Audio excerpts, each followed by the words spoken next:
Chapter 226. The secret passage was not long. Fong and Bai walked for a while and arrived at a large hall. The pure white hall was made of bones. In the center of the hall, there was a huge vat. The vat was filled with a white liquid that seemed to be milk, emitting a fragrant smell. Fong Yuan walked closer to the vat, and related memories surfaced in his mind. According to Bai Hua's description in his previous life, this vat should be connected to a spring. This spring was a milk spring. The spring water was like milk, tasting sweet and delicious. Not only was it a good drink, it was also nutritious. Children could grow up after drinking it, and the elderly could grow stronger after drinking it. Milk spring was a specialty of Baigu Mountain. In Fong Yuan's previous life, after Bai clan moved here, they developed 5 milk springs.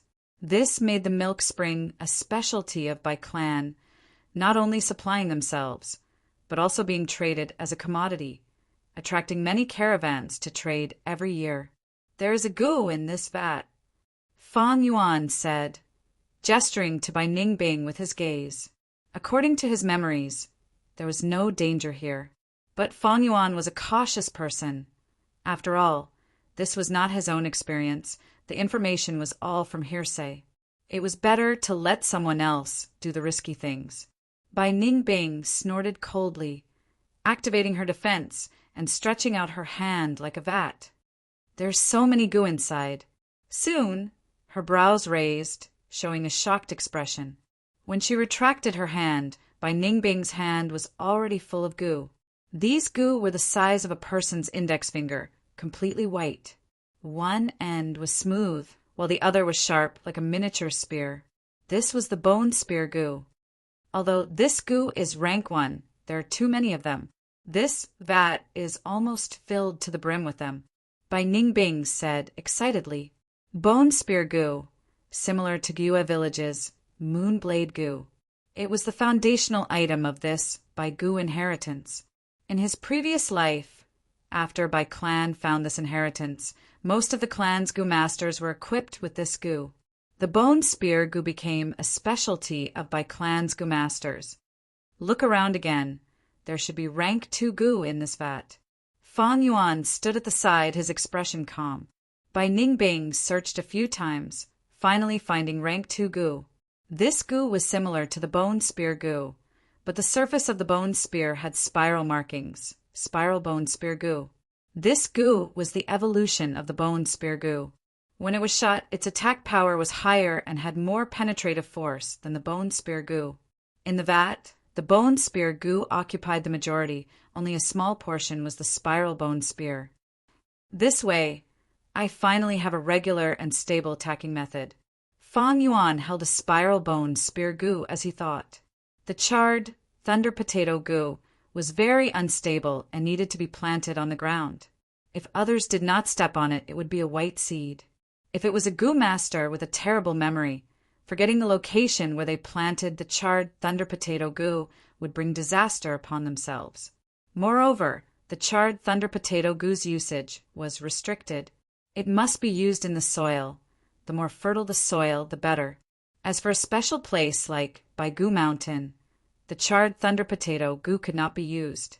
Otherwise, Fong Yuan wouldn't mind laying 1 or 2 more traps. A pity there is no rank 3 gu. Bai Ningbing was rather regretful. She chose a spiral bone spear gu and placed it in her pocket, planning to refine it later.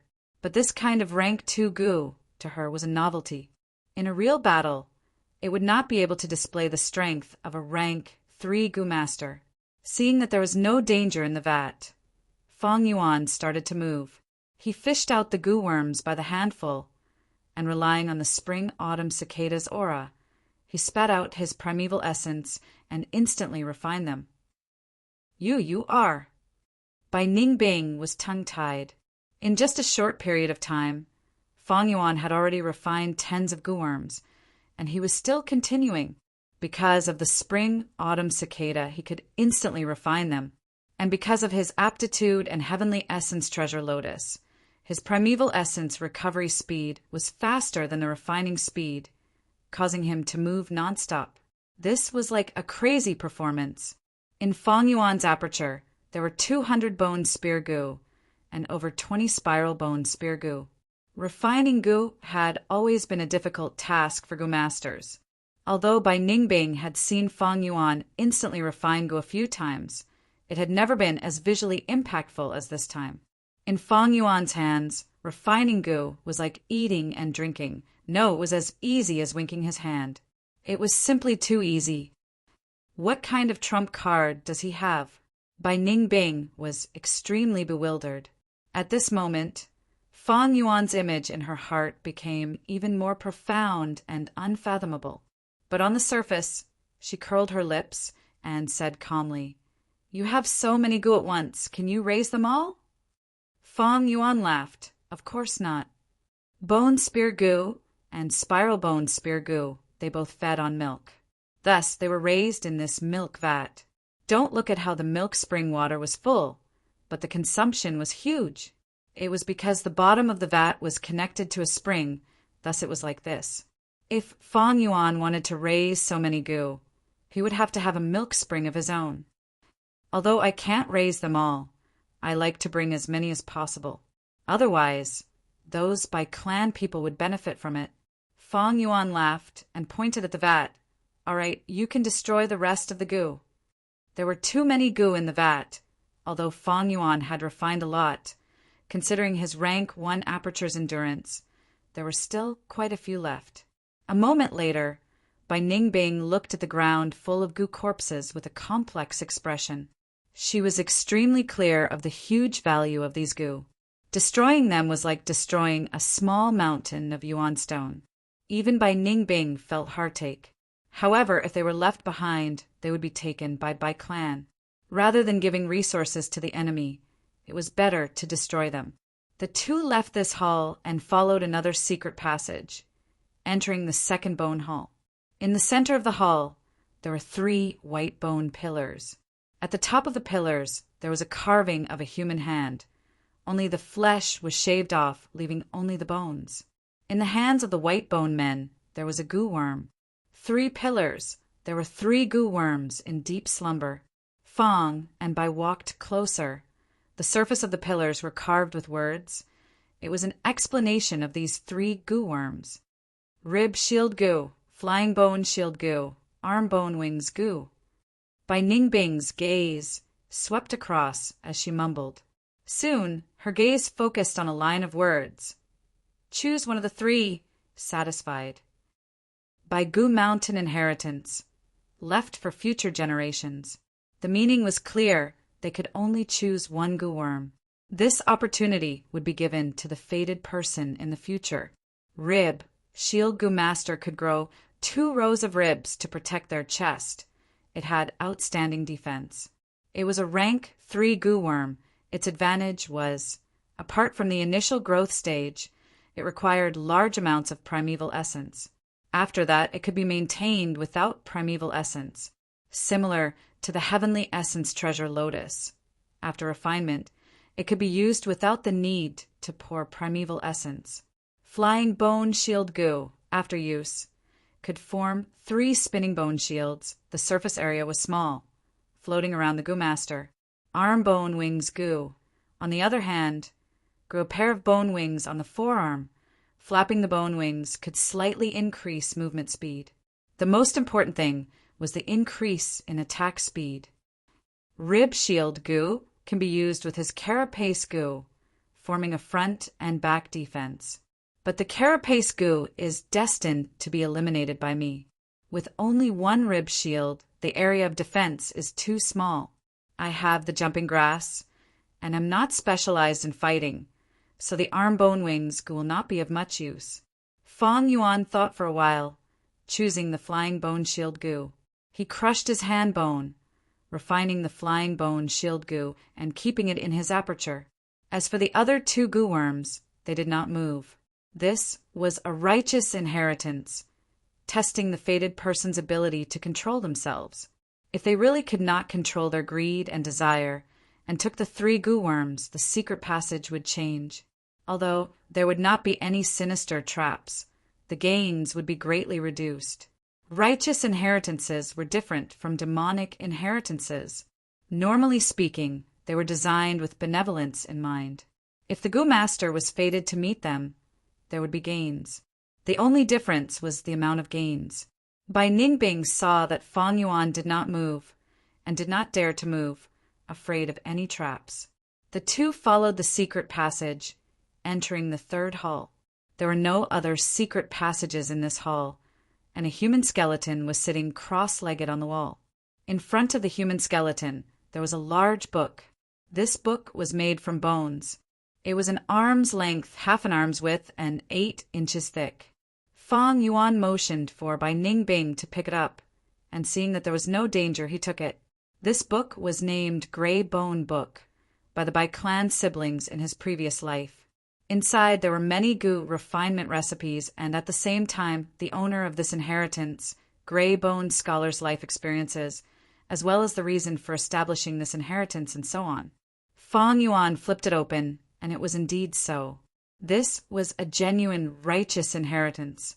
At the end of the book it said, "This skeleton is the Grey Bone Scholar himself. If the fated person has the heart, they can pay their respects and kowtow 3 times. After paying their respects, they can split open the skull of the skeleton and see a Gu. This Gu is Grey Bone Scholar's vital Gu. If the person obtains it, they will benefit the world and uphold justice and so on." Fang Yuan smiled at this and handed the Grey Bone Book to Bai Ningbing. He knelt on the ground and kowtowed 3 times respectfully. This was a genuine kowtow. His forehead touched the hard ground, and 3 muffled thuds could be heard.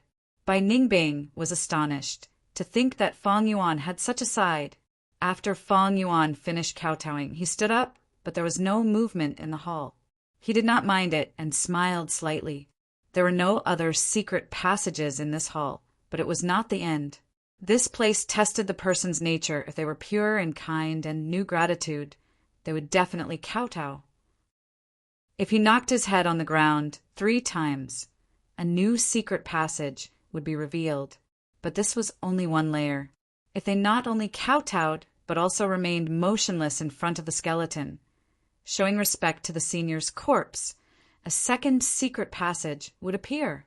In my previous life, Bai Sheng and Bai Hua both kowtowed, but Bai Hua was afraid of pain and did not make a sound. It was this Bai Sheng who activated the first layer of mechanism. But Bai Sheng wanted to open the skull to take the Gu, but was stopped by Bai Hua, who wanted to leave the senior alone. Thus, Bai Hua activated the second layer of mechanism. Fang Yuan's imagination ran wild, and he looked at Bai Hua and Bai Sheng. They were still unconscious in Bai Ningbing's hands. Bai Ningbing also looked at these two and sighed. It seems that we will have to rely on these two to protect ourselves.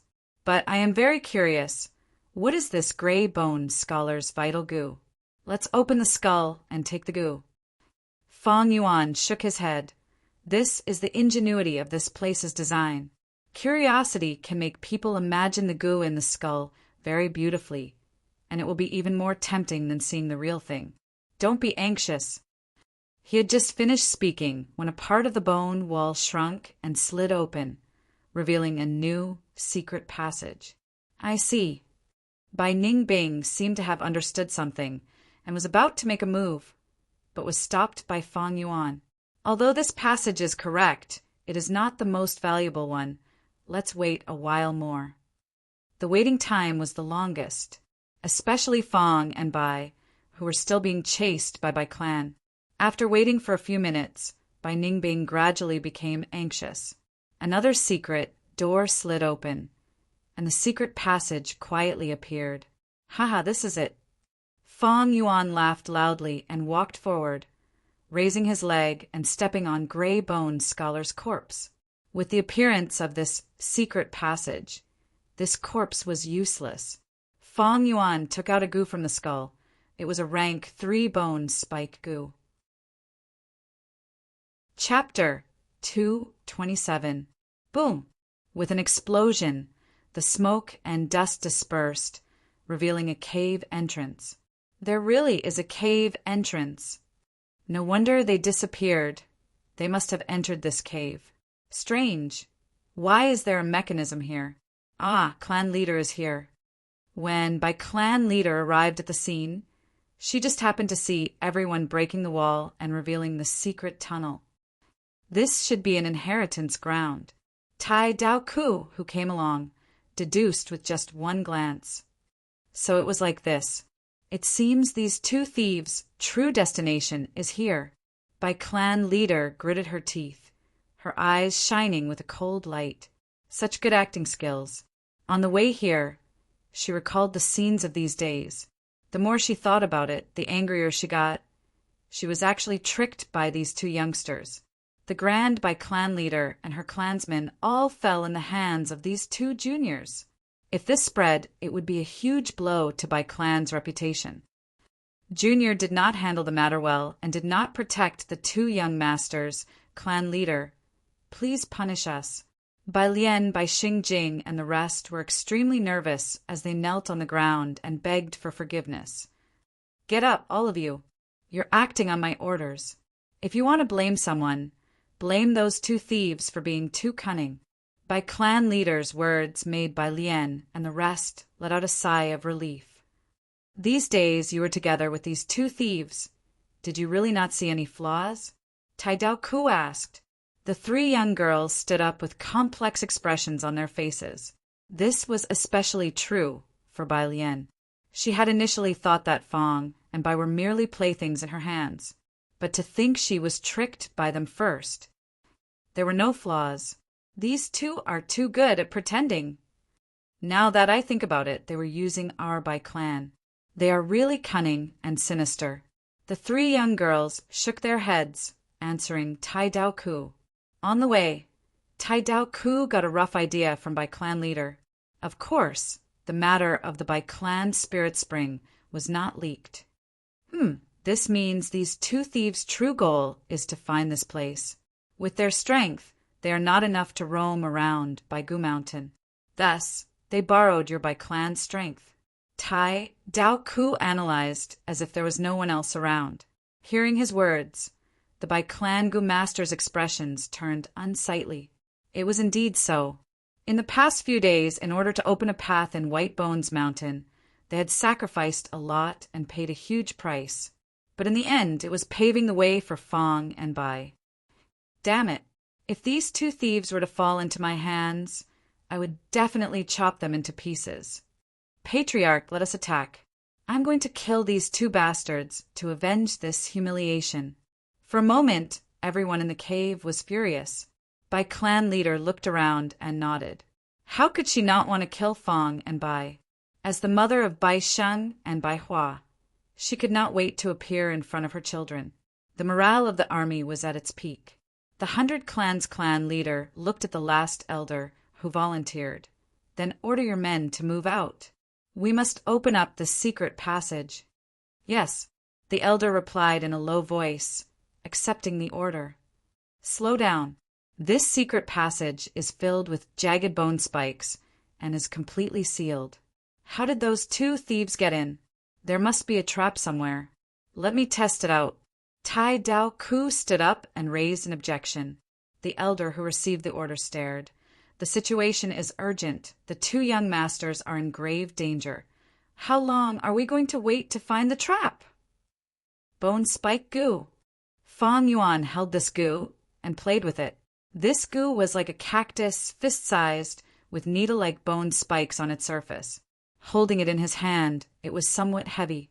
This goo was a rank 3 goo, typically harming the enemy by 1,000 and the user by 800. Because when a goo master uses it, the bones in their body will mutate, producing sharp and hard bone spikes. To use these bone spikes against the enemy, these bone spikes must first pierce through the goo master's skin and flesh. Pain was secondary, but if there was no corresponding healing goo, it would be terrible. The enemy might not die, but the user would be heavily injured after using the bone spike goo. What goo is this? Bai Ningbing looked over curiously, but after hearing Fong Yuan's introduction, she lost interest. It was not because she was afraid of pain, but because she had already used the ice muscles goo. Right now, Her skin had been permanently transformed into ice muscles by the ice muscles goo. Not only did it have defensive properties, it could also stop sweat and stop bleeding. If Bai Ningbing used this bone spike goo, the bone spikes would first break the ice muscles, and it would not be worth it for her. Fang Yuan did not have much interest in this bone spike goo, but it was still a rank 3 goo. Thus, after refining it, Fang Yuan kept it in his aperture. Let's go. Fang Yuan chose the last hidden door. Bai Ningbing was still leading the way. After entering the door, there was a flight of gray bones that extended downwards. This flight of stairs was long, at least 1,000 meters. Halfway down, the surrounding light gradually dimmed, and the stairs became narrower. Almost in the darkness, Fang and Bai reached the end of the stairs. A tightly shut door appeared in front of them. On the door, there were 4 words, Flesh Sack Secret Pavilion. These bones are really fucking hard. The Bai clan elder wiped the sweat off his forehead and cursed. 15 minutes had passed, but only half of the secret passage had been opened. These uneven and densely packed bone spikes looked no different from the rocks of Baigu Mountain, but only when one truly attacked them would one discover that these bones were shockingly hard.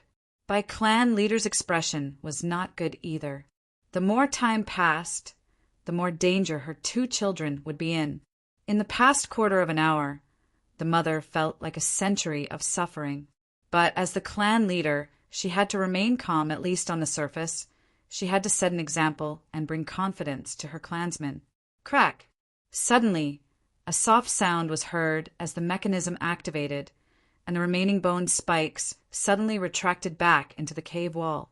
Everyone was stunned and looked towards the culprit. Tai Daoku rubbed his chin and analyzed. This mechanism is quite ingenious. Previously, to open the cave, one needed to twist the spiral bone spikes. This left a deep impression on everyone.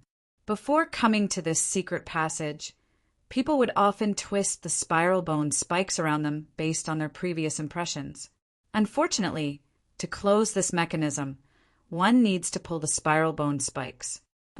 For a moment, everyone was speechless. The elder who had received the order earlier had a red face, looking embarrassed and embarrassed. After this secret passage, Bai clan's group arrived at the first hall.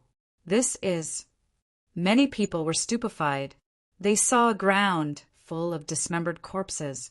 These were the results of Bai Ningbing crushing the goo worms in the large vat. This should be bone spear goo and spiral bone spear goo. Immediately, an elder recognized this goo. This is indeed an inheritance ground. This is the first time I have experienced something like this. Someone was excited. Look, there is a large vat in the center. What is inside the vat? Someone was curious. Other than milk spring water, there was nothing left in the vat. Bai clan's group was disappointed and angry. These 2 thieves are too ruthless.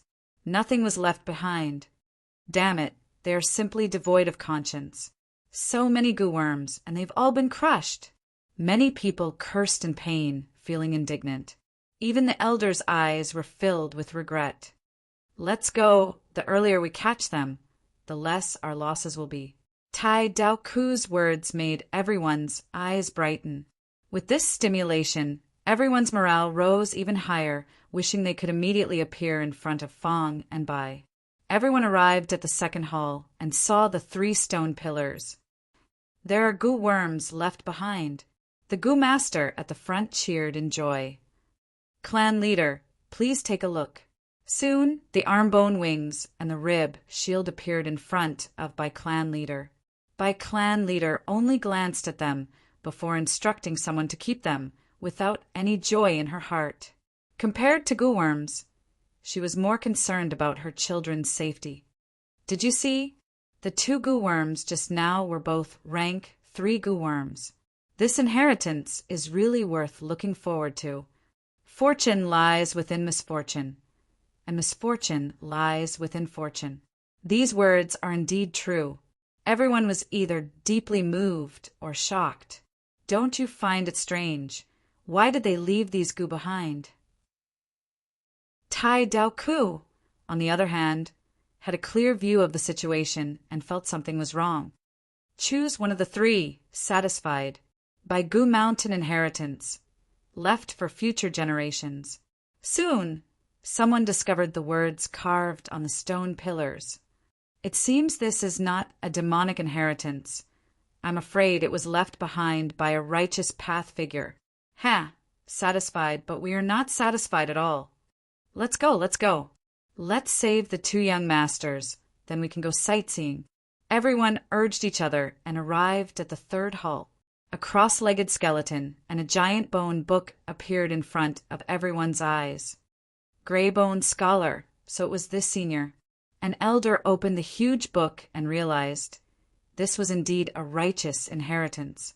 By clan leaders' tightly furrowed brows relaxed a little. This was the first good news she had heard so far. Righteous inheritances were usually gentle, unlike demonic inheritances that were sinister. Tai Dao Ku's brows, however, gradually furrowed. He felt that something was wrong. The words carved on the stone pillars made him feel indescribably worried. Everyone split open the skull of the skeleton and picked it up. It was a bone-spiked goo. Next, a stone wall slid open and a new secret passage appeared. Everyone entered in a line. Flesh Sack Secret Chamber. Bai Ningbing mumbled, trying to push open the door. The door was not locked, so it was easily opened. Behind the door was a secret room. It was not big, but it was very strange. The walls of the secret room were all made of flesh. Fong and Bai walked in and felt like they had entered the stomach of a monster. The flesh walls were warm and pulsated rhythmically, as if there was a heart hidden inside.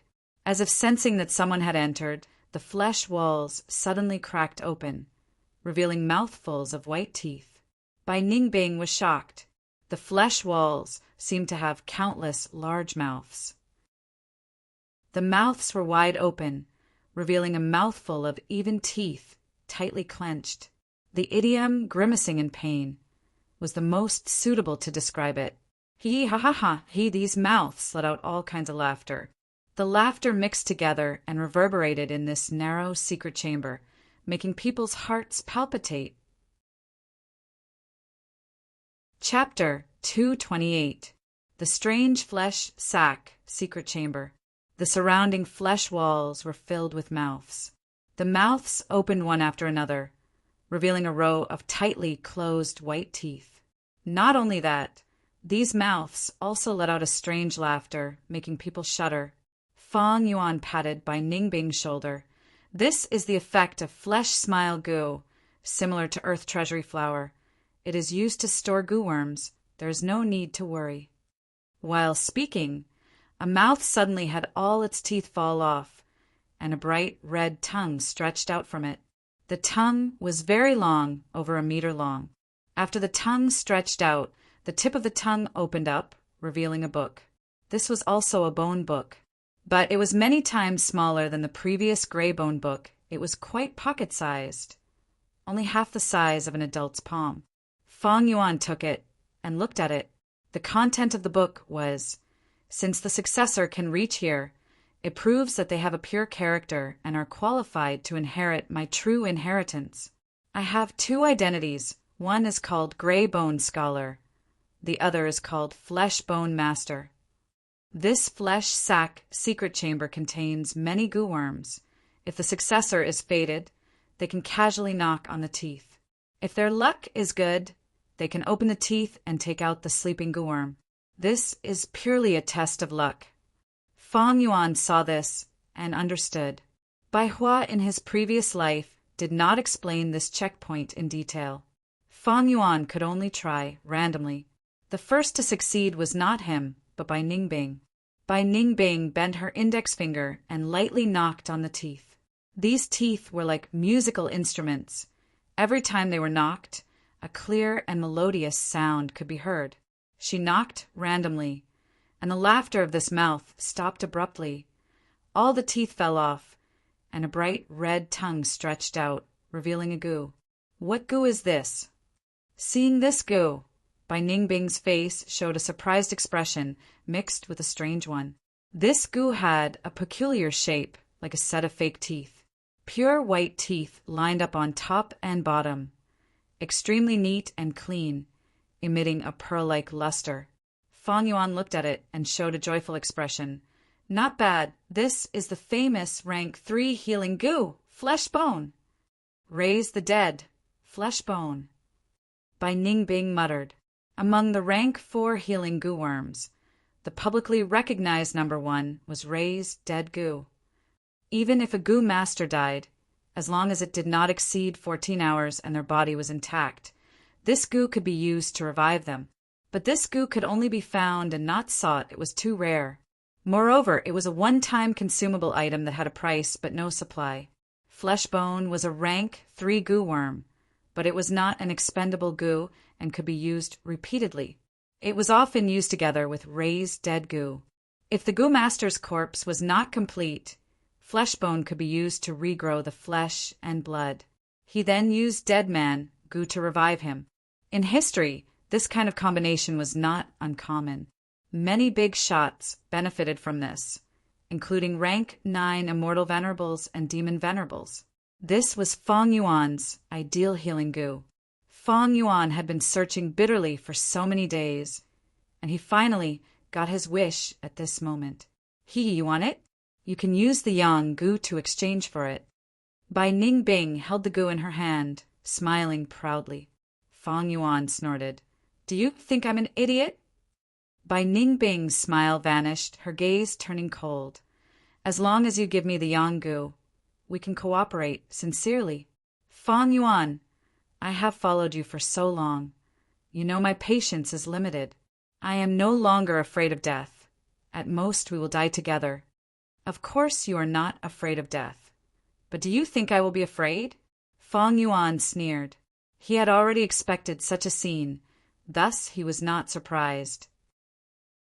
Bai Ningbing retracted her gaze, looking at the flesh bone in her hand, her lips curling. Maybe killing you is not a bad choice. Look, you are only rank 1, but you can instantly refine a goo worm and even heavenly essence treasure lotus. Other than these, if I kill you, I can at least take this inheritance for myself. Thinking about it, it really makes my heart beat faster. Bai Ningbing's words were full of threat. Take it for myself? You seem to have forgotten about the Bai clan behind us. Maybe they are already walking on the stone steps outside the secret pavilion. Without me, do you know where to go from here? This inheritance seems to be a straight line on the surface, but it is actually divided into many paths. I am indeed unable to defeat you for now, but you are too naive to want to kill me and take my treasures. Do you think I will give you the chance to take away the Yanggu? If you don't believe me, you can try. Saying so, Fang Yuan turned around and started tapping his teeth. Actually, after arriving here, he did not know where to go from here. There were no other paths in this secret pavilion. Bai Ningbing looked at Fang Yuan, completely exposing his back to her, not putting up any defenses at all. It was as if she could kill him with just a slight movement. But even so, Bai Ningbing did not dare to act rashly. Every word Fang Yuan said touched her heart. Without Fang Yuan, what should she do next? Going back the way she came was definitely a dead end. Bai Ningbing squinted her eyes. For a moment, she even thought, was Bai Clan's pursuit also a trap set up by Fang Yuan, creating external pressure to restrain her killing intent because of benefits? Until now, Bai Ningbing was still in a daze. She did not understand. Why was Bai Clan so cooperative, escorting Fang Yuan all the way here? In fact, ever since she was controlled by Fang Yuan, she had been worried. The Yanggu was in Fang Yuan's hands. She was afraid that Fang Yuan would use it to threaten her. Although Fang Yuan said that when his cultivation reached rank 3, he would hand the Yanggu over to her. But what kind of person was Fang Yuan? Bai Ningbing could not be clearer. To him, going back on his words was a common occurrence, as natural as eating and drinking. Rather than trusting Fang Yuan, it would be better to just knock your head against the wall and die. Since there was no need to give an example, Let's give an example around us. That pitiful by clan leader was a strong woman, an elite and wise woman. But after she believed Fang Yuan, what kind of outcome did she end up in? Fang Yuan was too good at acting. Bai Ningbing shuddered when she recalled the scene of Fang Yuan crying at the banquet. This was a genuine crafty old fox. There were even a few of them who purposely glanced at Bai Lian, setting up a trap for the Bai clan to happily step into it. She still remembered Bai Lian's shocked and dazed expression when Fang Yuan made things difficult for her. What Bai Ningbing was most worried about now was that even if Fang Yuan cultivated to rank 3, he would not hand over the Yanggu to her. The possibility of this was quite high. Right now, I am rank 3 and he is still rank 1. I still have some initiative. In the future, when he cultivates to rank 3 or even higher, wouldn't I be under his control and become his chess piece? Bai Ningbing's anxiety intensified, especially after Fang Yuan used the green copper relic gu and broke through to rank 1 upper stage.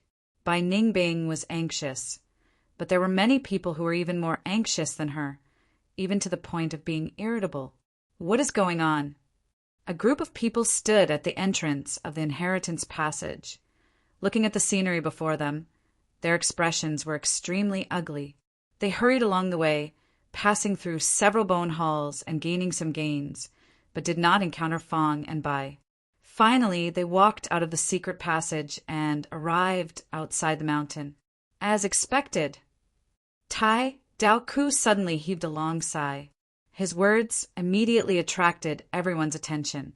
Why does Brother Tai say that? Bai clan leader immediately asked. If it was in the past with her shrewdness, she would have already known the answer. But now that her son and daughter were kidnapped, the longer this dragged on, the more her heart was in a mess. This Baigu Mountain inheritance looks like a straight path, but there are actually many side paths, like this branch in my hand. He casually broke off a branch from a bone tree beside him. For the first part of the journey, we went through it together with them. Thus we could see the traces they left behind. But after that, we went to a side path, while they went to another side path. Do you still remember the second hall? There were 3 stone pillars there, and I suspect there are traps on the stone pillars. We entered the third hall and saw a gray bone scholar skeleton. But clearly, this skeleton was not touched by anyone. The crucial point is the secret passage after the second hall. Before Tai Daoku finished speaking, Bai clan leader shouted coldly, "Let's go back!" Time continued to pass. Fang Yuan wished he could extend time by 50 to 60 times. He knew Baigu Mountain's inheritance could at most deceive them for a while. When Bai clan's Gu masters realized the truth behind the layout, they would be in danger. But unfortunately, he did not know where to go from here. There were no other passages in the secret chamber. Going back was definitely out of the question. Even if Bai clan's group entered the side path, they would definitely arrange people at the exit. Don't tell me this secret chamber is already the end? Bai Hua and Bai Sheng's gu worms were all obtained from these mouths? No, in my previous life, the rumors said that after Bai Hua and Bai Sheng passed the inheritance, they finally arrived at a remote cliff in Baigu Mountain. This rumor was also publicly acknowledged by Bai clan. Maybe the mechanism to open the secret passage is in one of these mouths? Thoughts flashed in Fang Yuan's mind. There was not much time left. Bai Ningbing was muddle-headed and did not know the details, only thinking that Fang Yuan had some arrangements. But Fang Yuan knew their situation was getting more and more dangerous. This door did not have any effect in blocking enemies. Maybe at the next moment, the furious Bai clan Gu masters would break the door and enter. At that time, I can only rely on Bai Hua and Bai Sheng, these 2 protective talismans. But this layer of protection is not very reliable. There are too many wondrous gu worms in this world. Many of them can cause dizziness, hypnosis, paralysis, and other control effects. Bai clan is a grand clan.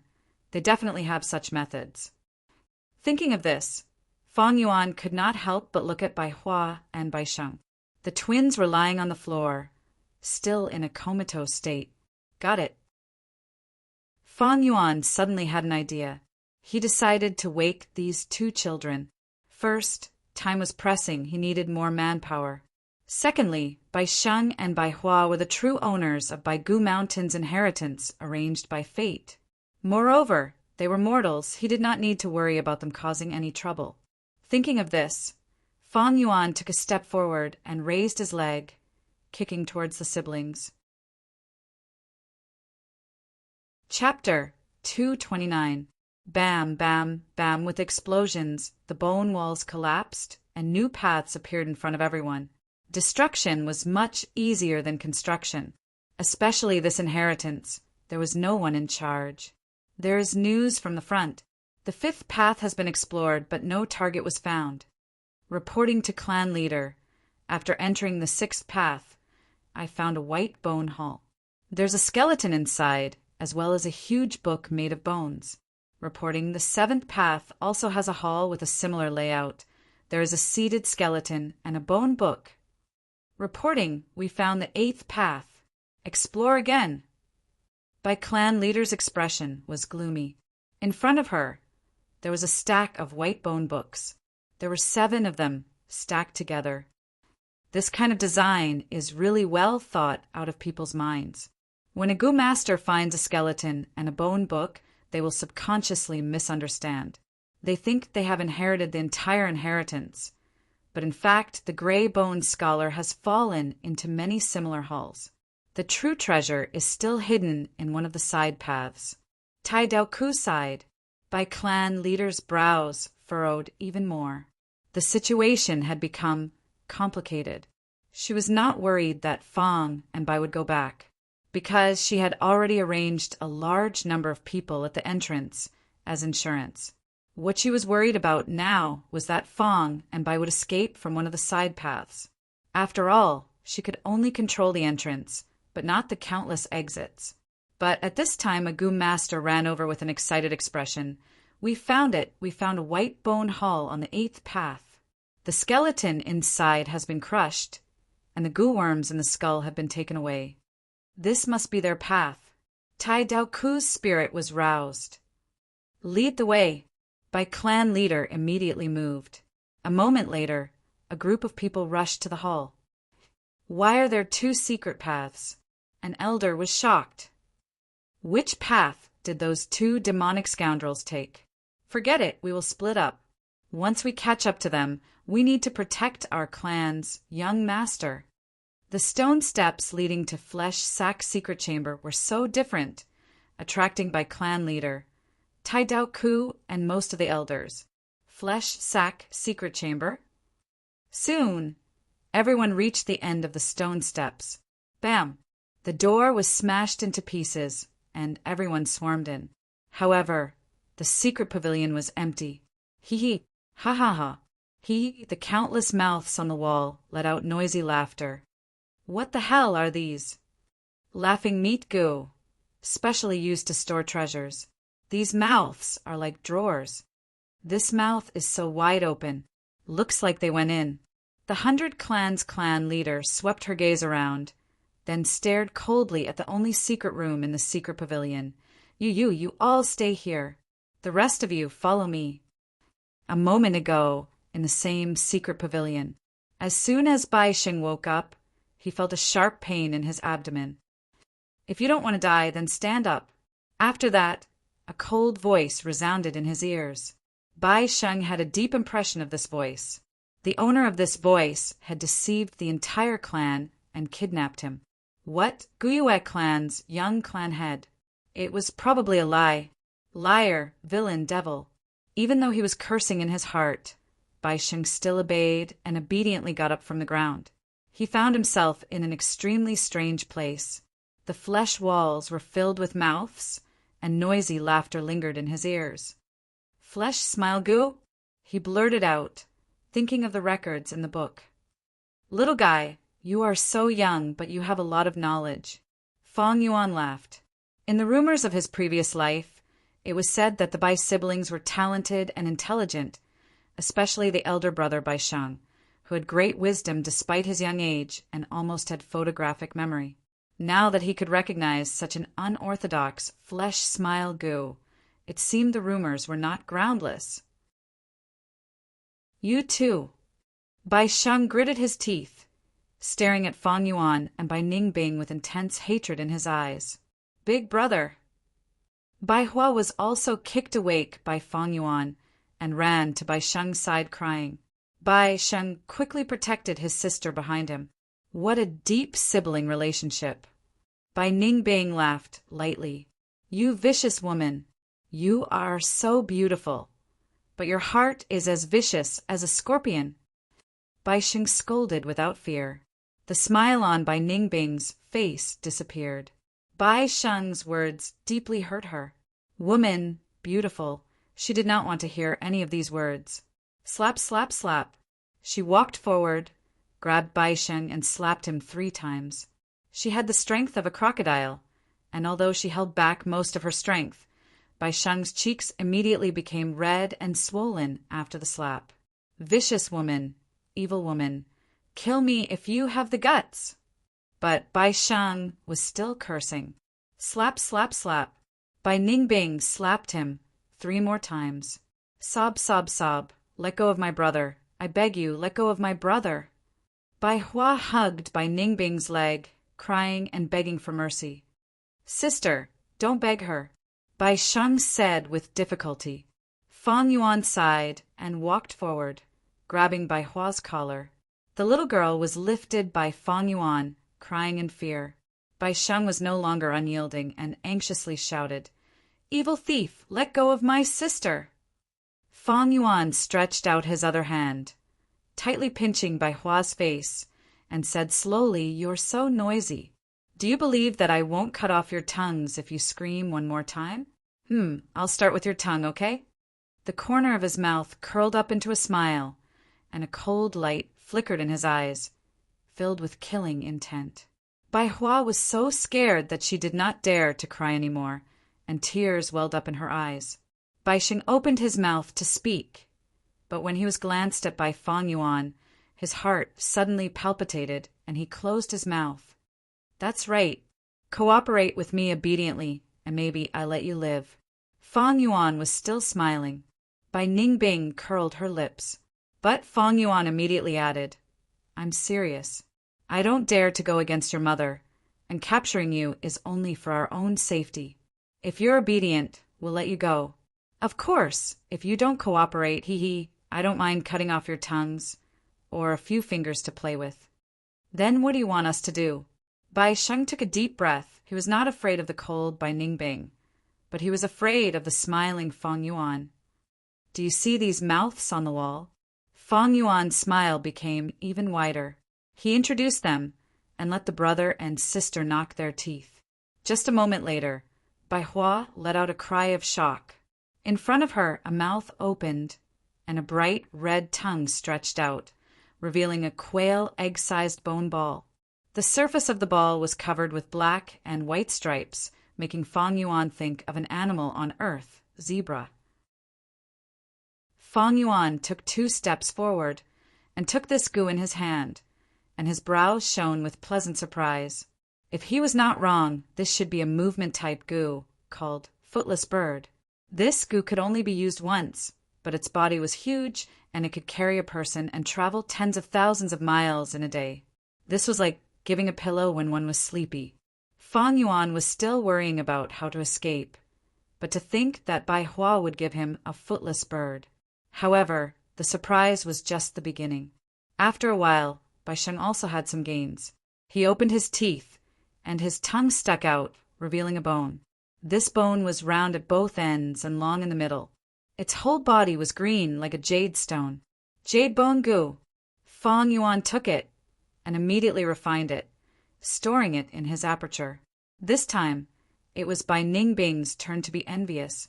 Jade bone goo could modify a goo master's bones, turning them into a jade-like texture, becoming harder and more pliable. This effect was permanent, similar to black and white boar goo and crocodile strength goo. More importantly, jade bone goo and ice muscles goo were used together and had the best effect. Bai Ningbing already had ice muscles, and if she had jade bones, it would be Ice Muscle's jade bones. The two effects would affect each other and have a stacking effect. But this jade bone goo was a one-time consumable goo. It also had a weakness, and that was it would bring extreme pain to the goo master. Many goo masters did not have strong willpower and would die from the pain after using the jade bone goo. You want it? You can use flesh bone to exchange for it. Fong Yuan laughed. Bai Ningbing snorted coldly, but did not speak. She turned her head away and continued to knock her teeth. But this action was purely based on luck. There were 10 teeth on each side of the mouth, and she had to knock at least 5 of them in the correct order to make all the teeth fall out. Other than the first time, Bai Ningbing had no other gains. As for Fong Yuan, it was even worse. But after a while, Bai Hua and Bai Sheng, this pair of siblings, had a pleasant surprise. Bai Hua knocked her teeth out, and Fong Yuan obtained an iron bone goo. Meanwhile, the mouth that 100 lives had opened gradually expanded, forming a new, secret passage. The siblings' good luck made Bai Ningbing inwardly exclaim. She did not know that this pair of siblings were the original owners of this inheritance. Fate was a mysterious and mystical power. Especially in this world, some extremely rare goo worms contained fragments of the law of fate, allowing some lucky goo masters to grasp a trace of the power of fate. Since the new secret tunnel had appeared, Fong Yuan naturally did not want to stay any longer. Bai clan goo masters could come at any time, and these goo worms were stored in the mouth and were very sturdy and hard to destroy. He could only leave them for them. Fong Yuan knocked Bai Sheng and Bai Hua unconscious again and carried one in each hand, following Bai Ningbing into the giant mouth. Walking through this secret tunnel, the two arrived at a large hall. This was the widest bone hall that Fong and Bai had ever seen. Just the area alone was more than 6 mu. In the center of the hall, there was a white bone pyramid. The top of the pyramid was shaved into a platform, and there were stairs on both sides leading to the platform above. Fong Yuan and Bai Ningbing glanced at each other. Other than this white bone pyramid, there was nothing else in the hall. After probing for a while and confirming there was no danger, the two arrived at the platform at the top of the pyramid. On the platform, there was a huge sculpture of a fierce beast skull, about half the height of a human, resembling a lion or a tiger, and its fangs were tightly shut. Chapter 230. A skull sculpture shaped like a lion and tiger. Isn't this the rumored mechanism that requires 2 people to work together?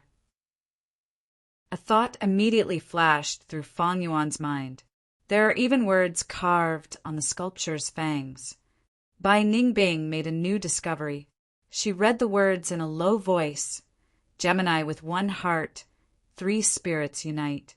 Fated or not, don't force it. What does this mean? This is the password to activate the mechanism here. Gemini means that 2 people must work together to activate the mechanism. 3 spirits respectively refer to a person's heart, palm, and eyes.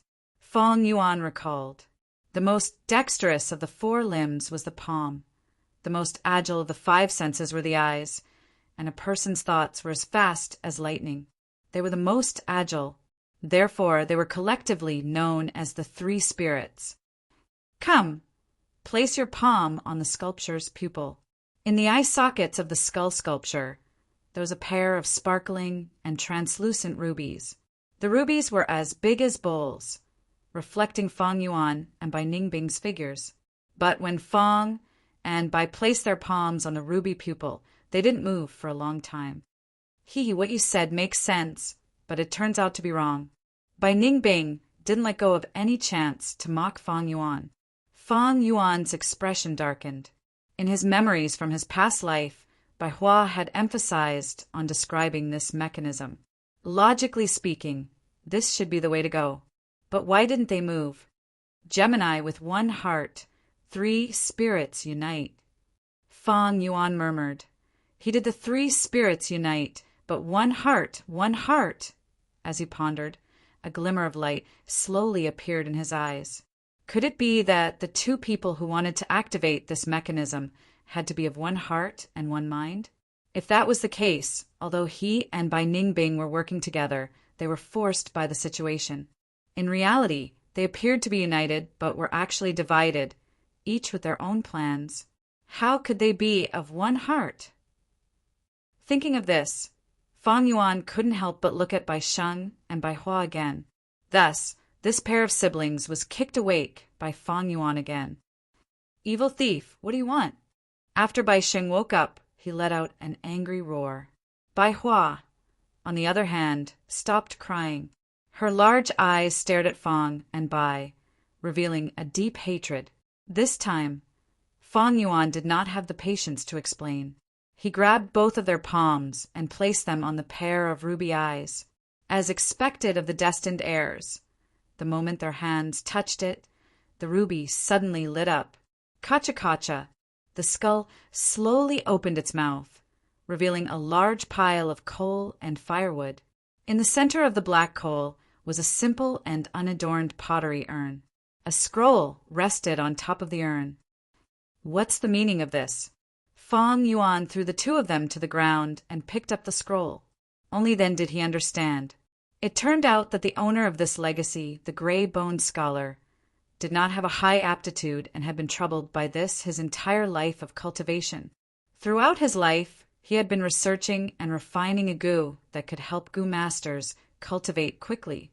He already had many gu worms that could assist him in cultivation. The most typical example was the liquor worm, but these gu worms were extremely rare and hard to promote.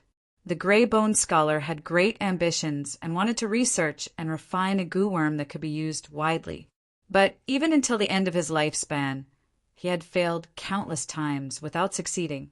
At the final juncture of his life, maybe it was heaven's pity, but when he was setting up Bai Gu Mountain's inheritance, he suddenly had an extremely ingenious inspiration.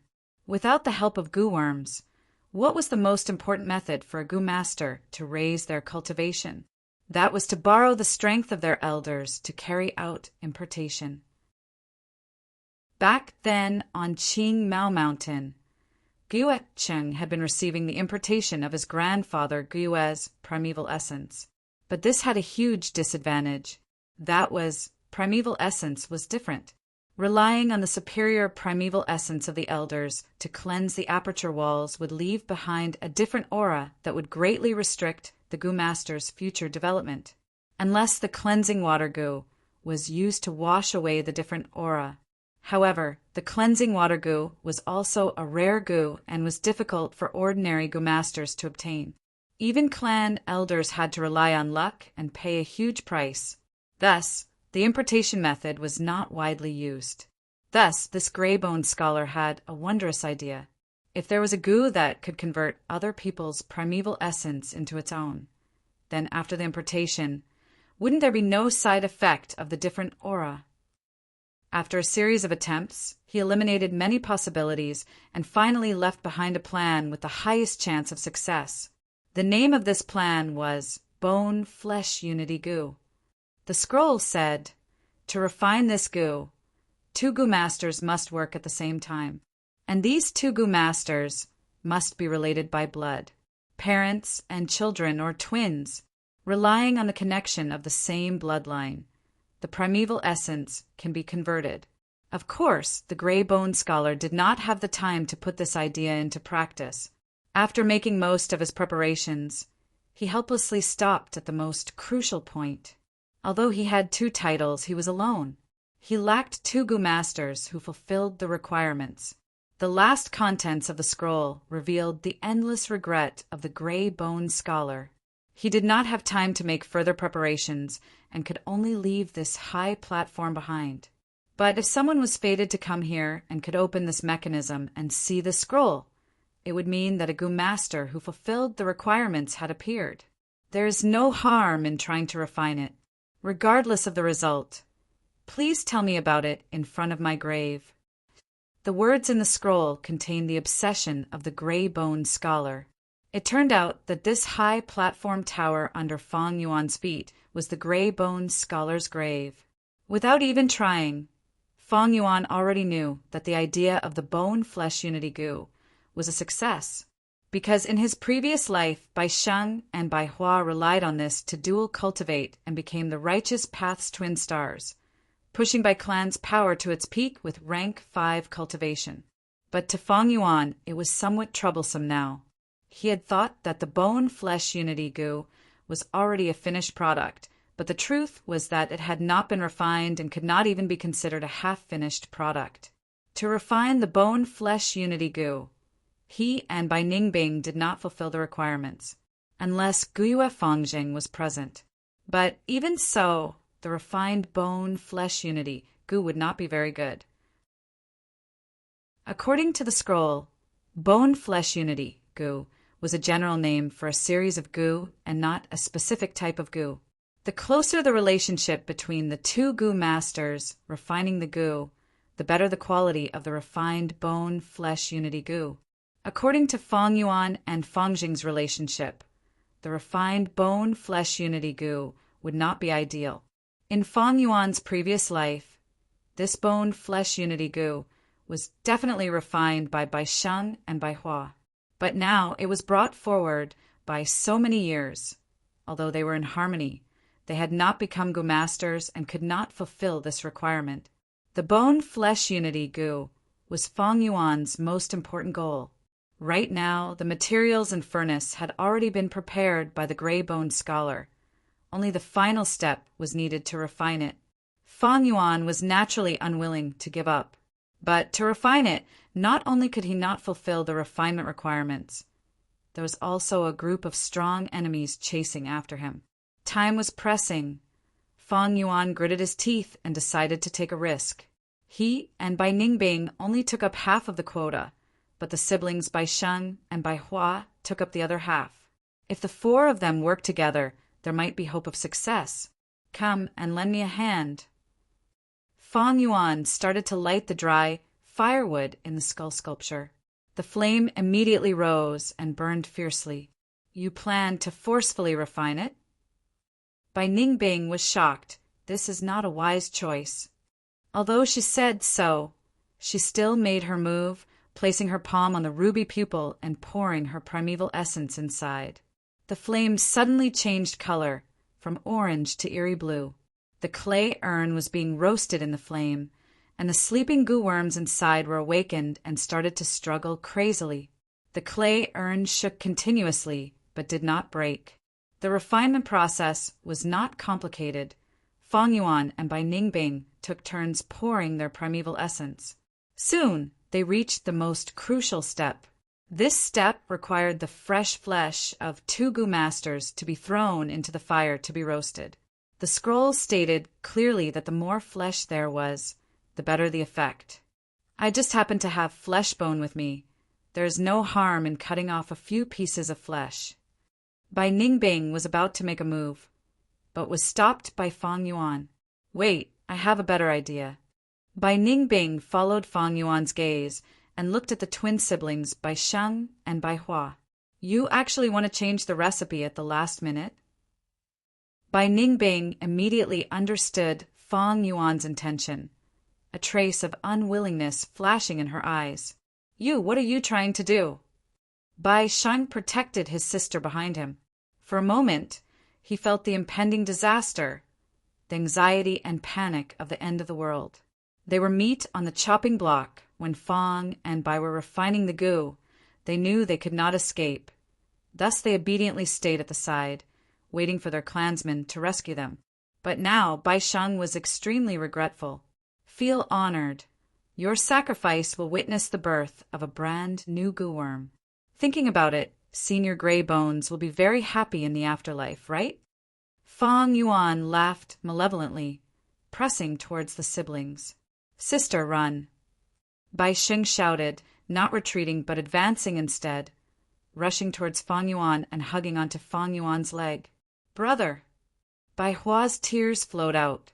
Just as she was hesitating, Fang Yuan had already knocked Bai Sheng unconscious.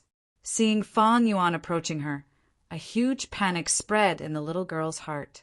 She turned around and ran. But how could she match Fang Yuan's pace? She was quickly caught by Fang Yuan, her heart sinking to the bottom, struggling in vain as she cried, "Mother, where are you?" Fang Yuan's expression was extremely cold as he knocked her unconscious again. In no time, he stripped off the clothes of the brother and sister. Then he picked them up with each hand and threw them into the fire. Once they entered the fire, they were immediately woken up by the heat. The intense pain caused them to run away like crazy. 2 people on fire jumped out of the fire, their limbs waving wildly as they struggled. Fang Yuan snorted coldly, kicking them one by one, sending them back into the fire. The requirement in the scroll was fresh meat, but Fang Yuan did not want to kick them to death. Thus, after kicking them in, they ran out and were kicked back in again. This happened again and again, until Bai Sheng and Bai Hua were finally burned to death in the fire. Their bodies gradually melted like candles. The fire turned from eerie blue to bright red like blood. However, it could not turn into bright red or purple for a long time. According to the scroll, only when the fire's color changed to red or purple would this crucial step be considered a success. What to do? Bai Ningbing's brows furrowed tightly. Once the Gu fusion failed, the Gu master would also suffer a backlash. Thoughts churned intensely in Fang Yuan's mind. Bai Sheng and Bai Hua are the destined inheritors, but they actually failed? It seems they are not Gu masters yet. Thus there is a difference. In that case, I can only try again. Thinking of this, Fang Yuan hesitated no longer, activating the Tusita flower and spitting out a sharp blade. He straightened his forearm and cut with the sharp blade. Fresh blood flowed, and a piece of his own flesh was thrown into the fire that was taller than a person. "You do it." After doing all this, he threw the sharp blade to Bai Ningbing. "Are you sure it will work?" Bai Ningbing hesitated for a moment, and also used the sharp blade to cut her forearm. But because of the ice muscles, the sharp blade felt like it was cutting on solid ice. Without a choice, Bai Ningbing could only summon the chainsaw golden centipede and cut off a piece of her flesh. When her piece of flesh was thrown into the fire immediately turned purple-red. Good. Success or failure depends on this. Let's inject primeval essence together. Fang Yuan was overjoyed. The 2 poured primeval essence into the gem eyes of the skull at the same time, and the mechanism started to close. It was like a bone beast opening its mouth and swallowing the raging fire. 2 rows of sharp teeth were tightly clenched together, and the fire burned within, burning the skull into a crimson red color. With a bang, it seemed like the pottery jar had exploded. The entire skull shook because of this. Hearing this explosion, Fang and Bai let go of their hands. Fang Yuan stared at the commotion while extending his hand towards Bai Ningbing. He did not speak, but Bai Ningbing already knew what Fang Yuan wanted. She snorted, and in consideration of the current situation, she could only hand flesh bone to Fang Yuan. She did not have the ability to instantly refine gu worms, but Fang Yuan could. Under the spring-autumn cicada's aura, Fleshbone had no resistance and was instantly refined. But although Fang Yuan refined it, due to his cultivation, he could not use Fleshbone. Thus, he handed it over to Bai Ningbing. Bai Ningbing received it and immediately activated it. An orange-yellow light enveloped the wound on her forearm. Almost in the blink of an eye, the flesh grew back, and the wound was completely healed. But Bai Ningbing's peak rank 3 primeval essence was instantly consumed by 20%. The disadvantage of Fleshbone was that it required a large amount of primeval essence. If it was Fang Yuan's green copper primeval essence, even if he used it until his primeval sea dried up, he would not be able to activate it. Immediately after, Bai Ningbing treated Fang Yuan. Fang Yuan's face was pale. In just a short moment, he did not have ice muscles to stop the bleeding, so he lost a lot of blood. Although the wound on his forearm had healed, the pain was still intense, and his entire heart was trembling from the pain. He even felt dizzy, but both of them had iron wills. Even so, their expressions did not change, and they forcibly endured the intense pain. After a while, the skull slowly opened, and the flame inside had already dissipated. The pottery jar and Bai Sheng's and Bai Hua's corpses were all gone. Two goo worms appeared in Fang Yuan's vision. One was green and the other red, and they were like two jade bracelets intertwined. They floated in the air, quietly emitting a warm luster.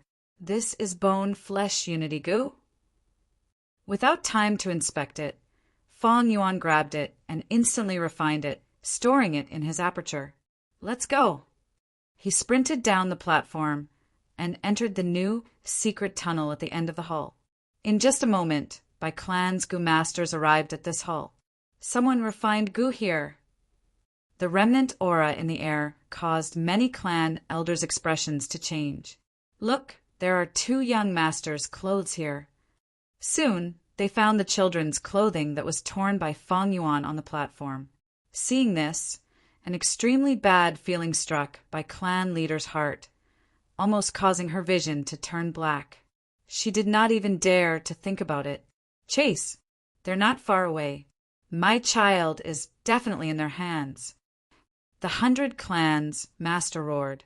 Her eyes were bloodshot. You're right. Chapter 231. Sprinting. There was a secret passage under their feet, and it seemed to be unprecedentedly long. But no matter how long the journey was, there would always be an end. A light appeared in Fang and Bai's vision, gradually expanding. It's the exit.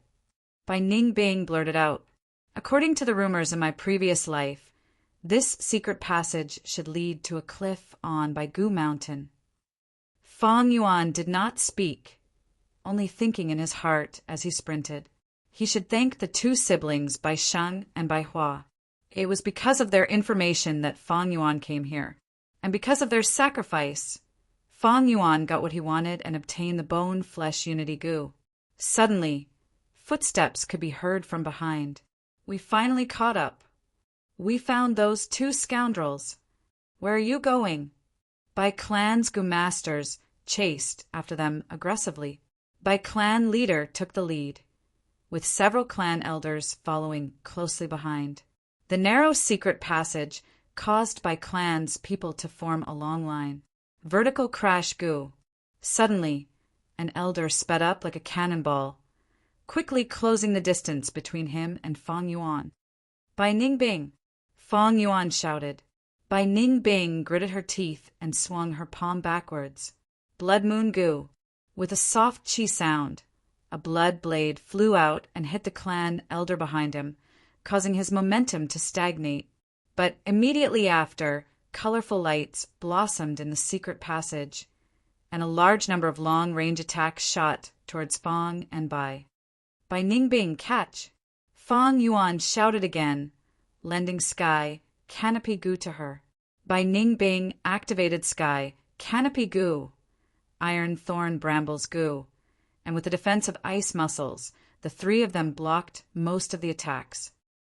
Bai Clan, don't you want to know the whereabouts of the two young masters? Fang Yuan shouted. Bai Clan's goo masters saw Bai Sheng and Bai Hua in Fang and Bai's hands. Upon hearing these words, his attacks immediately slowed down. Speak. What did you do to our clan's young masters? If anything happens to them, you will have a miserable ending. Return my children. Bai Clan leader was furious. She pointed her finger, and a cold light flew out. Cold fish goo. This goo was the size of a dart and was shaped like a small fish. It moved in an arc in the air and had the effect of tracking. Fang Yuan grunted, unable to dodge, and was shot by the frostfish goo. Immediately, cold air enveloped his entire body, and his speed plummeted. Stealth scales goo. With a thought, Fang Yuan's body rippled with light, and he was about to disappear. Don't even think about it.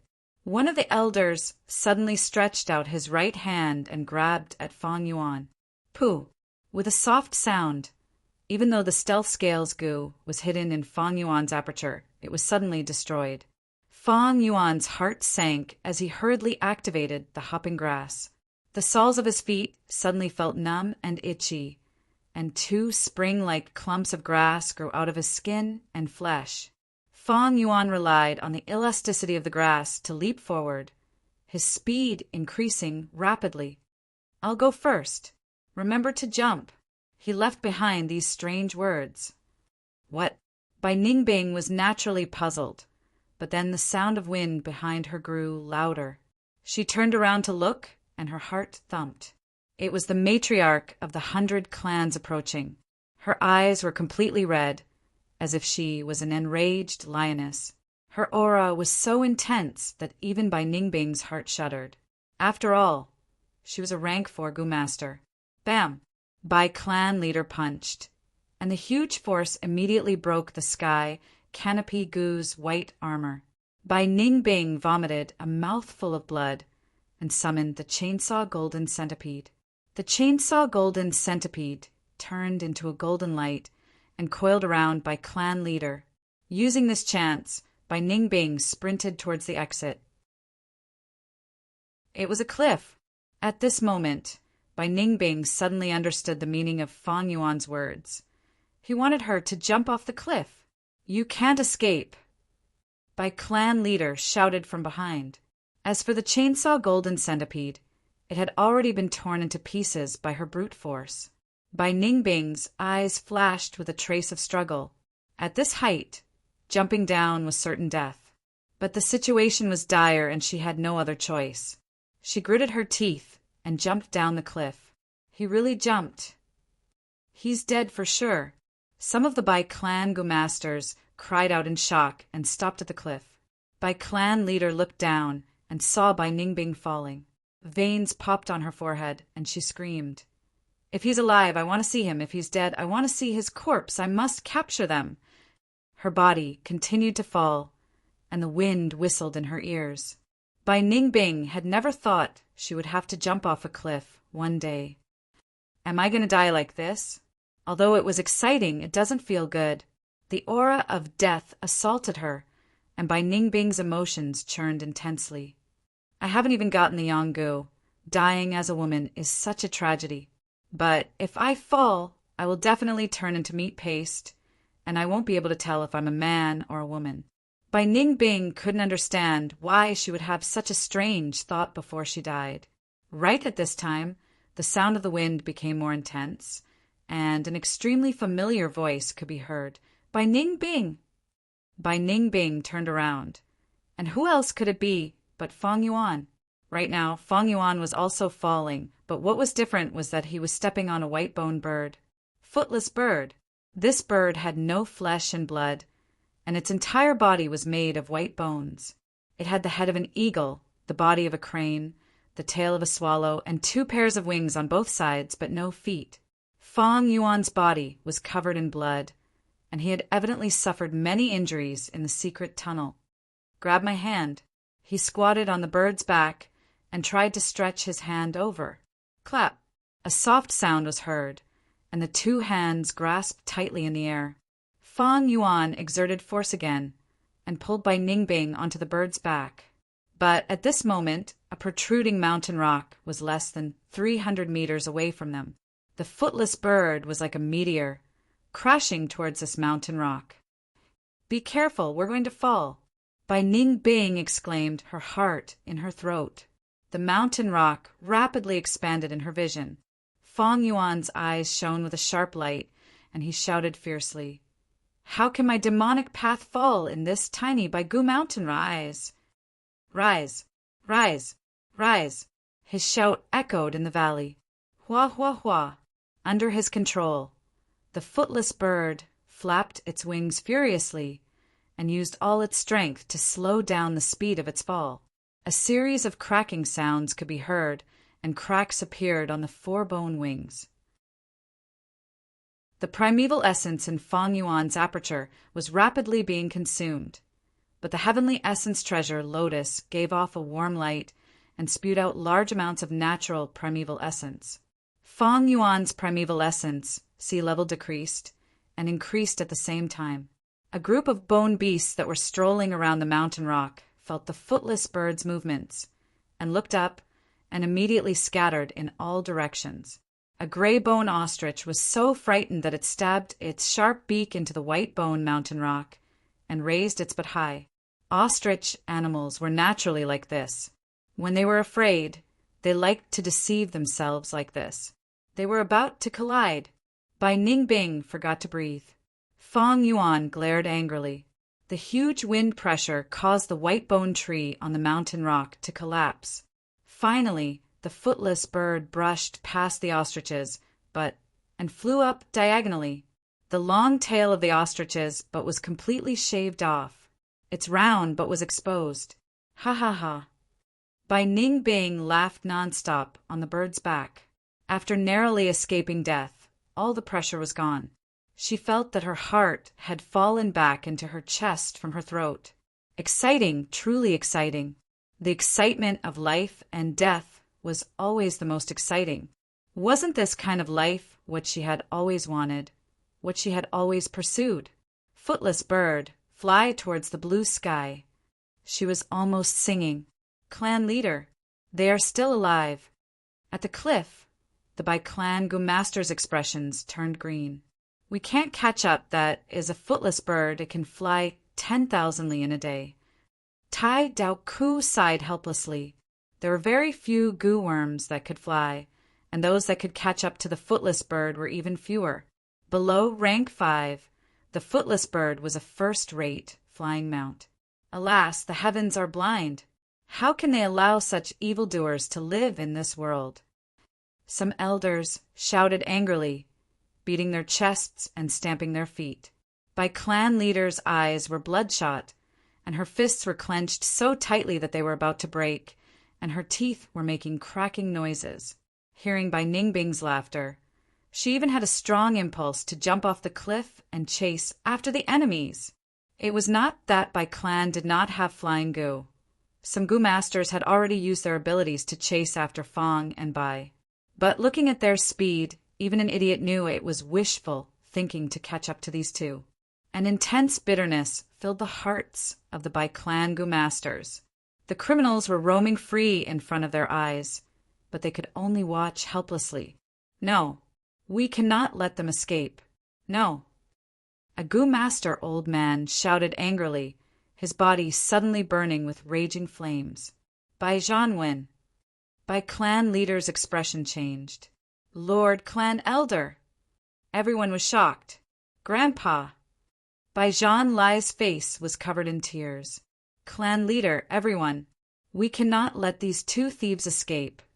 Otherwise, where will our Bai Clan's dignity go? The hatred between the two young masters is even more irreconcilable. After I leave, please take care of my grandson. This lad's temper is as fierce as mine. Saying so, he lost his voice.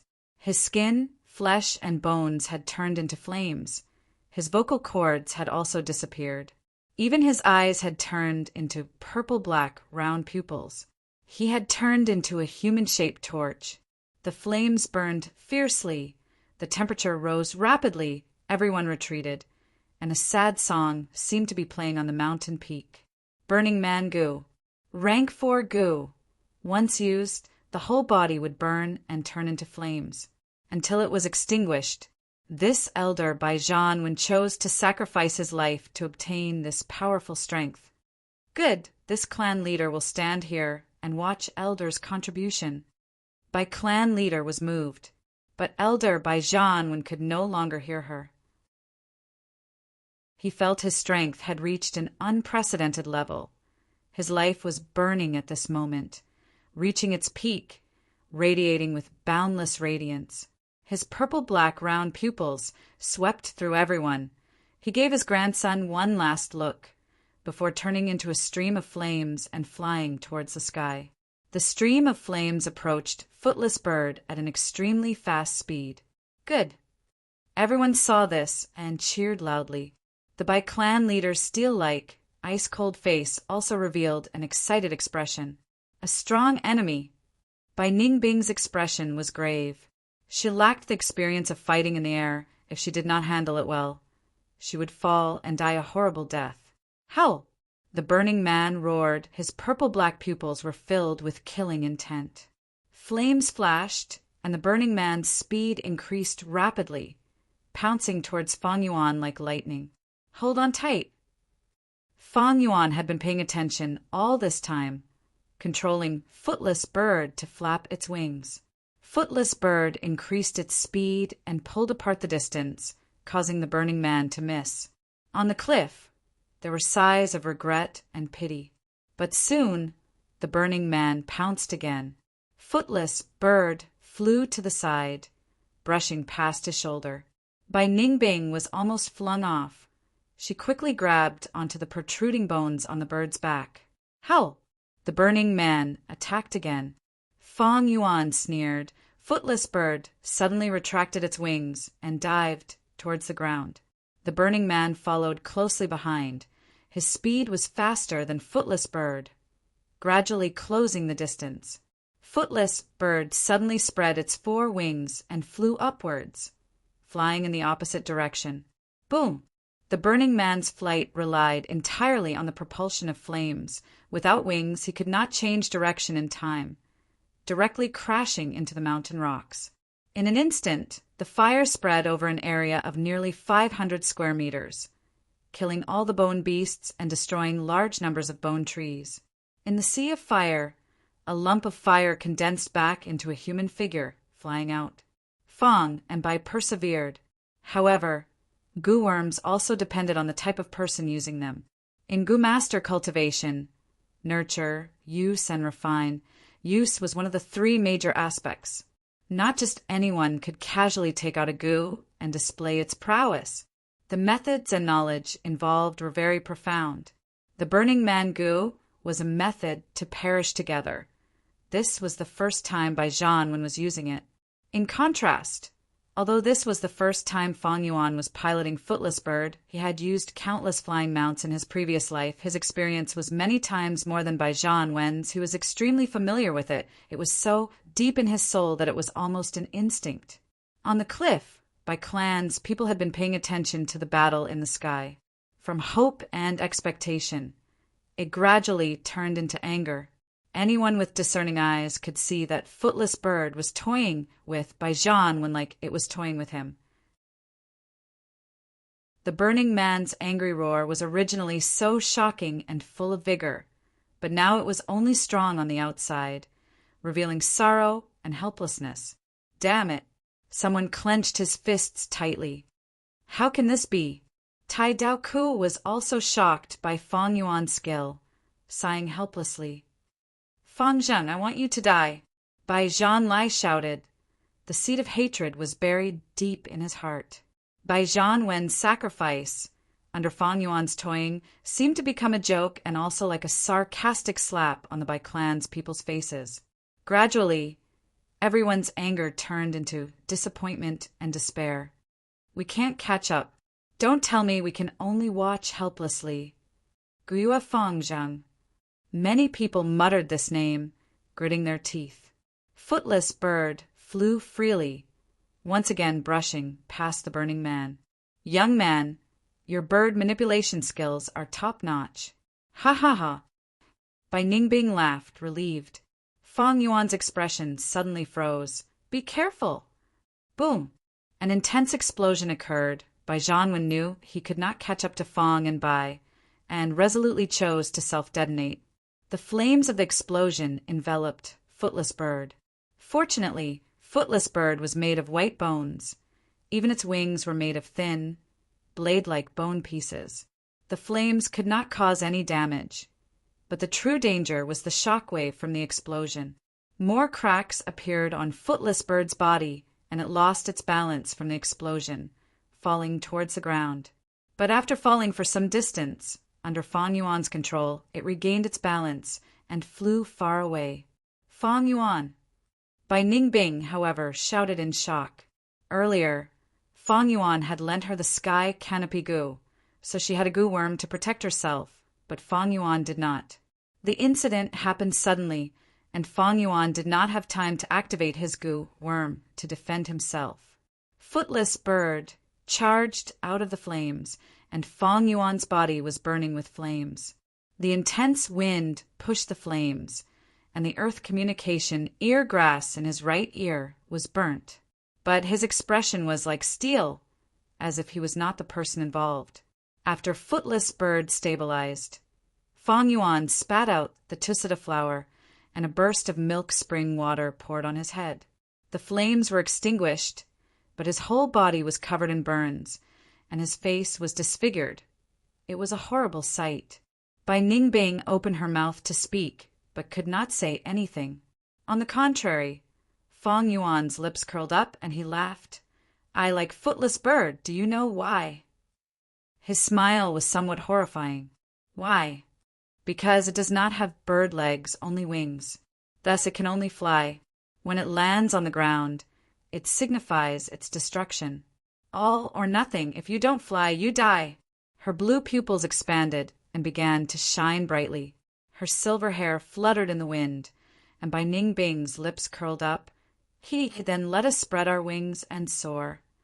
Footless Bird flew far away, turning into a dot in her eyes, and finally disappeared.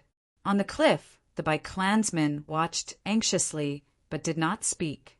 A deathly silence enveloped everyone. Heaven and earth were so vast. The sky was eerie blue, and Baigu Mountain was as white as snow. Sunlight shone down from the side. Footless Bird, Fong, and Bai's figures were deeply engraved in their hearts. Anger was brewing, and hatred was sprouting. Puff! Bai clan leader suddenly vomited a mouthful of blood and fainted on the ground. "Clan leader! Lord Clan leader!" "Quick, healing Gu masters! Quickly save clan leader!" There was panic on the cliff. Chapter 232. The setting sun was as red as blood, and the western sky was covered in burning clouds. Under the sunset, the Footless Bird, which had been flying for half a day, began to descend slowly. After a series of lifts and dives that exceeded its limits and withstood the explosion of the Burning Man, its body was covered in cracks, and it no longer had the strength to fly. Bang! With a loud bang, under Fong Yuan's control, the Footless Bird finally fell into a forest. Smoke and dust rose, and the beasts fled. "Where is this?" Bai Ningbing jumped off the bird's back and looked around. The trees around them were short and thick, but their branches and leaves were especially luxuriant, unlike the bone trees on Whitebone Mountain that were sparse. The trees here were like canopies, and their leaves were all purple. Light purple, dark purple, purplish red, bright purple, the night wind blew, forming a purple wave as they looked into the distance. Purple forest. We've been heading north, and according to our journey, this should be near Zio Mountain, Fong Yuan estimated. He looked worried. Zio Mountain is safe during the day, but it's dangerous at night. It's getting dark. Let's leave this place quickly and find a safe place to stay. All right. Bai Ningbing nodded. After more than 2 hours, they were lucky enough to find a cave. The original owner of the cave was a bandana bear.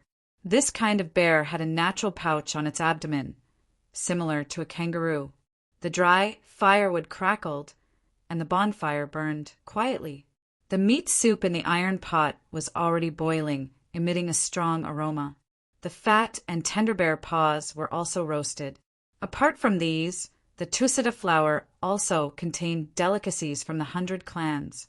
The two of them ate heartily, and their tense hearts slowly relaxed. Bai Ningbing suddenly laughed, and looked at Fong Yuan with her blue eyes. "Look, this is retribution. You burned that pair of siblings to death, and not long after, you were burned to the state." The light from the fire shone on Fong Yuan's face, and the terrifying injuries on his face made him look somewhat scary and ugly.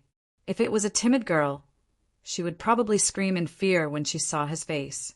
Fong Yuan smiled, not minding it, and was even secretly happy about it.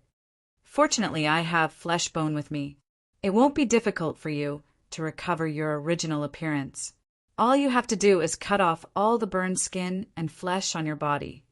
Then use flesh bone to treat it, and you will be able to grow new skin and flesh.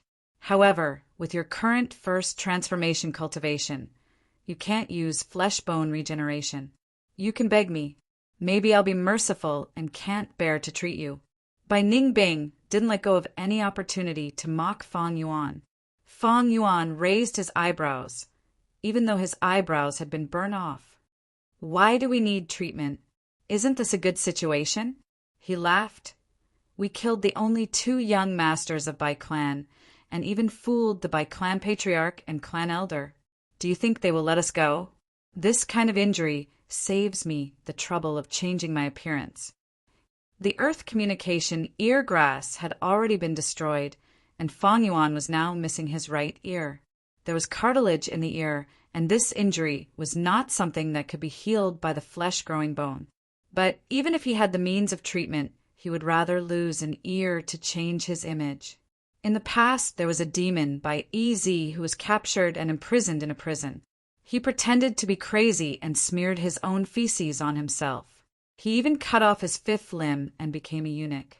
His enemies finally thought that he had gone completely crazy and thus let down their guard, allowing him to escape.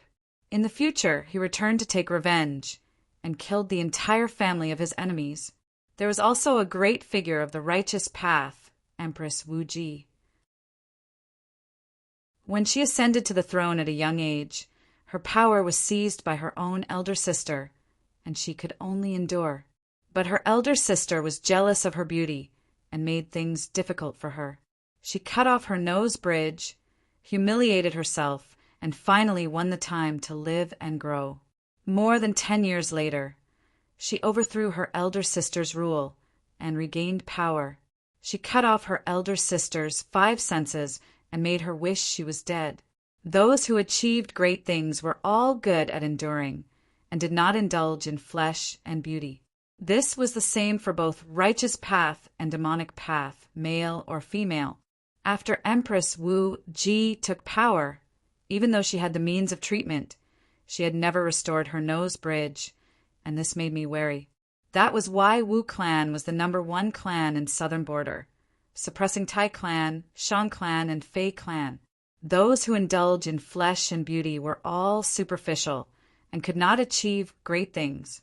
Be it this world or Earth's history, they all prove this point. King Yu of Zhou, for the sake of his beloved concubine Baoxi's smile, made a fool out of his vassals, but what happened to him? He was betrayed and was killed by the barbarians. Lu Bu to Jiao Chan, Wu Wang to Shi Shi, Xian Yu actually brought Yu Ji with him to war, hee. What happened to these people? On the other hand, Cao Cao was short, Sun Bin was crippled, Sima Qian was castrated. Everyone has a love for beauty. But success had nothing to do with flesh and beauty. Having the determination to give up was the cornerstone of success. In fact, it is you with your blue eyes and silver hair. You are too dazzling, you need to change. Fang Yuan sized up Bai Ningbing's body and said.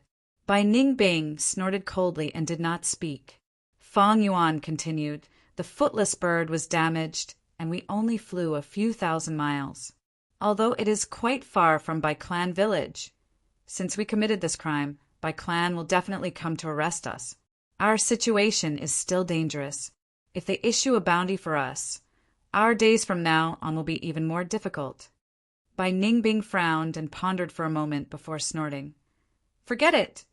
I am tired of this outfit. If I change my appearance, it will be a wonderful experience.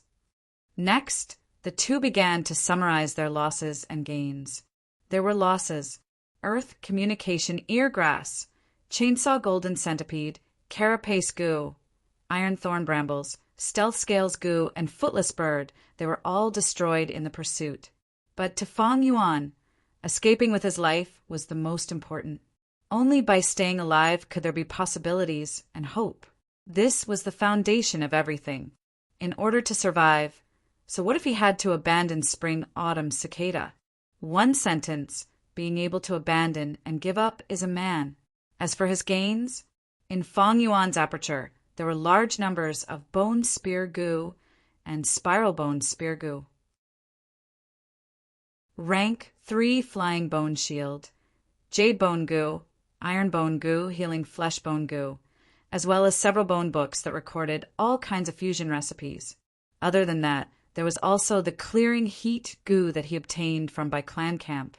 Of course, the most important thing was the bone-flesh unity goo that he took the risk to successfully fuse at the last moment. Compared to his gains, the losses were not serious. After all, this was a complete inheritance. That flower wine monk was a rank 5 expert, even stronger than the rank 4 gray-bone scholar. But Fang Yuan's gains from the flower wine inheritance lost to this Baigu inheritance. There was no other reason. The Baigu inheritance was something that gray-bone scholar had meticulously planned for a long time. The flower wine inheritance, on the other hand, was a product of a sudden inspiration. In fact, Fang Yuan had only walked on one of the main paths of the Baigu inheritance. There were still many side paths, and in the flesh sack secret chamber, most of the teeth had not been opened. These things had all gone to Bai clan village. They controlled this place, and as long as they spent time and effort, they could definitely devour the entire inheritance. But it doesn't matter. I have already taken all the goo worms in the plan. As long as this bone-flesh unity goo can be used, it will far surpass other things. But the earth communication ear grass has been destroyed. This is a bit troublesome. In Fang Yuan's philosophy, only practicality had value. The chainsaw golden centipede was lost, but spiral bone spear could barely replace it. There were no iron thorn brambles or carapace goo, but there was sky, canopy goo, and flying bone shield. Only the earth communication ear grass was lost, and in terms of scouting, there was a shortcoming. In the past, it was lacking healing and movement, but now these two aspects were more or less made up for. But there was a flaw in the scouting aspect. In life, most things do not go according to one's wishes. The night of Ziyu Mountain was much more lively than the day. This night, Fang Yuan and Bai Ningbing took turns to keep watch, but did not sleep well. From time to time, the roars of wild beasts could be heard from outside the cave, as well as the sounds of battle. Especially at dawn, when an intense battle unfolded near the cave entrance. Fang Yuan, who was sleeping soundly, was woken up by it. This was a battle between 2,000 beasts. Wang De, a winged black, feathered python, provoked a dark leopard. Both sides fought back and forth, carrying out a great battle. The commotion was great, the commotion shocking. Dark leopard was a fierce beast unique to Ziyu Mountain. They had a strong body and purple spotted skin. Their speed was extremely fast, and they often shuttled through the forest, leaving behind an elegant phantom image. When hunting, they were silent, and their prey often became food in their stomachs before they could even react. Fang and Bai were on tenterhooks. It could be said that they were stuck in the cave, unable to escape. As time passed, the dark leopard was gradually losing, falling into a disadvantageous position. This was a pregnant female leopard. Dark leopards had always been a male-female pair, and now that the female leopard was pregnant, the male leopard naturally went out to hunt. But it did not want the black feathered python to find a loophole.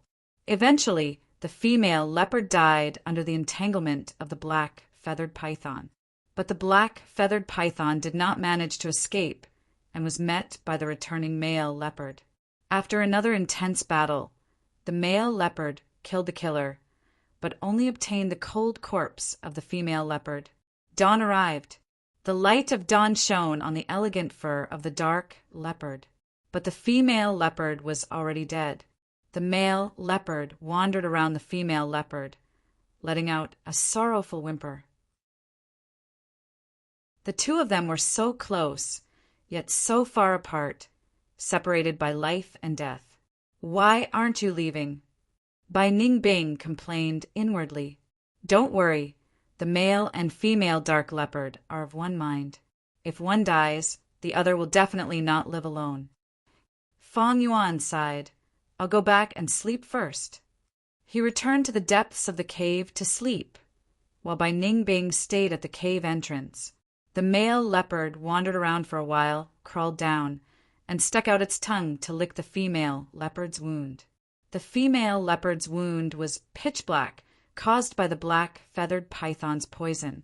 The male leopard lived here, and as long as it smelled it, it would be able to distinguish this poison. But now it did not care. In the end, its bright eyes became dimmer and dimmer, and its eyelids became heavier and heavier. When it was noon, it also died. It lay quietly with the female leopard, and its beautiful fur made them look like exquisite handicrafts. Witnessing the entire process with her own eyes, Bai Ningbing could not help but sigh. Not long after, Fang Yuan woke up and walked out of the cave energetically. He saw Bai Ningbing leaning against the cave wall, staring at the two dark leopard corpses in a daze. "How's the harvest?" Fang Yuan asked. Bai Ningbing shrugged, somewhat dispirited. "The goo that should have flown have all flown away. I don't have any methods to capture goo. Besides, didn't you see the battle last night? Those goo are either dead or injured. The remaining ones are not what we need. Hee, if not for that, how could a person like you take the initiative to sleep?" Fang Yuan laughed. "Although they are 2,000 beast kings, the goo on their bodies are indeed not much. But it might not necessarily be without any harvest, hee." Saying so, Fang Yuan walked towards the dark leopard's corpse. Chapter 233. Seeing Fang Yuan walk to the dark leopard's corpse, Bai Ningbing's gaze was attracted. The former squatted down and started to dig the ears of the dark leopard. Soon, Fang Yuan took out 2 small purple leaves from the male leopard's left and female leopard's right ears. This was a breath concealment goo. Rank 3 grass goo. Goo masters could use it to conceal their aura and cultivation, giving them a certain degree of camouflage. Almost every dark leopard had a breath concealment goo in their ears. But dark leopards always moved in pairs, and they had at least 1,000 beast king strength. They were good at sneak attacks, fast and agile, making them very dangerous and troublesome to capture. Moreover, the dark leopard was a fierce beast that only existed near Ziyu Mountain. Thus, the information about the breath concealment goo hidden in the dark leopard's ears was not widely known. In Fang Yuan's previous life, a righteous figure appeared, known as Hunting King Sun Gone. With him as the first, he hunted dark leopards and obtained breath concealment goo, selling them in the market and reaping huge profits, thus becoming rich. After him, countless goo masters rushed to Ziyu Mountain to make a fortune. Just a few years later, the dark leopard went extinct. But now, Ziyu Mountain was still a secluded place. Here, it was safe during the day, but extremely dangerous at night. There were no clans, but there were embryonic forms of clans, villages. Although there were no earth communication eargrass to scout, they were lucky to obtain 2 breath concealment goo. Fang and Bai relied on this goo to avoid many dangers. They would not go up Ziyu Mountain. With their current strength, they could already travel through ordinary forests. But they did not have the strength to go deep into famous mountains and great rivers. To explore these places, even Bai clan would have to pay a huge price, not to mention the current Fang and Bai. They moved around the foot of Ziyu Mountain, and 2 days later, they found a mountain path. Man-made mountain paths were much safer than ordinary forests. Of course, if they were unlucky, they would also encounter danger. Moving along the mountain path one evening, Fang and Bai discovered smoke rising in spirals. The two glanced at each other and quickened their steps. At a call in the mountain, they found a village. The village was surrounded by low stone walls, and farmers returned in 2s and 3s, carrying hoes and other farming tools, walking into the village. There were also guards standing around the village. However, these people were all mortals, so they were nothing to worry about. "Let's go." Fang Yuan led the way down the village. Just like that. Bai Ningbing was slightly surprised. Their appearance quickly attracted the curious, doubtful, and suspicious gazes of the villagers. Most villages in this world were very xenophobic. It was even more so for the clan's mountain stronghold. The security was tight, for fear of spies and thieves sneaking in. May I ask if these two guests from afar are you esteemed Lord Masters? Before they even reached the village entrance, two guards with similar appearances came up to them. Bai Ningbing didn't say anything. According to the original agreement, everything would be handled by Fang Yuan. Fang Yuan shook his head. Brothers, we're just mortals. Hearing this, the two of them heaved a sigh of relief, and their expressions became relaxed. The younger youngster disdainfully sized up Fang Yuan's body, saying with some disgust, I knew it, this person is so ugly. How can he be one of those powerful Lord Masters? Fang Yuan's body was covered in burns, and he was also missing an ear. His appearance was ugly and disgusting. Bai Ningbing also changed into ordinary attire, her long silver hair not only shaved short, but also dyed black.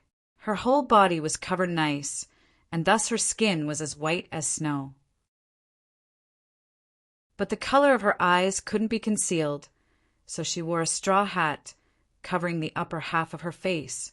When the two of them stood together, they looked like two mortal villagers.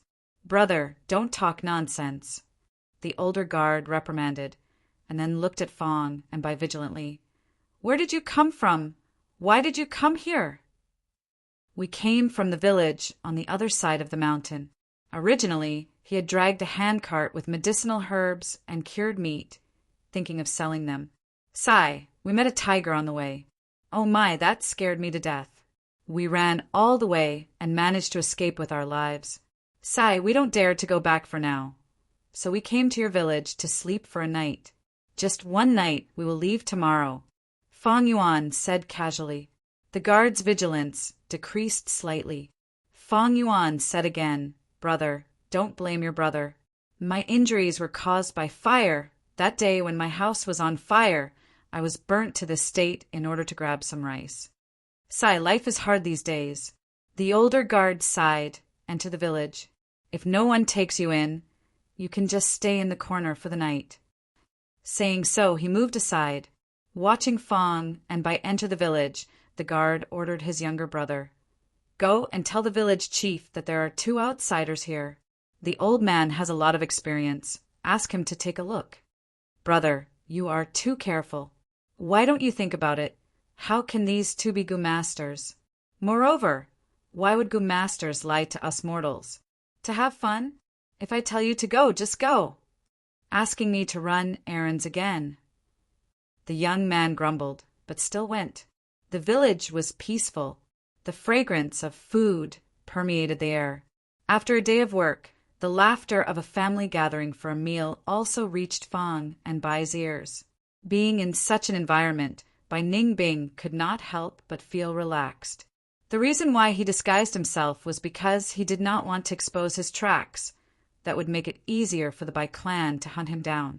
Secondly, it was because Fang Yuan was a cautious person and liked to hide in an unfamiliar environment, making it easier for him to deal with sudden and abnormal situations. It was very easy to find a family to take them in. Just give them a yuan stone fragment, and they would happily vacate the main house. But doing so did not match their current status. Fang Yuan had a better method. He walked around the village for a while and stopped in front of a dilapidated house. This family only had one old lady. She originally had a grandson, but when he was playing outside, he was eaten by wolves. In front of the house, the old lady was drawing water from a well, looking very strenuous. Auntie, let me help you. Fang Yuan put on a silly smile and ran over eagerly. The old lady saw Fang Yuan and was shocked by his appearance. But Fang Yuan was very enthusiastic, and with a silly smile on his face, he quickly helped her draw a few buckets of water, and the old lady's wariness disappeared.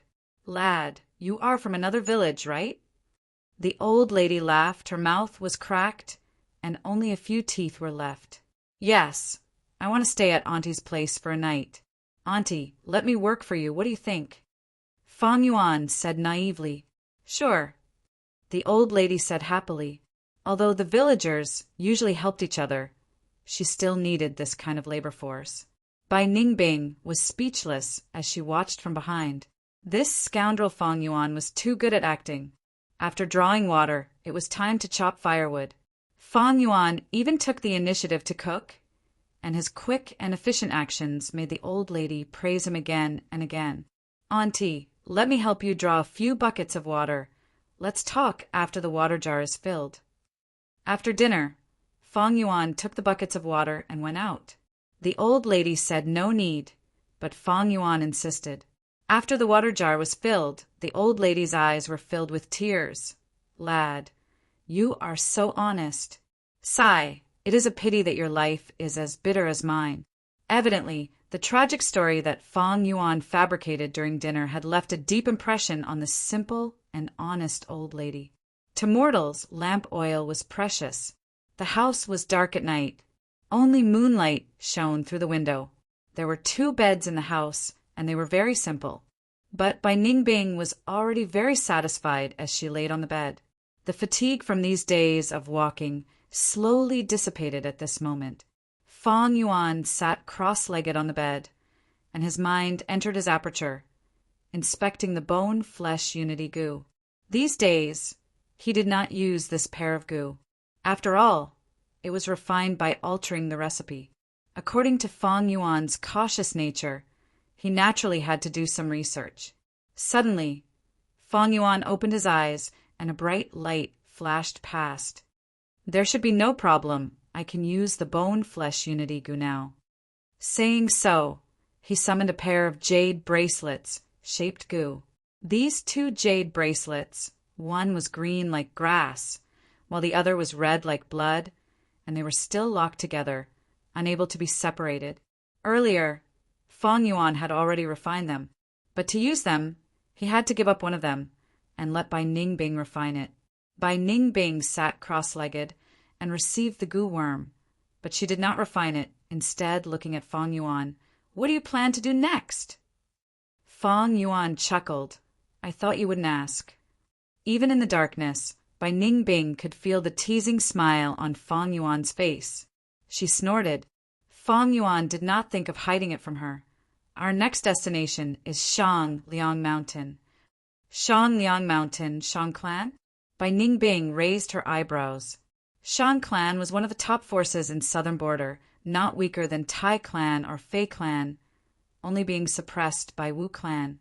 Shang Clan was famous in Southern Border for their trade. Even outside of Southern Border, anyone with some knowledge knew that Southern Border Shang Clan was the center of trade, and how prosperous Shang Clan City was, with yuan stone everywhere. When Bai Ningbing still had the northern dark ice soul physique, she had yearned to visit Shang Clan City, but now she was worried. "We committed a crime in Bai Clan. I'm afraid we will be hunted down by the righteous path. If we go to Shang Clan City, won't we be walking into a trap?" Fang Yuan smiled. "In the entire southern border, there are only 2 places that can accommodate us. Shang Clan City is definitely one of them. Although Shang Clan is one of the leaders of the righteous path, Shang Clan City is indeed a land of freedom, and the best place for demonic path people to sell their loot. Otherwise, why do you think Shang Clan is the richest in Southern Border? Even the Wu Clan is left in the dust in this aspect." Bai Ningbing's thoughts wandered as she heard this. "The rumors say that anything can be bought in Shang Clan City. Is that true?" Fang Yuan shook his head. "Those who say this are all low level. In this world, there are too many things that have a price but no supply. For example, a certain Yanggu. Ha ha ha. If you like this work, you are welcome to come to Iso."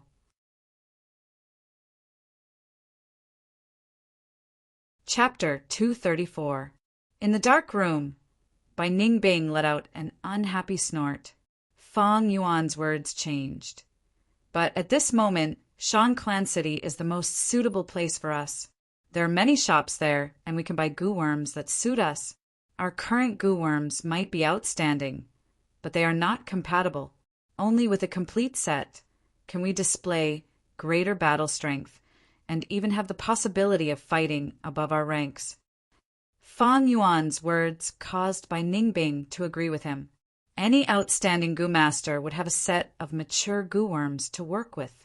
For example, when Bai Ningbing was still in the northern dark ice soul physique, she had ice blade goo, icicle goo, water shield goo, bluebird ice coffin goo, ice mussels goo, frost demon goo. They were all ice and water type goo worms, and when used together, it was extremely smooth and complemented each other. But now, although they had many goo worms, they were very messy. If they changed to a complete set, their battle strength would at least double. Coincidentally, Fong Yuan had large numbers of bone spear goo and spiral bone spear goo in his aperture. These things could be sold to Shan Clan City.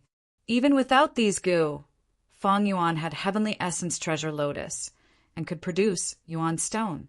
Going to Shan Clan City to hide was the first goal. Buying goo worms was the second. Fong Yuan's third goal, however, was not convenient to tell by Ningbing. This involved rock dissection. In a dark corner of a certain gambling den, a legendary goo was hidden in a rock. Fong Yuan had the rank 6 Spring-Autumn Cicada, the rank 9 Immortal Venerable Heavenly Essence Treasure Lotus, the Aptitude Changing Blood Skull goo, and the Bone Flesh Unity goo. Not to mention the Bone Flesh Unity goo, Blood Skull goo had almost lost its value, because almost all the clansmen related to Fong Yuan's bloodline were dead. Heavenly Essence Treasure Lotus, although it had outstanding effects, it had no prospects. Fong Yuan did not know the refinement recipe, and the higher Fong Yuan's cultivation, the less useful it would be. Spring-Autumn Cicada was even more nonsensical. Right now, it is still in hibernation. Use it, there is a risk. Don't use it when it recovers, it will burst your aperture. This guy was a ticking time bomb. Spring-Autumn Cicada, Heavenly Essence Treasure Lotus, Blood Skull goo, and Bone Flesh Unity goo were the 4 most valuable goo in Fong Yuan's possession. And these goo all had a common characteristic. That was, they were all goo worms used to assist cultivation. How much help did they bring to Fong Yuan? Big. Huge. But for Fong Yuan in terms of combat, it wasn't so obvious. But the goo in Shan Clan City was different. It was a trump card for battle. With this goo and some other goo, it would be a complete set. Only then would Fong Yuan be considered to have been reborn, and he would have the posture of being invincible among those of the same level. He would have recovered a bit of the demonic path's glory from his previous life. There is still a long way to go to Shan Clan City. Let's not talk about such a distant matter. You should first refine this Bone Flesh Unity goo. Fong Yuan changed the topic. After Bai Ningbing found out about Fong Yuan's plan, she felt slightly relieved. The more time she spent with Fong Yuan, the more she felt that Fong Yuan was too sinister and cunning. Especially his performance today. He was so simple and honest that even she was almost fooled. Not long ago, she had personally witnessed how Fong Yuan refined the Bone Flesh Unity goo, and thinking of Fong Yuan's performance, she felt a chill in her heart. She secretly reminded herself to be careful. That pitiful matriarch of the 100 clans was a good example. If she did not guard against Fong Yuan, who knows if one day she would be betrayed by Fong Yuan and would still be counting the money for him? Shaking her head, Bai Ningbing calmed her emotions and started to refine the Bone Flesh Unity goo. This pair of goo had a peculiar shape, one green and one red. Bai Ningbing chose the red one and activated her primeval essence. This Bone Flesh Unity goo had already been refined by Fong Yuan beforehand. Right now, Fong Yuan withdrew his consciousness and cooperated with Bai Ningbing. Without spending too much time, Zhang Xian managed to refine it easily. The moment she finished refining it, the Bone Flesh Unity goo underwent a change. This pair of interlocked jade bracelets suddenly vanished in the air, and almost at the same time, a ring mark appeared on Fong Yuan and Bai Ningbing's wrists. The difference was that the ring mark on Fong Yuan's left wrist was green, and the ring mark on Bai Ningbing's right wrist was red. A mysterious feeling rose up in the hearts of Fong and Bai at the same time. This feeling allowed Fong Yuan to sense Bai Ningbing, and at the same time Bai Ningbing to sense Fong Yuan. It was as if they were connected by flesh and blood, inseparable. This feeling was not good, making Bai Ningbing feel disgusted as if she had eaten a fly. Fang Yuan's brows were also tightly furrowed. The scroll left behind by Gray-Boned Scholar did not explain this point clearly, but Fang Yuan thought for a moment and felt relieved. This Gray-Boned Scholar only did theoretical research. He has never used his experience. It is normal that he doesn't know. This feeling was only a minor detail. The next step was the main point. The two endured the strange feeling in their hearts and sat cross-legged on the bed facing each other, starting to duel, cultivate. They stretched out their palms facing each other. To be safe, Fang Yuan, who had the weaker cultivation, started the experiment. He mobilized a portion of green copper primeval essence from his aperture and carefully poured it into Bai Ningbing's aperture strength. The green and red rings suddenly let out a bright light. The primeval essence, which originally carried a different aura, immediately changed into the same aura as Bai Ningbing after entering her aperture. It really worked. Bai Ningbing lightly shouted in joy. But I clearly mobilized 10% of my green copper primeval essence, but when it entered your aperture, only 6% was left, a reduction of 4%. Fang Yuan's observation was even more detailed. Bai Ningbing was not surprised. What's so hard to understand? Didn't that scroll say so?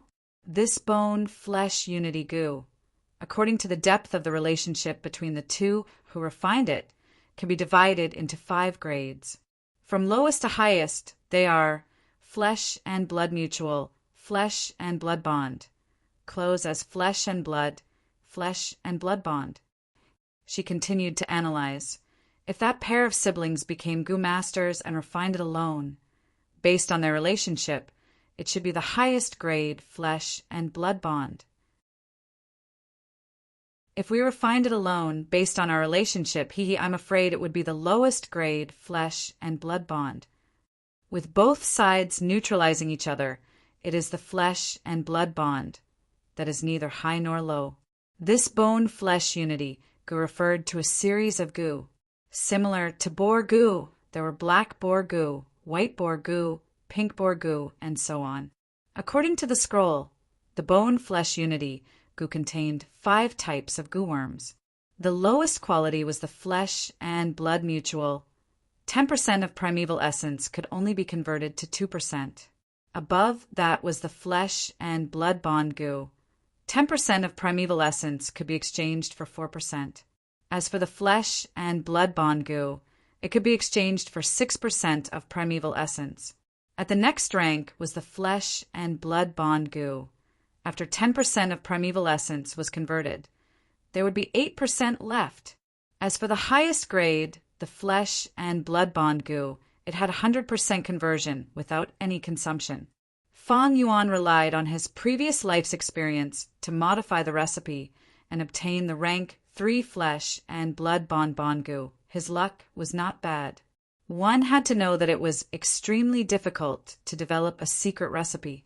It required many Gu worms, continuous deductions, and experiments. Fang Yuan was able to modify it successfully because of the inspiration from his experience, and also because his luck was good. But he did not like to rely on luck.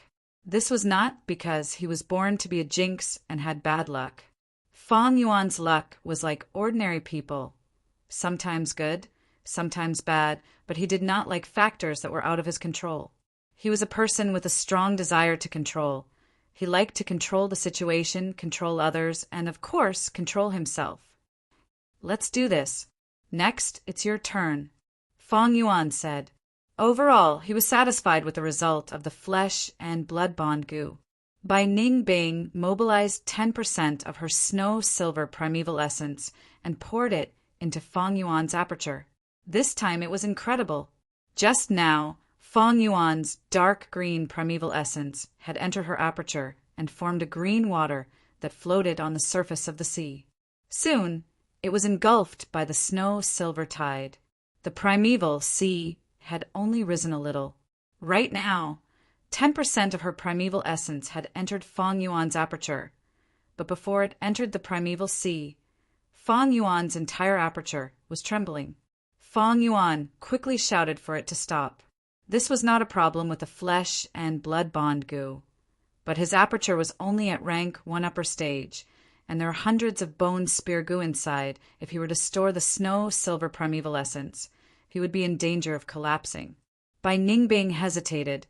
If she poured in her primeval essence now, she might be able to burst Fang Yuan's aperture. But even if the aperture burst, the Yanggu would be destroyed by Fang Yuan with a thought. She thought for a moment and finally transferred the primeval essence back.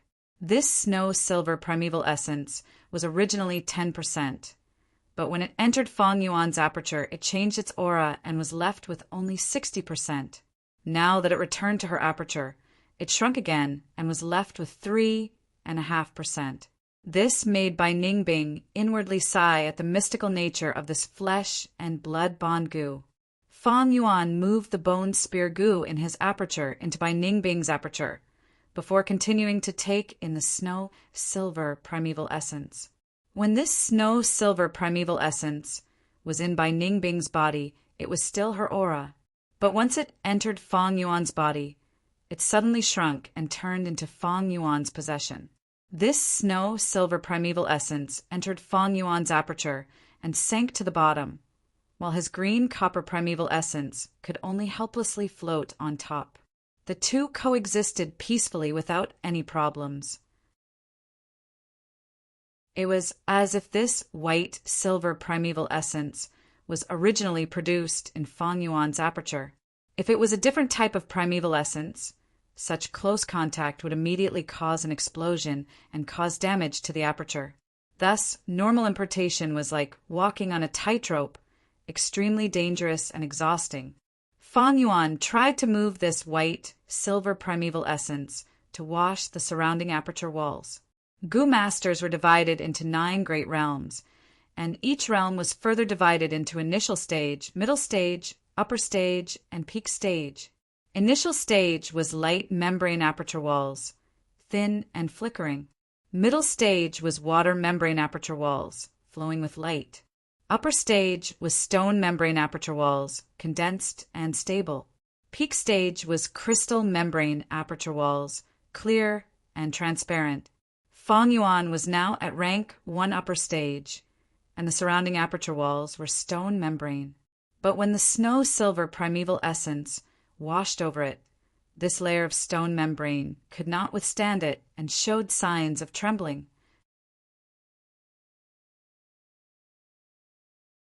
Chapter 235.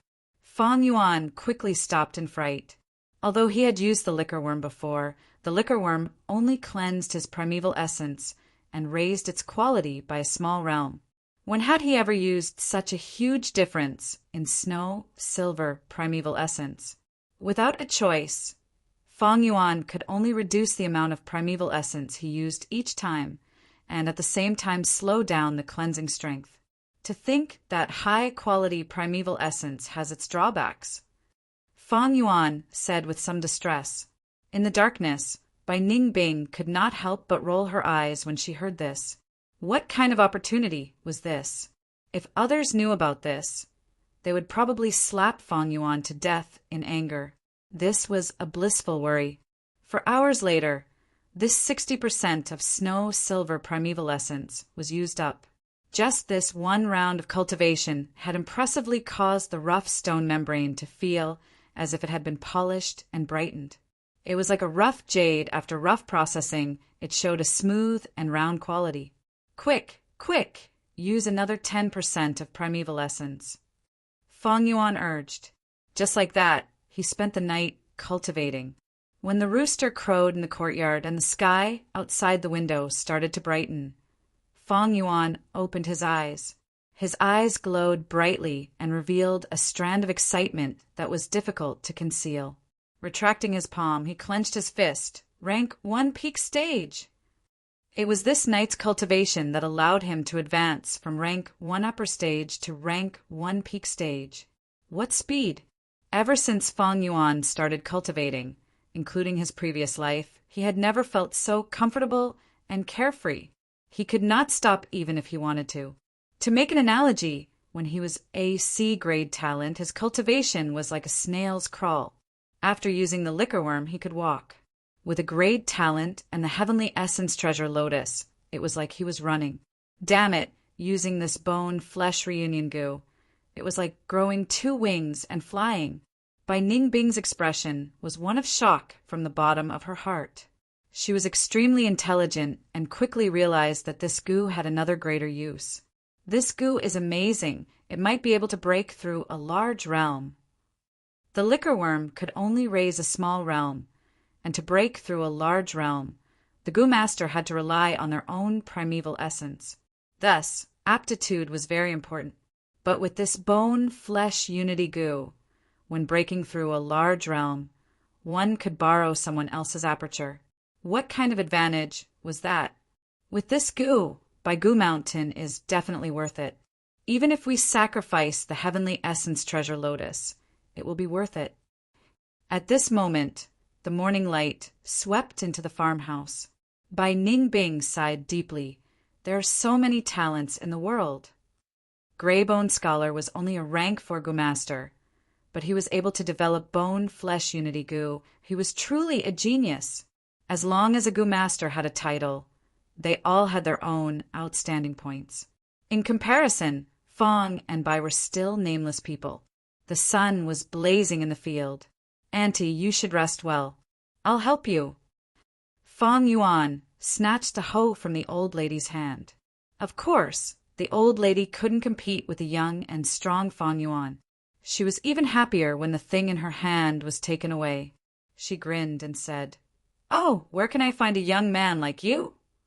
2 days had passed since the first dual cultivation session. Their original plan was to stay for 1 night before leaving, but after using the bone-flesh unity goo, Fong Yuan enjoyed the pleasure of his cultivation advancing by leaps and bounds. Thus, he decided to change his plans and at least break through to rank 2 before leaving.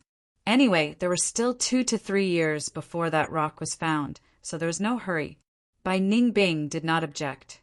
The difference between rank 2 and rank 1 was huge. Becoming a rank 2 goo master would be of great help to their future journey. Thus, the 2 stayed in the village and did not leave. The old lady also did not chase them away. In fact, she wanted nothing more than for Fong and Bai to stay here forever. They were so diligent in their work. Although one was a bit dumb and the other ugly, they were both honest children. Fong and Bai did some work during the day. One had the strength of 2 boars, while the other had the strength of a crocodile.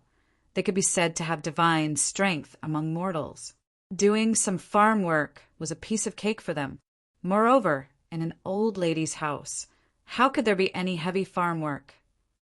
Every day, Fong and Bai only slept for about 2 hours, but they were still full of energy. This kind of living condition was like heaven compared to trekking in the wilderness, living in the wind and sleeping in the open, living in constant danger. Fong Yuan made good use of his time and threw himself into cultivation, as if he was addicted to it. Relying on the bone-flesh unity goo, his cultivation speed, using an idiom to describe it, was 1,000 li in a day. On the first night, he advanced to rank 1 peak stage. These days he had been progressing steadily, and his aperture walls were already sparkling and translucent. According to this speed, he would probably break through to rank 2 in a few days. As the number of times he cultivated increased, the bone-flesh unity goo's position in Fong Yuan's heart rose rapidly, surpassing the blood skull goo and heavenly essence treasure lotus, second only to the spring-autumn cicada. There was no need to talk about the liquor worm. It could only advance a small realm and could not compare to the bone-flesh unity goo. As for the blood skull goo, the investment was too high and the return time was too long. The heavenly essence treasure lotus was good, but it could only provide help to a lone goo master. As for the bone-flesh unity goo, according to Bai Ningbing, it was a goo that could change the world. These words were not exaggerated at all, and were deeply acknowledged by Fong Yuan. The bone-flesh unity goo's rank was low. Even a rank 1 or 2 goo master could use it. Although there were many fusion requirements, the standard was not high. With a clan's foundation, it was easy to refine this goo. This goo had no attraction to lone goo masters, but to clans and sects, it was a divine weapon. Using this method, the clan elders could guide the younger generation, reducing the time and funds needed to nurture a goo master by many times. With the bone-flesh unity goo, it was no longer nurturing goo masters, but creating them in batches. This was the difference between heaven and earth. Because of this goo, Fang Yuan had even wavered yesterday and had the impulse to change his rebirth plan. He wanted to turn fighting alone into building a force. Speaking of which, an organization was just a tool to be used. Fang Yuan had established the Blood-Winged Demon sect in his previous life, and if he wanted to establish a force in this life, it would be a walk in the park. But there was only one goal in establishing a force, and that was to occupy territory and resources, relying on layers of control to gather the strength of others for one's own cultivation. Goo master cultivation was like rowing a boat against the current. It was a process of accumulation and naturally required resources. Thus, rank 5 Goo masters and below would have an easier time cultivating with the help of an organization. Once they reached rank 6 and above, they would undergo a qualitative change and transcend mortals to immortals, gathering the heavenly power into their bodies, and the organization would be useless. Knowing this, it was easy to understand Fang Yuan's plan. In his previous life, Fang Yuan had established the Blood-Winged Demon sect to gather resources. In this life, he knew about all kinds of hidden inheritances and could monopolize these resources to rush to rank 6 faster and more freely. What was the point of wasting so much time and energy to build a faction? But now that he had the bone-flesh unity goo, it would be much faster and more convenient to establish a force. The investment was less, but the results were faster. Creating goo masters in batches could quickly form a force. However, Fang Yuan thought about it carefully. Until this morning, his urge to establish a force had completely dissipated. If he really relied on the bone-flesh unity goo to establish a force, he would be courting death. Such a divine weapon, once exposed, would definitely attract the greed of all the large forces. Not to mention him, starting from scratch. Even a clan leader with some foundation would not dare to use the bone-flesh unity goo wantonly. It would attract too much jealousy.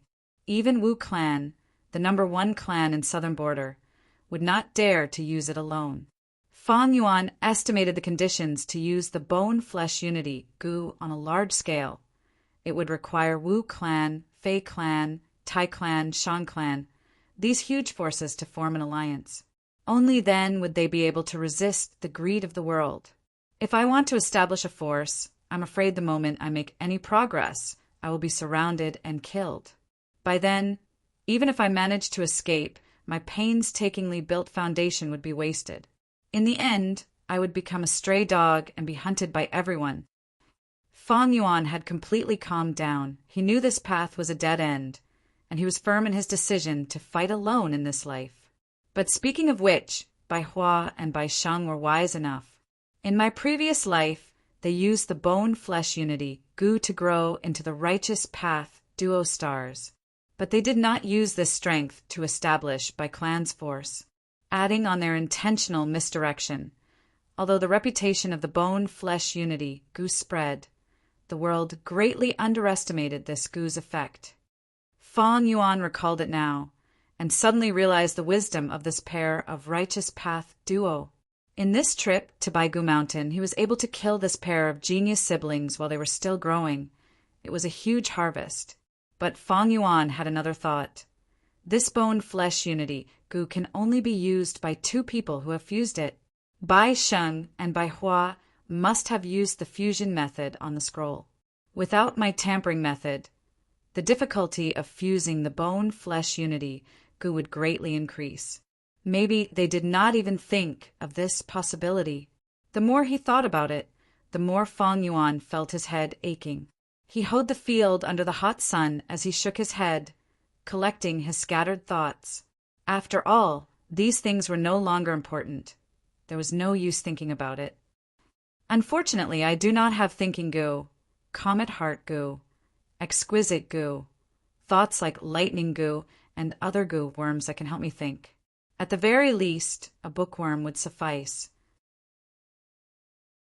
It seems I can only buy them when I get to Shang Clan City. The old lady's field was small to begin with, and Fong Yuan quickly hoed half of it. Bai Ningbing was interested and took the initiative to do it. When she was at Qingmao Mountain, she had seen farmers hoeing their fields. But at that time she was still muddle-headed. But now that she was there, she wanted to experience the wonders. At 10 o'clock in the evening, the two ate in front of the old lady's house. "You must be hungry. There are sweet potatoes in the pot. Make sure you eat your fill." The old lady smiled as she scooped 2 bowls of rice. This rice was not the rice from the rice bag grass, but coarse grains. But Fong and Bai were not picky people. "Eat slowly. I have good news to tell you." On the dining table, the old lady smiled mysteriously.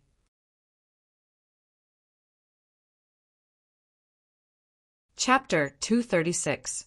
"Auntie, what's the good news?" Fong Yuan immediately asked naively. Just as he asked, an old man walked in from outside. Bai Ningbing squinted her eyes secretly. This old man was a Gu master. However, he only had rank 1 initial stage cultivation, and looked old and clumsy. There was nothing to worry about. "Young lad, this is our village head," the old lady introduced. Fong Yuan and Bai Ningbing quickly stood up. Fong Yuan scratched his head, appearing somewhat uneasy. "Lord Village Head, I am." Before he finished his introduction, the village head smiled and waved his hand. "I know you two outsiders." Gu masters could sense aura between each other, but Fong and Bai had the breath concealment Gu in their ears. The Gu master's aura was concealed. At least the village head could not see through it. These two outsiders, the old village head had received the villagers' report a few days ago, but he did not take it to heart. In the past few days, other than Fong and Bai, there were also many people who had stayed in the village for the night. "Just come. Why did you bring anything?" the old lady grumbled. The old village head did not come empty-handed. He held a skewer of fish. "This was caught in the pond this morning. Your teeth are not good. Drink some fish soup, it can nourish your body." The old village head laughed. The old lady rolled her eyes at him, taking the fish. "I will go to the kitchen to make the fish soup." Her voice was filled with joy. Bai Ningbing could not tell from the two's expressions and tone. But Fong Yuan's gaze flickered, understanding in his heart. This old man and the old lady were probably in love at twilight.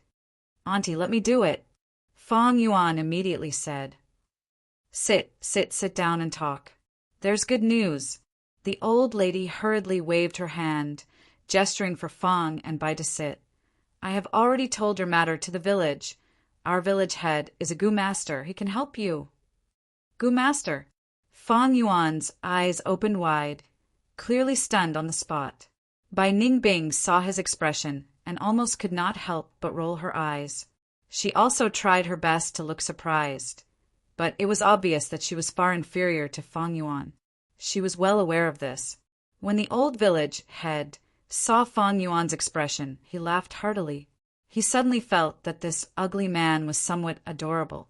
As for Bai Ningbing, she seemed to be in a daze. In comparison, the old village chief preferred Fong Yuan.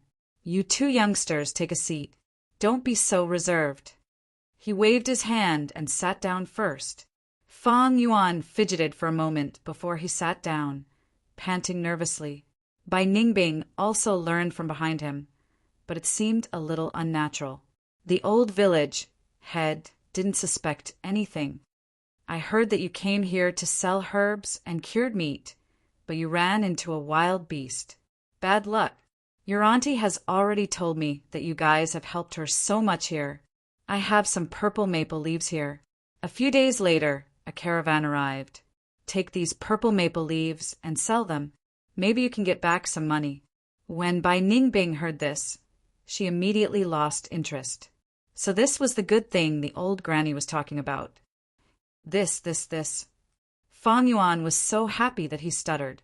His eyes teared up as he choked. Village lord, you are really a good person, a very good person.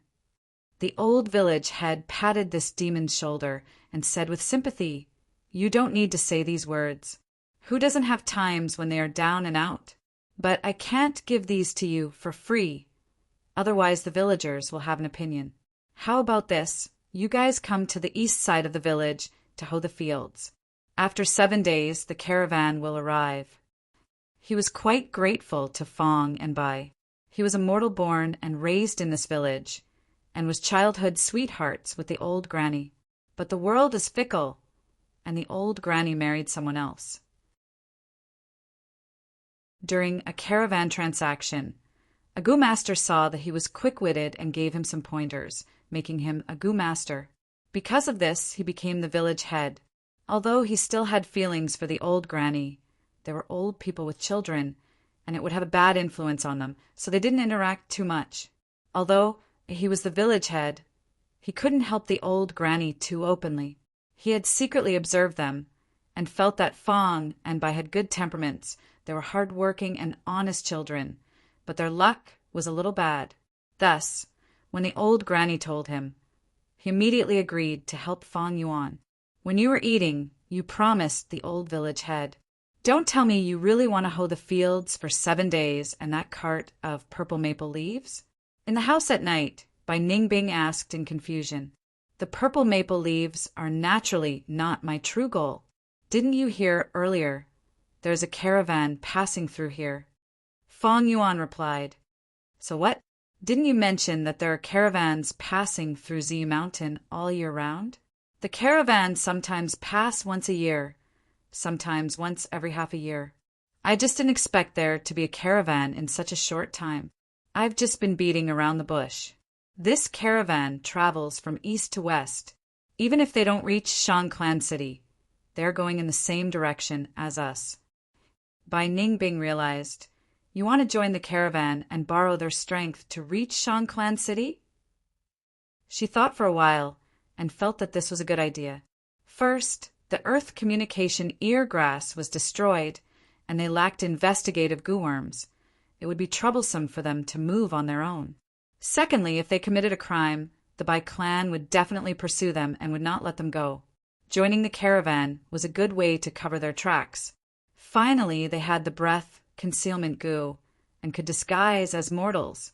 The caravan was on guard against foreign Gu masters, but they were not so vigilant against mortals. Even if they were discovered, it would not be a big deal. At that time, one rank 3 and one rank 2, they would have the ability to escape. The leader of the caravan was usually rank 3.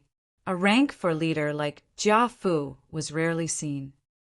But even if we disguise as mortals, it would be impossible for us to casually join the caravan, right? Bai Ningbing thought for a while, still having some misgivings. Fang Yuan chuckled. Of course, we can't casually join the caravan. Even mortals need a guarantor. But I think the old village head will help us solve this problem. Bai Ningbing felt relieved, letting go of her worries. That's true. I was worried for nothing. With Fang Yuan's craftiness, how could he miss this point? She thought in her heart. All right, 7 days later, I will definitely break through to rank 2 initial stage. But other than this, I think it is time to use the iron bone goo and jade bone goo. Bai Ningbing curled her lips, not minding. I said I wanted to use them earlier, but you didn't agree. I have raised them for so many days and wasted a lot of milk spring water. Fang Yuan sighed. Young man, you are ignorant and fearless. You don't know the pain in this. Tonight we will not dual cultivate, rest well, and I will use the iron bone goo tomorrow night. The next day, Fang and Bai went to the east side of the village to work as promised. Fang Yuan specially worked from morning until sunset. He concealed his great strength in his body. This amount of exercise was not worth mentioning, but it was enough to make the other farmers look at him in a different light, even looking up to him. At night he sat cross-legged on the bed, sinking his mind and pouring his primeval essence into the iron bone goo in his aperture. This goo was like a bone, round at both ends and slender in the middle. Its whole body was black, like it was made of steel. This goo was a rank 3 goo, instantly consuming a large amount of primeval essence to activate. Fang Yuan was a mere rank 1 goo. He could not use it. But Bai Ningbing poured in a lot of white, silver primeval essence, giving him the qualifications to use it. The borrowed snow silver primeval essence was almost completely used up. All of it was poured into the iron bone goo. This goo first let out a black light, before melting into a liquid iron, flying out of the aperture and fusing into Fang Yuan's bones. Pain. Intense pain. Unimaginable pain. Fang Yuan felt like his heart was being branded by a hot iron. Wherever the liquid iron flowed to, that bone would feel like it was being roasted on charcoal. This pain was so deep that it made Fang Yuan's expression distort. Immediately after, cold sweat appeared on Fang Yuan's forehead, and in a moment his whole body was drenched in sweat. After a while, Fang Yuan could not hold on any longer, letting out groaning sounds. Bai Ningbing's expression changed. In the darkness, she could not see Fang Yuan's expression and condition, but from this suppressed sound, she could tell the pain was no small matter. She knew how strong Fang Yuan's willpower was. Even when his whole body was shrouded in flames, he did not make a sound. Right now, after using the iron bone goo, he let out such a sound, it could be seen how intense the pain was. Goo masters nurture, use, and refine, and in terms of use, some goo's usage was extremely special. The iron bone goo was like this. Once used, it would cause extreme pain. But this pain could only be endured if he fainted midway. All his previous efforts would be in vain. In history, many famous goo masters had died from the pain of using goo worms like the iron bone goo. Fang Yuan clenched his teeth and persevered. He could not endure the torrential pain, letting out a few groans from his nose. In the end, he was in so much pain that his whole body was numb, and his teeth felt weak from clenching. When all the bones in his body were dyed black by the iron liquid, he finally relaxed. And almost at the same time, a strong wave of dizziness hit him. His vision turned black, and he almost fainted, but he held on, taking a few breaths and lying down. Finished. In the darkness, Bai Ningbing probed. Of course. Fang Yuan breathed in. His voice was hoarse but calm. Go to sleep. We still have work tomorrow. Bai Ningbing saw that Fang Yuan was still conscious, but she was actually very disappointed. If he fainted, she might be able to get the Yanggu. But that's not right. The Yanggu is in Fang Yuan's aperture. I don't have any special methods. How can I take it out? Thinking of this, some of her dark thoughts dispersed. But on the second day, Fang Yuan did not get up to work, instead lazing around on the bed. The pain was still tormenting him. As long as he moved, the intense pain was like a hacksaw, mercilessly sawing at his nerves. The pain temporarily dominated him, making him weak and powerless. Not to mention farm work, he could not even walk on the ground. Bai Ningbing realized that last night, Fang Yuan was just putting up a facade. She did the farm work alone that day. That night, Fang Yuan recovered to a state where he could move. Bai Ningbing did not believe it and also used the jade bone goo. Only then did she know how much pain Fang Yuan was enduring. Even someone as prideful as her could not help but groan in pain, even tearing the bed sheets. But in the end, her whole body trembled as she persevered to the end. Realizing her success, under the assault of intense dizziness, she laid down on the bed and fell into a deep sleep.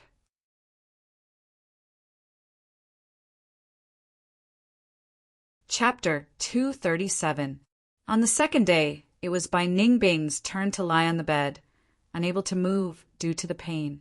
Fang Yuan had mostly recovered and went to the east of the village to plow the fields.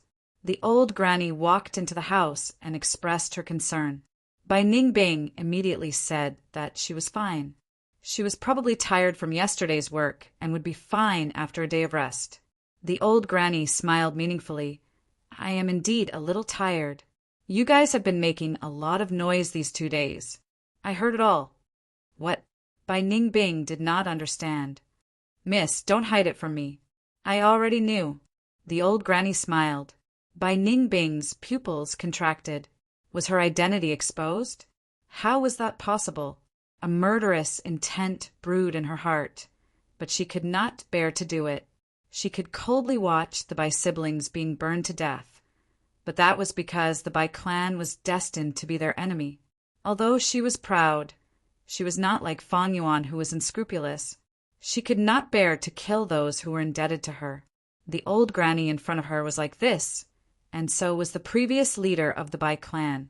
The old granny did not notice Bai Ningbing's thoughts. She grabbed Bai Ningbing's hand and patted it lightly. Miss, I can see that no man has a butt and waist like yours. No wonder you wear a straw hat and don't like to talk. Although I'm old, I'm still a woman. We women have an advantage over those stinky men. We're more attentive. Ah. Bai Ningbing did not know what to say. The old granny was very enthusiastic and said in an understanding tone, I understand. You're a woman after all. You have to disguise yourself like this when you're outside. Otherwise, it would be bad if something happened to you. Bai Ningbing was speechless. She hated it when people used the word woman to provoke her. However, she felt helpless against the warm and honest old granny. The old granny smiled until her eyes squinted. Suddenly, she lowered her voice. You two must be a couple. Auntie has heard what you've been doing these past 2 nights. I'm not trying to lecture you, but you have to take it easy when doing that kind of thing. These words were like a bolt out of the blue. Bai Ningbing's expression froze, as if she had been struck by lightning. Auntie, it's not what you think. After a long time, she squeezed out these words with great difficulty. Her expression was extremely stiff. Aya, why are you so embarrassed? It's nothing. You can say anything to Auntie. I've lived for so long, what haven't I seen? The old lady blinked her eyes and grinned. Then, her gaze fell on the bedsheet. Bai Ningbing followed her gaze and suddenly felt like dying. But then again, this bedsheet was indeed torn by her. Then the old lady said a lot of things to her. But Bai Ningbing's mind was in a mess, and she didn't listen to a single word. At noon, when Fang Yuan came back for lunch, the old lady stopped him at the door and kindly reminded him, Young man, your wife has already told me. Young people were hot-tempered, but they also had to take care of their bodies, and they had to take care of their wives even more. Do you remember what Auntie said? What? Fang Yuan opened his mouth wide, unable to react for a moment. The old lady smacked her lips in dissatisfaction and helplessness. You're good at everything, but you're too simple and honest. If you're so honest, you'll lose out when you brag. If Guyue's clan, divine investigator Tai, 100 Flowers and 100 Lives heard this, they might be so angry that they would come back to life. Fang Yuan stood on the spot in a daze. Suddenly his eyes flashed, and he finally reacted. Oh, this matter.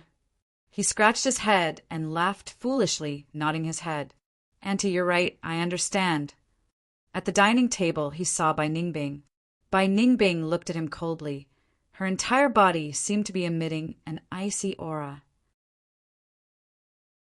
And the corner of Fang Yuan's eyes kept twitching. This matter reminded Fang Yuan of something. Fang Yuan could act like whatever he wanted. That was because he had rich experiences and broad horizons. But Bai Ningbing wasn't, so there was a flaw in her disguise. Fortunately, this flaw was very small. In this world, when mortal women wanted to travel, they would indeed disguise as men to reduce the danger. Even though he was sick of this misunderstanding, Fang Yuan had to admit that this misunderstanding was even better at concealing his identity. Bai Ningbing's mood became extremely terrible. That night, she questioned Fang Yuan again when he would give her the Yanggu. Fang Yuan could only answer clearly. Once he reached rank 3, he would give it to her. Bai Ningbing snorted. She understood Fang Yuan. She would rather die than believe Fang Yuan's honesty. But now, she had no way to take the Yanggu by force. When I reach Shangclan City, I need to buy a poison Vao Gu. 3 hands Gu, Grand Snatch Gu is also fine. Thinking so, Bai Ningbing felt even more urgency to get to Shangclan City. Other than cooperative cultivation, Fang Yuan's cultivation content had increased by a whole new level. That was to use the crocodile strength Gu to cultivate his strength. Speaking of which, it was out of Fang Yuan's expectations that he could raise the crocodile strength Gu until now. The greatest contributor to the war was still the Bai clan. It was because of the crocodile meat from Bai clan that Fang Yuan could raise the crocodile strength Gu until now. Otherwise, it would have died from lack of food. The crocodile strength Gu was similar to the black and white boar Gu, permanently increasing the Gu master's strength. But before rank 6, the Gu master's body was still immortal. It was like a bowl, it could not contain a lake. The Gu master's body had a limit. Thus, Fang Yuan could not use the crocodile strength Gu before. Fortunately, he obtained the iron bone Gu and jade bone Gu from Baigu Mountain. These 2 Gu were consumption-type Gu. Each had their own merits, their value was about the same, and they could permanently increase the Gu master's body constitution. The choice of Gu would determine the Gu master's future development. There were many considerations when Gu masters used Gu. Some Gu could not be used together, while some Gu together had an outstanding effect. For example, Bai Ningbing had once used the ice muscles Gu. Thus her skin was ice muscles. Ice muscles stopped perspiration and stopped bleeding. Thus Bai Ningbing could no longer use Gu worms like the blood sweat Gu.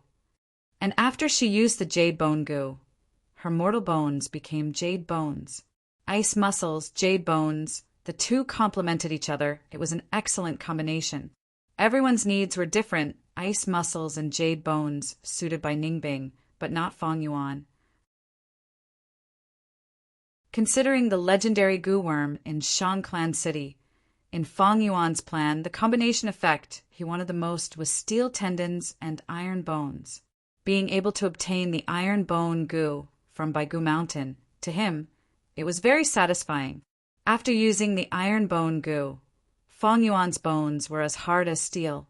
With the strengthening of his body, he could already bear the strength of a crocodile on top of the strength of 2 boars.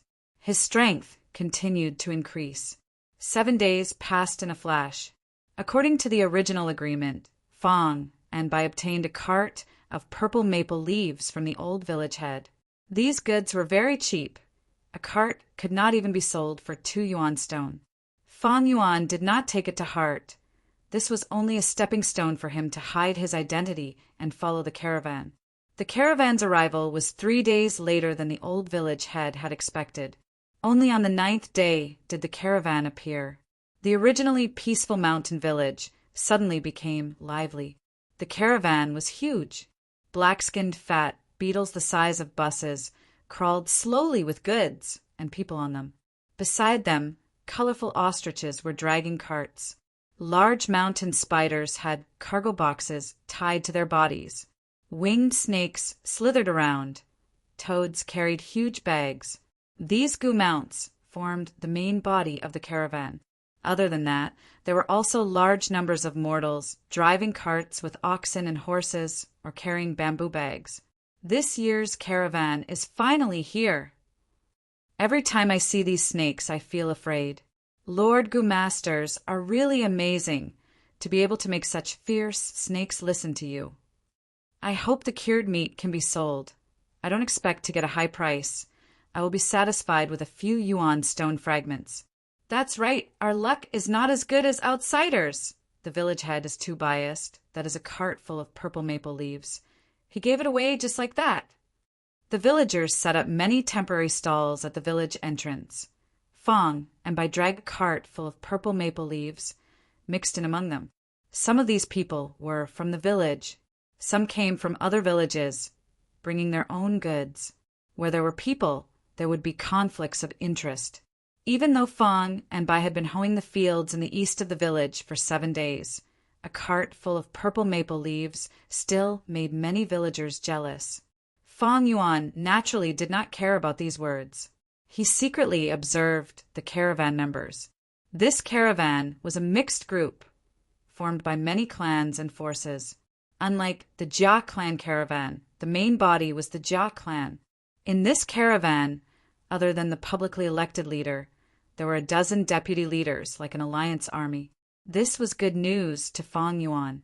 The more complicated the caravan structure, the easier it was for him to sneak in. "Hey, how much are you selling this cart of purple maple leaves?" Soon, someone came to ask for the price. 2.5 pieces of yuan stone. Fang Yuan said, 2.5 pieces of yuan stone? You might as well rob. The person's eyes widened. Buy or not? Bai Ningbing said. Humph. The person flicked his sleeves and left. If they really sold this cart of goods, what excuse could Fang and Bai use to join the caravan? Thus, they purposely did this, and in a short while they angered 3 people who wanted to buy. Until the evening, this cart of purple maple leaves was still unsold. On the contrary, more than half of the medicinal herbs, cured meat, milk, and so on were sold. After all, the caravan had a large number of people. These things needed to be replenished. Many people wanted to see Fang and buy as a joke. Some even started to mock and ridicule them. There were also kind-hearted people who reminded them to lower their prices. But Fang and Bai ignored them. When night fell, Fang Yuan pretended to be dejected, pulling the cart of purple maple leaves to the old village head's house. The old village head asked about the situation and sighed. You guys, I clearly told you it's good enough to buy 2 pieces of yuan stone. You can even sell 1.5 pieces of yuan stone. Why didn't you listen to me? Why did you have to sell it for 2.5 pieces?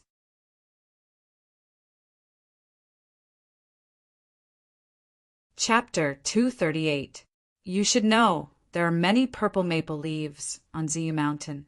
The reason why those people buy them is because it is convenient and saves time to collect them. Sai, it is pointless to tell you. Forget it, forget it. The old village head shook his head and sighed. Fang Yuan scratched his head. We wanted to sell more yuan stone. Firstly, to recoup our losses, and secondly, to show our filial piety to the elders.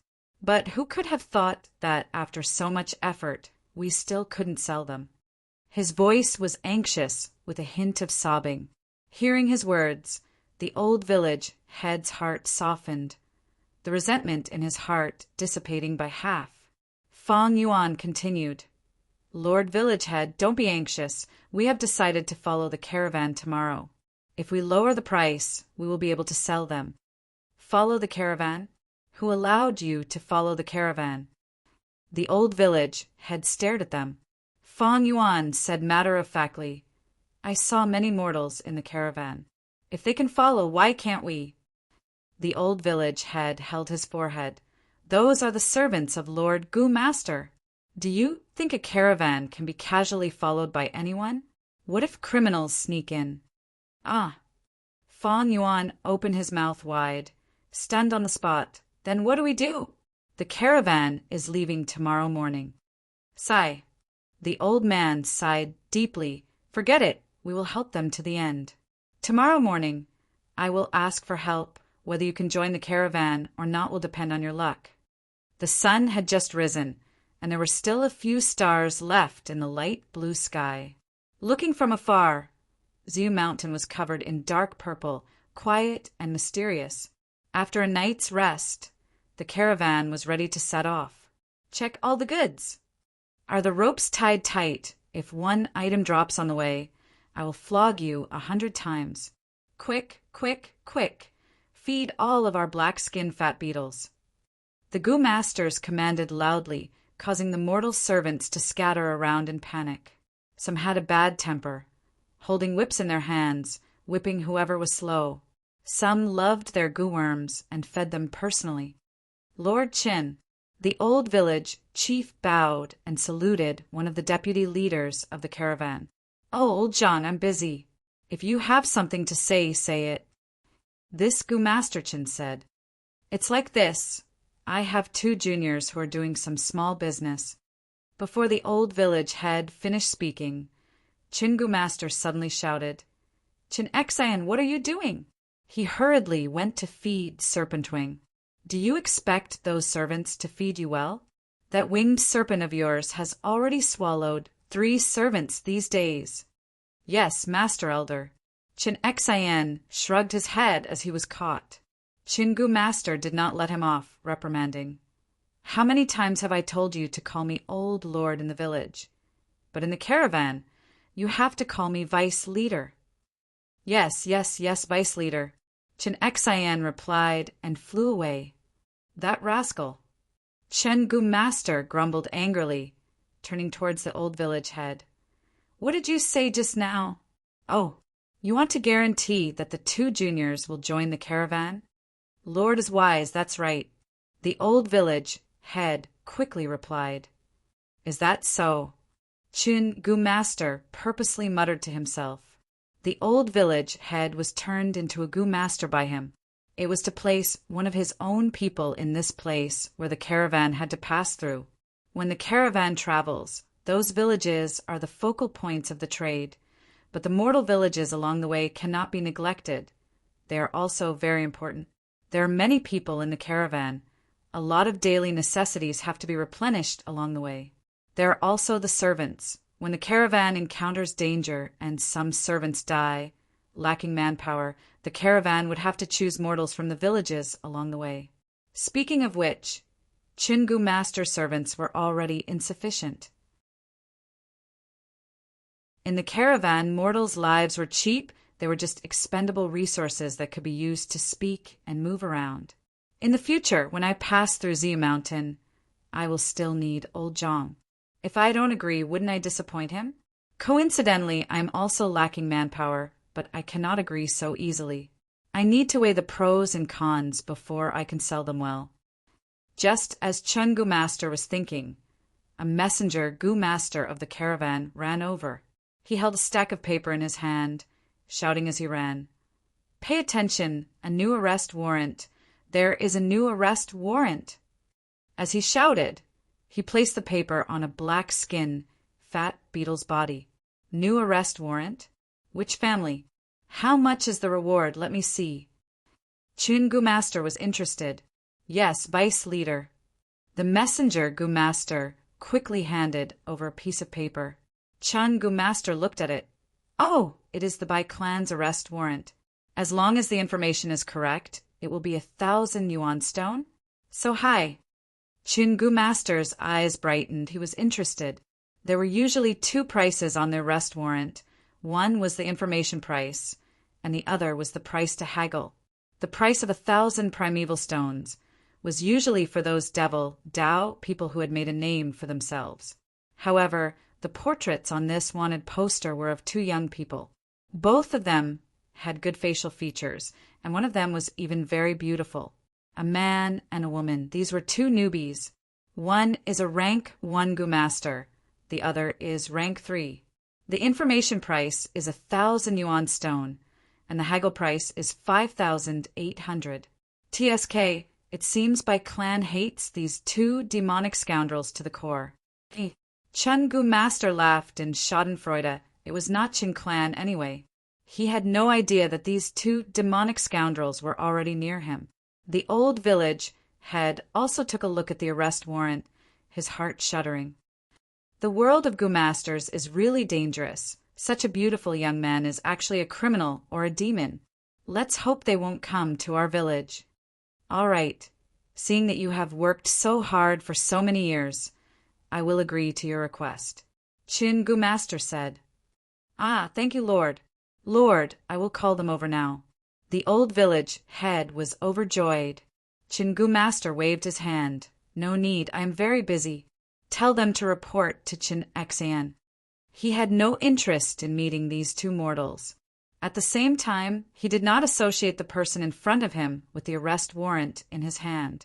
After all, this was the Bai clan's arrest warrant, and the Bai clan village was thousands of li away. Chin Gu Master subconsciously felt that his side was very safe. This was a very common thought process. Even in modern Earth, when a murder happened in a provincial capital, no matter how vicious it was, people from other provincial capitals would not feel too much danger, even with modern transportation. Besides this, there was also the wishful thinking. In this boundless world, there are countless living beings. Why did these two scoundrels escape to my place? Then my luck is too bad. This is impossible. People always feel that unfortunate things will not happen to them. Furthermore, there were many arrest warrants.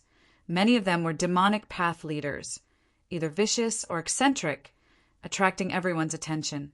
Like Fong and Bai, these two newbies, one rank 3 and one rank 1.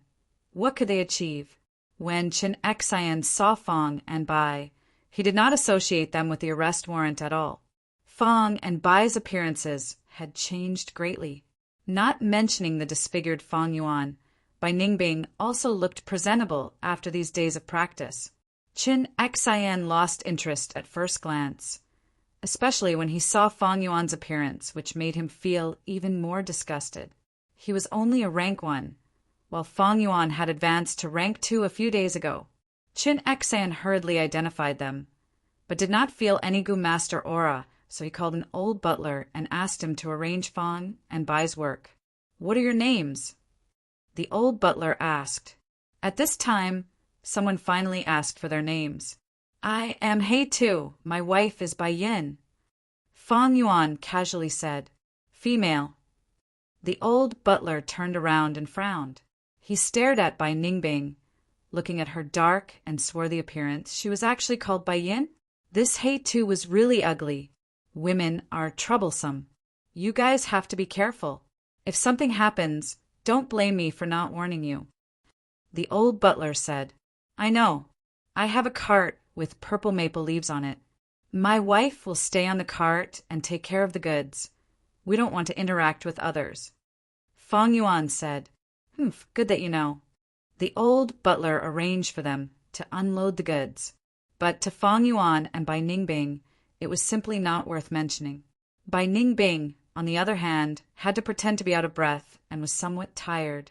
Not far away, a few servants took the chance to slack off and sat around to rest. Everyone's gazes were fixed on Fong and Bai. "Brother Chang, there are 2 newcomers. Someone saw that they even brought their own goods. That is a cart full of purple maple leaves." A skinny servant said excitedly. Exploiting newcomers that had just joined was the custom of the old caravan. Brother Chang squatted on the ground and squinted his eyes. "I saw it. Skinny monkey, go test them first." His physique was robust like an ox, with well-developed chest muscles, but he was not rash. In this world where Gu masters were revered, the bravery of mortals was not worth mentioning.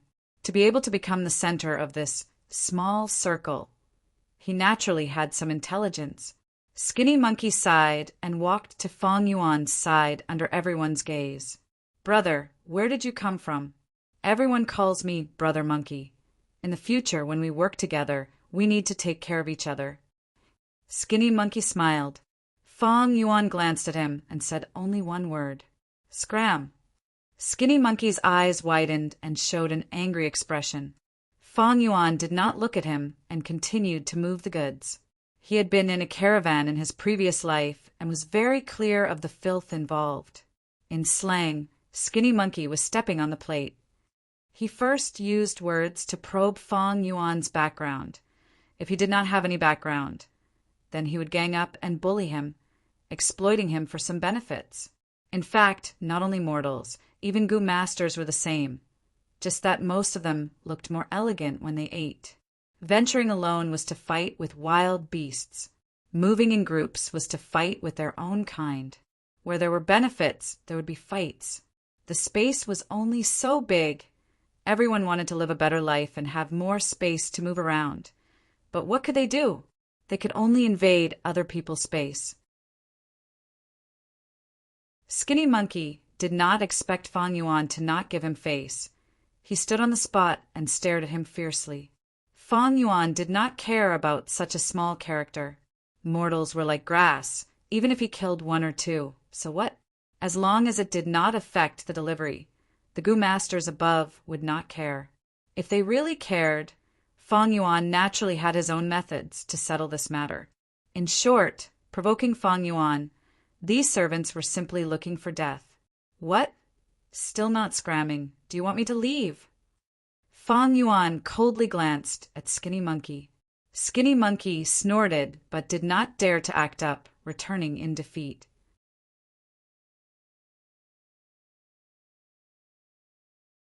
Chapter 239. The caravan traveled for a day, and in the evening they chose to stop near a mountain valley. This guy's luck was pretty good. He only encountered 3 small beast groups. After killing 2 of them and expelling one, Lin Fan's eyes lit up. Other than some losses, the gains from slaughtering the beast groups were actually quite profitable. The evening sky was filled with the afterglow of sunset. Red, orange, grape gray, eggplant purple, the sunset clouds were dazzling. The colors were mixed and constantly changing. Sometimes it was like a roaring lion, sometimes it was like a galloping horse, and sometimes it was like a blooming sea of flowers. The sunset light shone on the emerald green mountain valley. In the mountain valley, the caravan had arranged a small area in a certain corner, and it was noisy. Come, take a look. The fresh beast meat we just slaughtered today. Buttermilk, fragrant and sweet buttermilk. There are only 10 pieces of clothing left, clearance sale. Fang Yuan and Bai Ningbing were also in the crowd.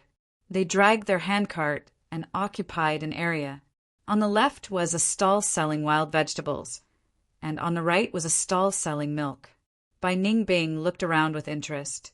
To think there would be such a small market in the caravan! There will be transactions when there is consumption, and consumption will stimulate the market. Fang Yuan replied. Bai Ningbing's gaze flickered. These words were really incisive. She looked at Fang Yuan. These purple maple leaves, are you going to sell them all? Fang Yuan nodded slightly. I have already joined the caravan. I can casually sell these purple maple leaves. Keeping them in my hands will instead attract the greed of some scoundrels. Moreover, purple maple leaves were not easy to preserve. Only a day had passed, but the purple maple leaves on Fang Yuan's cart were already showing signs of withering. As time passed, their value would become lower and lower. Of course, it was just 2 yuan stone. Fang Yuan naturally did not care, but throwing them away casually did not suit their current status and would arouse suspicion. There are 2 types of small markets in the caravan. The one we are participating in is only the transactions between mortals. It happens every day. The other type is the transactions between Gu masters, once every 7 days. Fang Yuan said. Bai Ningbing's blue eyes shone under the shadow of the straw hat. If we can participate in the Gu master's small market, it will be helpful to us. There is still a long way to go before we reach Shang Clan City. To prevent any sudden incidents, we need at least 1 investigative Gu.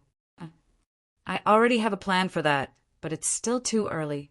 Fang Yuan smiled confidently as he thought of something in the tusita flower. The 2 of them were talking in low voices. A male servant hobbled over. His clothes were ragged and his face was covered in blood. He looked like a beggar. Walking to the stall next to Fang Yuan's, he looked at the clay pot filled with milk and swallowed a mouthful of saliva. Brother, can I have a sip of milk? Go. Don't get in the way of my business.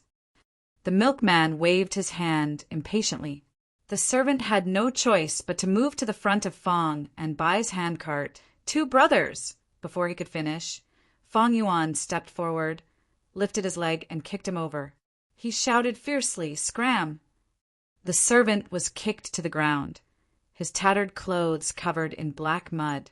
His wounds were also affected, causing him to grimace in pain. He climbed up with difficulty and stared at Fang Yuan with a hateful gaze. All right, I'll remember this. We are all mortals. Who hasn't met with misfortune one day? Humph. Fang Yuan's expression turned cold, and he kicked again. Slap. The servant fell to the ground again. Try saying another word. Fang Yuan looked down from above. The servant stared at Fang Yuan fiercely and climbed up, not daring to be long-winded. But immediately after, he was kicked down by Fang Yuan again. "I don't like the look in your eyes." Fang Yuan crossed his arms, his voice cold. The servant lowered his head, not daring to look at Fang Yuan again. He quietly climbed up, not daring to continue begging, and walked away. Looking at his departing figure, Bai Ningbing asked in confusion, "Strange, why is there a beggar in the caravan?" "This is normal. This servant must have made a mistake, or his master is in a bad mood today." In any case, he was beaten up by a go-master, and his meals were cancelled.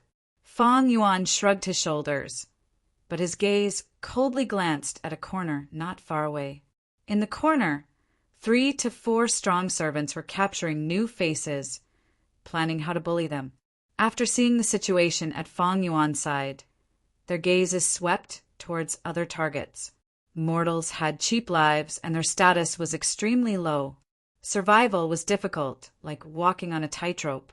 In the caravan, go-masters were easily killed, and their lives were as cheap as grass. Along the way, they could be replenished from the villages. Every time the caravan met with danger, large numbers of mortals would lose their lives. Other than that, there was also an intense, dark competition between the mortals. Fang Yuan had just arrived here, and there were already 2 groups of people who wanted to find trouble with him. He was naturally not afraid of these troubles, but if he could resolve them easily, he would try to resolve them in advance. Of course, there were also some mortals who lived beautifully. Most of these people had backgrounds and were related to some go-masters. Thus they used their connections to intimidate others. After that begging servant left, 2 groups of people came. The leader of one group was an old man with astute eyes. After asking Fang Yuan the price, he immediately lowered the price to 1/4. Fang Yuan guessed this old man's identity. He should be a steward in charge of dispatching servants. The leader of the other group was a woman. Her eyes were coquettish, and she was actually wearing silk clothes. Fang Yuan immediately understood. This was definitely a tool of a certain male go-master. The 2 were escorted, and although they were all mortals, their social status was extremely clear. They lowered the price very low with the intention of buying low and selling high. These people all had some extra money, unlike most servants who were in a precarious situation, living so miserably that they did not even have food to eat. Although Fang Yuan looked down on this carriage of purple maple leaves to put on a good act and not expose himself, he still rejected the 2 who were trying to lower the price. The old man had a pleasant expression, but there was a hidden threat. The woman cursed and walked away. "As long as a 3rd person asks for the price, I will sell this carriage of rotten leaves." Just as Fang Yuan was calculating, the small market suddenly went into an uproar. Some people were excitedly cheering and shouting, "That kind-hearted Miss Zhang is here again. Miss Zhang is kind and benevolent. She is like a fairy that descended to the mortal world. Such a good person. I won't go hungry tonight. What's going on?" Bai Ningbing gazed into the distance, only to see a green figure appear at the entrance of the market. Fang Yuan was also puzzled. What situation was this? "Miss Zhang, Fairy Zhang." A group of servants rushed over, and at once the entrance of the market was filled with people. Most of these people were punished by go-masters and had no food to eat. The man that Fang Yuan kicked earlier was also among them, stretching his neck and arms. "Don't be anxious, everyone. There will be food. There will be food. Take it slowly," the green-clothed girl said. Her voice was gentle and soft, and the moment she spoke, it was drowned out by the shouts of the crowd. "All of you shut up. Line up and come one by one. Whoever dares to snatch or shout, I will kill him immediately." Suddenly, a thunderous voice resounded in the small market. An old but tall and sturdy go-master stood up with his head held high. His fierce gaze swept around, and the bustling small market immediately quietened down. This was the might of a go-master. No one did not believe his words. with a Gu master's identity as long as he was in a bad mood. So what if he killed 2 or 3 mortals? Everyone pushed and shoved and quickly lined up obediently. At the front of the line, the green-clothed girl carried a basket, distributing steamed biscuits one by one. The whole small market was silent. Countless gazes looked at the green-clothed girl, containing respect, worship, and love. Bai Ningbing was curious, asking the stall owner beside him, "Who is this girl?" "You don't even know Miss Zhang, Xinci. You too are new here, right?" "Zhang, Xinci." Fang Yuan turned around, frowning. "Tell us everything you know." The stall owner thought of how ruthless Fang Yuan was when he beat up the family servant and did not dare to hide anything. "This Miss Zhang is also a vice leader in our caravan. She has no cultivation talent and is a mortal like us. But she has a strong background in the clan, and the Gu masters beside her are her guards. I have lived for so many years, but to speak the truth, I have never seen such a kind-hearted person. Miss Zhang is too kind. Almost every night she would bring some food to the starving family servant, even if it is raining or windy. She is still like this sigh. The heavens are so unfair. Such a good person cannot be allowed to cultivate." Bai Ningbing nodded and smiled, saying to Fang Yuan, "As expected, when the forest is big, there are all kinds of birds." Fang Yuan, however, did not reply. Bai Ningbing glanced at Fang Yuan strangely, but saw that Fang Yuan's expression was not right. The latter stared at the green-clothed girl with a burning gaze, his brows almost knitted into a knot. This green-clothed girl had a head of black hair that draped over her shoulders, delicate and black, giving off a gentle beauty. Her eyebrows were like faint willow smoke, and her eyes were like the clear waves of the moon. Her skin was snow-white, and her lips were pink and tender. Her face did not have any makeup, and her contours were extremely soft. While distributing the steamed biscuits, she smiled faintly, pure and flawless. She wore a green dress, giving off a fresh and elegant aura. She was elegant like an orchid, beautiful like a lotus, gentle like water. In terms of appearance, she was on par with Bai Ningbing, but had a unique beauty. The girl's appearance was exquisite and could only be considered good-looking, like an ordinary beverage. Only with a temperament could one be called a beauty, like aged wine. No doubt, this green-clothed girl was an absolute beauty. But no matter how beautiful she was or how moving her temperament was, in Fang Yuan's heart it was all fart. Fang Yuan did not look at her appearance. No matter how beautiful her face and temperament were, if one peeled off her skin, it was all bones. He was curious and thought of a certain person. "Isn't this girl Shang Xinci?" Shang Xinci was one of the young masters of Shang clan. In the clan, the children of the clan leader were all called young master. Only the successor that obtained the approval of the clan elders could be called young clan leader. Just with her identity as the young master of Shang clan, Shang Xinci was the pride of the heavens. Everyone said that Shang clan was greedy and black-hearted, but this Shang Xinci was an exception. She had a weak nature and was not good at fighting. She was soft-hearted and was the worst at doing business in Shang clan. When she did business, not only did she often suffer losses, she was also often cheated by others. She easily trusted others, and most importantly, she would not learn from being cheated once and would be cheated again and again. As the young master of Shang clan, she was once the shame of the entire Shang clan and was looked down upon the most. But on account that she was the bloodline of the Shang clan leader, they showed mercy and did not expel her from the clan. She treated mortals equally and had a strong sense of compassion and often helped and saved people. There were even a few times when she bought all the slaves in auctions and was scolded by the Shang clan leader. But fate was truly wonderful. In the end, she became the leader of Shang clan.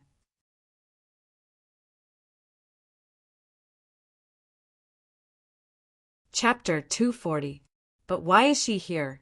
Also, why is she called Zhang Xanci? In my memories, she is a Gu master.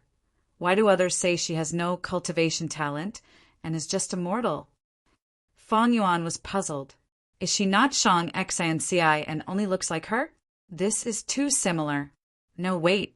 Fang Yuan's thoughts churned as he suddenly dug out even older information from the depths of his memories. This Shang Xanci had a rough life. She is the illegitimate child of Shang clan leader when he was young, traveling outside. She grew up without a father and was bullied.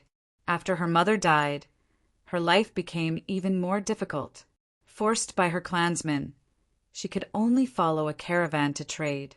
But when she arrived at Shang clan city, her bloodline was sensed by Shang clan leader. Shang clan leader was overjoyed and acknowledged her in front of everyone, feeling indebted to her. Thus, even if she made many mistakes in the future, he would cover up for her. Thinking of this, Fang Yuan's eyes shone brightly. So that's it, I understand now. Combining the current world and the remnant clues in his memories, Fang Yuan deduced the truth. Many years ago, when Shang clan leader was still a young master, he left behind a bloodline in Zhang clan. It was Shang Xanci. Shang clan and Zhang clan had been on bad terms since ancient times. After Shang Xanci was born, her mother did not reveal the identity of Shang clan leader due to various considerations. Thus, Shang Xanci was born as a shameful, illegitimate child and followed her mother's surname. This was also why she was still called Zhang Xanci now. After her mother died, she was forced by her clansmen to go out to trade. But when she came to Shang clan city, her bloodline was discovered. Her father also became the Shang clan leader. He had a high status and authority. When he recognized her in front of everyone, her fate changed drastically. That is to say, my caravan is the first caravan she went out to trade with. After realizing this, Fang Yuan's heart thumped. After all, this Shang Xanci had great potential. She was the future Shang clan leader. If this was spread, the whole world would not believe it. Of course, the future could be changed. Even according to his previous life's trajectory, when she became clan leader, the world would change and the powerful Shang clan would be in ruins. To Fang Yuan, when she became the Shang clan leader, she would not be able to do anything. This investment period is really too long, and there is no return. Her value was not shown when she was the clan leader, but when she was recognized by the Shang clan leader and became one of the young masters of Shang clan. As the young master, she had to be responsible for part of the business. This was also the tradition of Shang clan to nurture their successors. This was exactly what Fang Yuan needed. He needed to dispose of the stolen goods. A stable, good, and safe channel to dispose of stolen goods. This was essential in his grand plan of rebirth. In the future, he would definitely open more secret inheritances. There were many things that could not be used. As long as they were traded, they would be able to display their great value. For example, the bone spear gu and spiral bone spear gu in by Ningbing's aperture. Of these gu, one was enough for Fang Yuan and by Ningbing. At most, they would keep one as a backup. If the others were not sold, they could only rot in one's hands, and one would even have to spend a lot of milk to raise them. Previously, Fang Yuan had planned to use that Jia Jinsheng as a temporary channel to dispose of stolen goods. Then, it would be best if he could form a relationship with Jia Fu and nurture this channel. In the end, fate made a fool out of him. In order to receive the secret of the flower wine monk's inheritance, he had no choice but to kill Jia Jinsheng. This is a gift sent to me by the heavens. Fang Yuan sighed in his heart, looking at the distant Shang Xanci, his eyes shining brightly. Shang clan had a strong background, at least before the storm of change that engulfed the southern border. They were one of the overlords of the southern border. Even if he sold stolen goods to them, the victims would not dare to find trouble with them. But precisely because they were too strong, Fang Yuan was worried that they would commit treachery. Don't look at the righteous path. Shang clan people's hearts were all black. This was too normal. But Shang Xianci was definitely not like that. She had gone through 100 years of history and was tested by the changes. Her kindness, gentleness, benevolence, and honesty were well spread throughout the southern border in Fang Yuan's previous life. And most importantly, she had no foundation. Different from the other young masters, after she came to Shan Clan City, she was completely alone. In the future, she made many mistakes. It was not that she was not smart, but because the other young masters, for the sake of the clan leader position, secretly made things difficult for her and suppressed their competitors. Fang Yuan needed her channels, and if she wanted to live a better life in the future, she also needed Fang Yuan as external help. Most importantly, she was easy to control and influence. Her youth and personality were all weaknesses in Fang Yuan's eyes. Bai Ningbing suddenly laughed. Don't tell me you like her? What? Fang Yuan's thoughts paused. Don't pretend. We're both men, I can tell from your eyes. Speaking of which, this girl is quite pleasing to the eye. But if you want to get her, it will be hard. Unless I help you find a chance to secretly kidnap her. In exchange, you have to give me that Yanggu first. Bai Ningbing said enticingly, but Fang Yuan's next sentence angered her. You are a man. You. This was a little troublesome. Fang Yuan first had to get close to Shang Xianci, then gain her trust. But time was limited. He had to settle everything before she reached Shang Clan City. Bai Ningbing's idea of kidnapping people was too bad. The risk was too high. It would only make things worse. Fang Yuan knew one thing. Shang Xianci was deceived not because she was stupid, but because she was too kind. In his previous life, there was a demonic cultivator, known as Night Gentleman, an expert at stealing and cunning like a fox. He used the same reason to deceive Shang Xianci many times. One time he could not help but ask, I keep telling you this. Aren't you afraid I am lying? Shang Xianci said, You said you have a cash flow problem if you don't borrow some yuan stone. Your family will starve to death. I know, there is a high chance you are lying to me. But every time you say it, I can't help but think, what if you are telling the truth this time? If I don't pay first, a few lives will be lost. Although this possibility is low, I don't want to bet on this. Night Gentleman heard this. Tears flowed down his face. Deeply moved by Shang Xianci's charisma, immediately kneeling on the ground. From then on, he turned over a new leaf, following Shang Xianci with unwavering loyalty, making many contributions. The sun was slowly swallowed by the mountains in the west as night fell. The long line of people also thinned. In the end, the servants received their food and slowly dispersed. All right, that's all for today. I'll come back tomorrow. Before she could finish, a figure suddenly appeared in front of her. What kind of face was this? No eyebrows, they were all burnt. Only a bit of hair was left and one ear was missing.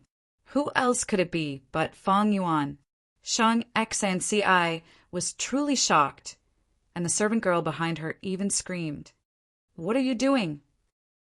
That tall and sturdy old Gu master immediately shouted, Lady Zhang, do a good deed and buy my goods. Fang Yuan ignored the old Gu master, shouting at Shang Xianci.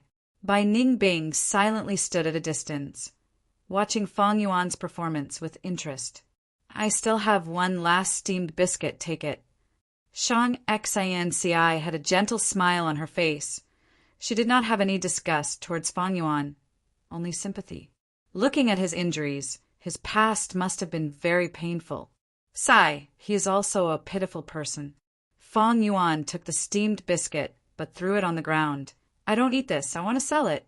I sold my family's old house to buy this cart of purple maple leaves. But I can't sell it, the leaves are about to wither. What's the point of living? Sob, sob, sob. If I can't sell it, I don't want to live anymore, I'll just kill myself. As he spoke, he started crying loudly. He stomped his feet and howled. His expression was extremely agitated, with a trace of madness. Bai Ningbing was dumbfounded. Such acting skills I really can't compare. If she did not know Fang Yuan's background, she might have been deceived by Fang Yuan. She looked at the expressions and gazes of the people around her. There was indeed a lot of shock, disdain, sympathy, indifference, but there was no suspicion. Who is this person rushing over so quickly, scaring me? So greedy, he actually wants Lady Zhang to buy his goods. This kind of person deserves it. Does he really think business is so easy? Sigh, he must have been pressured. Back then I encountered it too. The crowd discussed fervently. Hey, you madman, you dare to scare my lady, get lost. The old Gu Master's words were like thunder. He took a step forward and protected Shang XNCI behind him. Lady Zhang, if you don't buy my goods, I don't want to live anymore. Lady Zhang, you are a good person. Please buy this cart of goods and save me. Fang Yuan cried nonstop. Shang XNC's heart softened. Sai, don't cry. I will buy it. Life is the most precious thing. You need to live well from now on. Don't commit suicide. Uncle Zhang Zhu, give him 3 pieces of yuan stone. Lady, the old Gu Master's brows furrowed. Fuck, this works too. Otherwise, why would I cause such a ruckus? The group of peddlers were extremely excited. Thank you, Lady Zhang. Lady Zhang, you are my Heitu's savior. Fang Yuan was wild with joy. His face was covered in tears as he bowed continuously. The old Gu Master's eyelids twitched, looking at the cart behind Fang Yuan. This cart of purple maple leaves is at most worth 2 yuan stone. 3 is too much. Uncle Zhang Zhu. Shang XNC's voice was soft. The old Gu Master sighed deeply.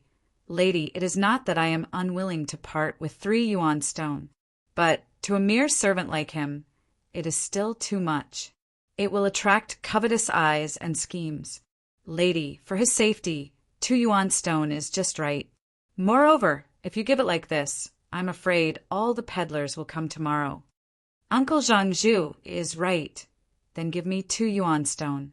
Shang XNCI thought for a while and readily agreed.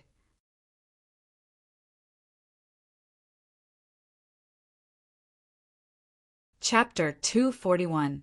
Many peddlers looked at Fang Yuan with jealousy. Fang Yuan placed the 2 primeval stones he got from selling the leaves into his pocket, throwing down the handcart and leaving the small market with Bai Ningbing. In my opinion, it is better to capture her. If you want to get close to her, don't forget our current identities. Bai Ningbing said softly. Fang and Bai were Chun clan's helpers. They used this identity to sneak into the caravan. But now they had undoubtedly become an obstacle for Fang Yuan to get close to Shang XNCI. But Fang Yuan already had a plan. He looked at Bai Ningbing and smiled. You are right. So, I'm going to beat someone up now. Bai Ningbing was stunned. Beat someone up? The night sky was clear and filled with countless stars. In a spacious tent, a few servants sat in a circle. A pot was burning on the coal stove in the center. The tent's roof was open, and the soot from the burning coal flew out from the hole in the roof. There was meat in the pot, and the servants stared at the meat, swallowing their saliva from time to time as they smelled the fragrance of the meat. Brother Chang, I have investigated. I've already investigated the 2 newcomers, said the skinny, monkey-like man. Oh, what do you mean? The robust servant, called Brother Chang, raised his eyebrows. These 2 were introduced by the old village, head of that village in Ziyu Mountain. Skinny Monkey replied, So it was like that. I remember that old village head was originally a mortal. The vice leader wanted a stronghold, so he casually enlightened him. So it was this background. Everyone came to a realization. Although they have a Gu Master behind them. So what? Brother Chang's sister is our young Master Chin Xian's concubine. Someone shouted, These 2 newcomers are too arrogant. If we don't teach them a lesson, won't they turn the world upside down in the future? Stop arguing. We will listen to Brother Chang. Someone shouted, The tent quietened down, and everyone looked at Brother Chang. Brother Chang was somewhat hesitant. Fong and Bai had a Gu master behind them after all. Even if this Gu master was not a Chun clan member, even if this Gu master was an old man with one foot in the grave, but he was still a Gu master after all. Have you investigated thoroughly? What's the relationship between these two people and the old man from the village? Skinny Monkey immediately revealed an awkward expression. This, Brother Chang, you also know. With our status, it's not easy for us to find out all this. Brother Chang could not help but ponder. Big brother, these two rookies are too arrogant. What kind of attitude did they have towards Skinny Monkey this morning? They're obviously looking down on us. He must be taught a lesson. Not bad. That old village chief, according to his original identity, is not even as good as us. He just got lucky and became a Gu master. What is a Gu master like him? If our vice leader didn't need him, how could he become a Gu master? He's just a high-class servant. What's more, caravans are always in a precarious situation. Even if these two people die, that old village chief also won't dare to settle accounts with our Chin family. Everyone was talking at once. Brother Chang frowned. The skinny, monkey-like man observed for a long time. He wanted to find trouble with Fong and Bai. After holding back his anger this morning, his heart was filled with hatred towards Fong Yuan. But he knew he had no background. If he wanted revenge, he could only rely on Brother Chang. He saw that the time was right and said, I just heard that they sold their lives in the small market. A cart of purple maple leaves was actually sold for 2 yuan stone. Brother Chang's eyes immediately brightened. What? 2 yuan stone? How can this be? They didn't lower the price. Such good luck. Which idiot bought it? Skinny, monkey-like man sneered, his tone filled with disdain and jealousy. Who else? It's that Miss Zhang, a mortal, but who asked her to have such a good life, giving birth to a good family. Damn it, back then when I smuggled goods, I was miserably suppressed by others. Why can't I have the luck of these two fellows? Brother Chang was envious. He continued indignantly, Tomorrow we'll deal with them. As rookies, they have to show respect to us, the older generation. If they don't know the rules, we have to be kind and teach them a lesson. Yes, Brother Chang. Whatever Brother Chang says, we'll do it. Brother Chang is wise and mighty. Skinny, monkey-like man flattered and took out a spoon to scoop up the soup. The meat soup is ready. Brother Chang, try it first. The aroma of meat assailed the nostrils, and many people's Adam's apple moved as they swallowed their saliva. Brother Chang licked his lips, took the spoon, blew on it, and was about to drink. Suddenly, the tense curtain was lifted. Fong Yuan walked in with large strides. It's you. Everyone was surprised. The main character they had been planning for a long time had actually arrived. This made them feel a sense of helplessness and panic. Skinny, monkey-like man jumped up and smiled sinisterly. Newcomer, do you know fear now? Want to apologize? I'm telling you, it's too late. Before he finished speaking, Fong Yuan expressionlessly lifted his leg. Bang! Skinny, monkey-like man was directly kicked, and his back hit the coal stove. The cooked meat soup immediately splashed on his body, scalding him and causing him to scream loudly. Meat soup. It's all spilled. We pooled our money to buy the meat. It's not easy to get a chance to eat it. Damn it. Bastard, you're courting death. For a moment, the crowd was indignant. They stood up one after another, roaring and rushing towards Fong Yuan. Fong Yuan held 2 pieces of yuan stone in his hands and threw them at them. Ouch! 2 people were hit. One covered his eyes, and the other covered his stomach, groaning in pain. Despicable, using a concealed weapon. Wait, this is yuan stone. Everyone was about to rush over, but hearing this cry, their momentum suddenly stagnated. 2 pieces of yuan stone lying on the ground attracted everyone's attention. Skinny, monkey-like man's cry also stopped abruptly. his eyes staring at Yuan Stone. Birds die for food and humans die for wealth. Has this person gone mad? Actually using Yuan Stone to hit people? Humph, so he's already scared. This is Yuan Stone. I may not earn a piece of Yuan Stone, even if I work for 2 months.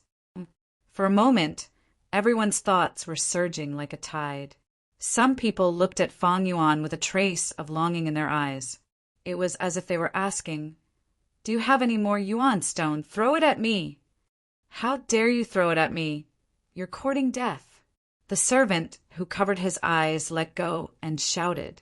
His right eye could not open at all. It was purple and swollen. But this did not prevent him from reaching out and grabbing the nearest Yuan Stone in his hand. Everyone shuddered and reacted, looking at the other Yuan Stone on the ground. Boom! Everyone rushed towards this Yuan Stone, throwing Fang Yuan to the back of their minds. Skinny, monkey-like man grimaced in pain, stood out and grabbed the Yuan Stone. "Mine, this is mine, he threw it at me." Another servant who was hit by the Yuan Stone bellowed, "Damn, monkey, aren't you injured? Why are you so fast?" Someone shouted, spittle flying everywhere. "All of you, shut up. Who tripped me just now, stand up." Brother Chang's face was covered in dirt. He was very angry. Suddenly, an arm reached out and pulled him over. Who was so bold? He turned his head in anger and shock. It was none other than Fang Yuan's ugly face. He shouted, "You dare to grab me? Let go of your dog paws." Bang! Fang Yuan raised his fist and punched him in the face. Immediately, his nose was fractured and blood gushed out. A strong dizziness hit him, and Brother Chang saw stars. Fang Yuan loosened his grip, and he collapsed on the ground. "Aye! He hit someone. Brother Chang is injured. Let's take care of him." The others were stunned for a moment. Then, as if awakened from a dream, they raised their fists and rushed towards Fang Yuan. Fang Yuan was expressionless, and with a sweep of his fist, the nearest servant flew to the side with a cry, his mouth full of teeth broken. Then another person rushed over. Fang Yuan raised his heel, aimed at his crotch, and lightly kicked. Ugh! The man covered his crotch, his eyes rolled back, and he instantly fainted. With a few punches and kicks from Fang Yuan, all the servants fell, leaving only the skinny monkey hiding in the corner. Fang Yuan's gaze swept over, and the skinny monkey suddenly trembled and fell to the ground with a plop. "I admit defeat, I admit defeat. Hero, please be magnanimous." He loudly begged for mercy, kowtowing nonstop. His head hit the ground, making a series of muffled sounds. But he still couldn't hear any movement from Fang Yuan. The skinny monkey trembled and raised his head, but Fang Yuan had already left. Inside the tent, there were a lot of servants lying on the ground, some unconscious, some groaning. Fang Yuan walked between the tents. The commotion just now had attracted a lot of attention. This was what Fang Yuan wanted to see.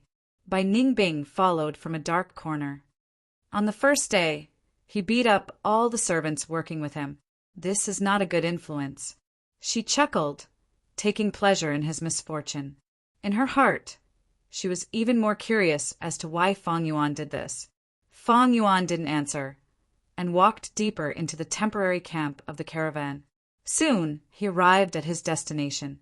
He had inquired about the carriage, and the Chen family's old butler slept here.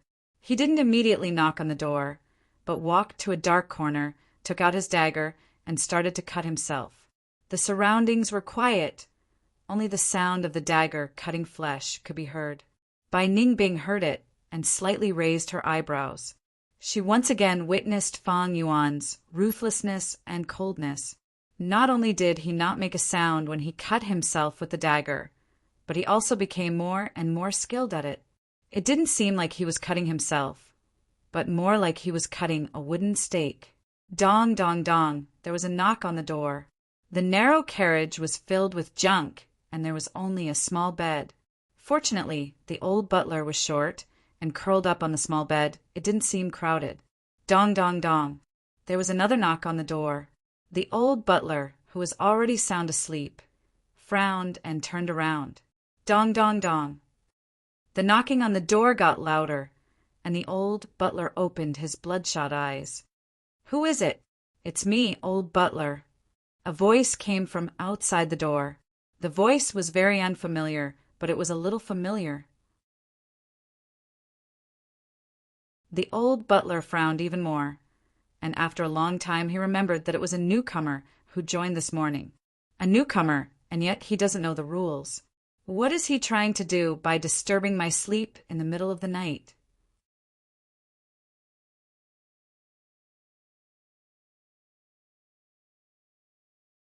Chapter 242.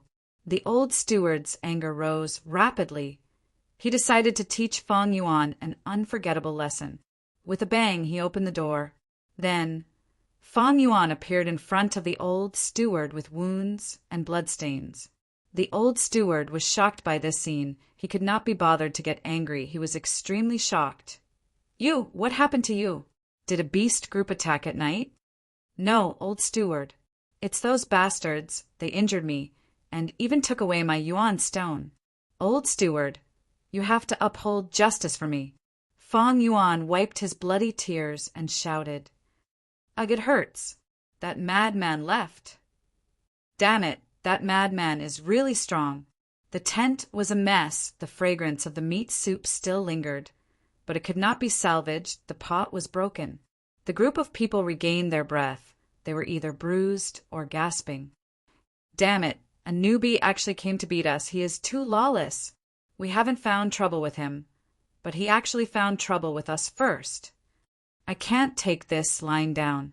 We can't just let this go. We have to get back at him." "How? Can you beat him?" "Why do we have to fight? We will go complain. Let the old steward take care of him. This person just joined and is already so tyrannical. How can we work together in the future?" "Right? He just smashed those 2 yuan stones. Give them to me. This is the evidence." Brother Chang spoke. The tent was silent. Everyone knew this was Brother Chang's excuse. The servants who did not get the yuan stone looked at the skinny monkey and the other Gu master with a gloating expression. The two of them hemmed and hawed, not saying a word. It was obvious they did not want to hand it over. Brother Chang had some brains. "We are all injured. These 2 yuan stone are not only evidence, but also our medical fees." Hearing him say this, it seemed like he wanted to split the loot. The servants who did not get the yuan stone started to speak up. "Brother Chang is right. Monkey, give the yuan stone to Brother Chang. Don't tell me you want to take the lead." Brother Chang has a strong background. Only Brother Chang can avenge us. "Brother Chang, we believe in you." Under everyone's pressure, Skinny Monkey and another Gu master could only purse their lips and unwillingly take out the yuan stone, handing it to Brother Chang. Brother Chang received it and touched the smooth and round yuan stone. Suddenly, he felt that his nose didn't hurt so much anymore. But at this moment, the curtain was suddenly lifted. Everyone was shocked, thinking that Fong Yuan had come again. But when he took a closer look, he realized that it was the old butler. "Seneschal, why are you here?" "Old manager, we were just about to look for you." Everyone was pleasantly surprised. The old butler's expression was very ugly, especially when he saw the 2 pieces of yuan stone in Brother Chang's hands. His expression became even more gloomy. He walked in front of Brother Chang in a few steps, snatched the primordial stones, and gave Brother Chang a few slaps on the face. Brother Chang was dumbfounded. The others were also dumbfounded. After a few breaths, everyone finally reacted.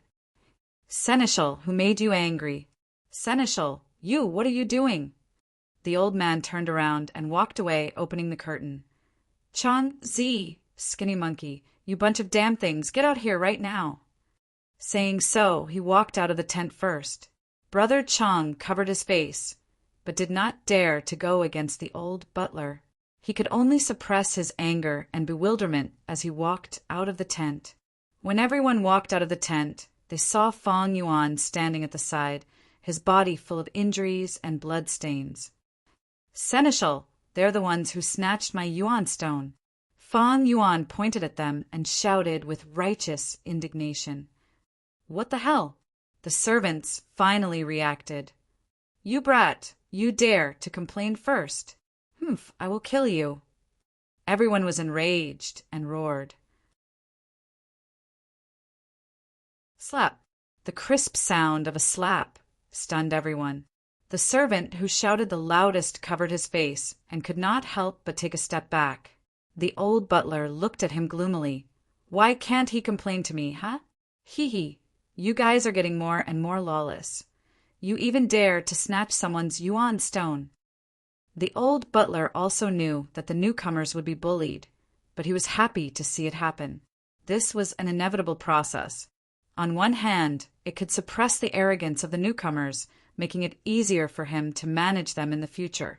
On the other hand, it could also promote the integration between the old and the newcomers. But the degree of bullying could not be too excessive. Directly robbing the yuan stone. What difference was there between that and bandits? Seneschal, it's not what you think. Someone cried out. Slap. It was another crisp slap. The old butler's voice was cold. Did I allow you to speak? Seneschal, we have to say this. Yes, we are all innocent, Seneschal. Many of the servants cried out, feeling wronged. We're the victims here, okay? The old steward's hair stood up in anger as he roared. You took his primordial stones, and you're saying that you're innocent? Are these 2 yuan stones his? Speak. Speak the truth. Yes, yes. Although it is so, but slap, slap. 2 mouths. 2 servants covered their mouths. The old butler pointed at them and scolded. Snatching the yuan stone is fine, but you dare to use a knife. You are too daring. Speak. Who was the one who used the knife? When a servant was injured, he could not work, but instead had to rest and heal. This was the cost. If there was any delay, the gu masters above would blame him, and the old butler would have to take responsibility. Used a knife? We did not. Seneschal, we are all old people, don't you know this? What a bunch of bullshit from your mother. Do you think I am blind? You didn't use a knife. How did he get his injuries? Did he do it himself? The old butler roared. Bai Ningbing watched from a shadowy corner, thinking, Seneschal, you are so smart, you guessed it right. Slap, slap, slap. The old butler was extremely furious, slapping them repeatedly. Everyone suffered at least a few slaps. All of them were intimidated by the old butler's power, not daring to speak. But they were all clenching their fists tightly. Some had veins popping out of their foreheads. Some were gritting their teeth. Their hearts were filled with anger, unable to express it. All of you scram back to the tent. I will settle the score with you tomorrow. The old butler's hands were numb from the slaps. He was old after all, panting heavily, but his anger had dissipated by more than half. The servants did not dare to disobey this order. They turned around and stared angrily at Fang Yuan, engraving his figure in the deepest part of their hearts. The old butler walked over and placed the yuan stone in Fang Yuan's hands, speaking in an unfriendly tone. I've gotten the yuan stone back for you. Don't lose it again. If you lose it again, I will not care any more. Fang Yuan was crying, feeling moved and afraid. Seneschal, please do me a favor. Keep these 2 yuan stones safe for me. I am afraid they will be robbed again. The old butler was stunned. He could not help but feel his heart palpitate. Being a merchant was dangerous. Fang Yuan might be swallowed by a wild beast one day. Then wouldn't these 2 yuan stones be his? Then I will reluctantly keep them safe for you. The old butler said, Thank you, Seneschal. Seneschal, you are really a good person. Fang Yuan hurriedly bowed, expressing his gratitude. All right. I am sleepy. You should sleep early too. The old butler waved his hand and left impatiently. As for where Fang Yuan slept, it was none of his business. This He too is really a bit stupid. The old butler sneered in his heart. Everyone left. Fang Yuan's face immediately regained its calmness. The wounds on your body are still bleeding. Aren't you going to treat them? Bai Ningbing walked over. I still have use for them, let's go. Fong Yuan smiled. Inside the tent, the oil lamp was lit. Shang Xnci was reading a book, suddenly frowning slightly. Xiao Dai, did you hear that? It seems like someone is crying for help outside the tent. The servant girl, Xiao Dai, nodded her head, dozing off. Miss was not sleeping, so it was not good for her to sleep first. Now that she was awakened, she listened and immediately shouted, someone is crying for help. Who is crying in the middle of the night? Why is it you again?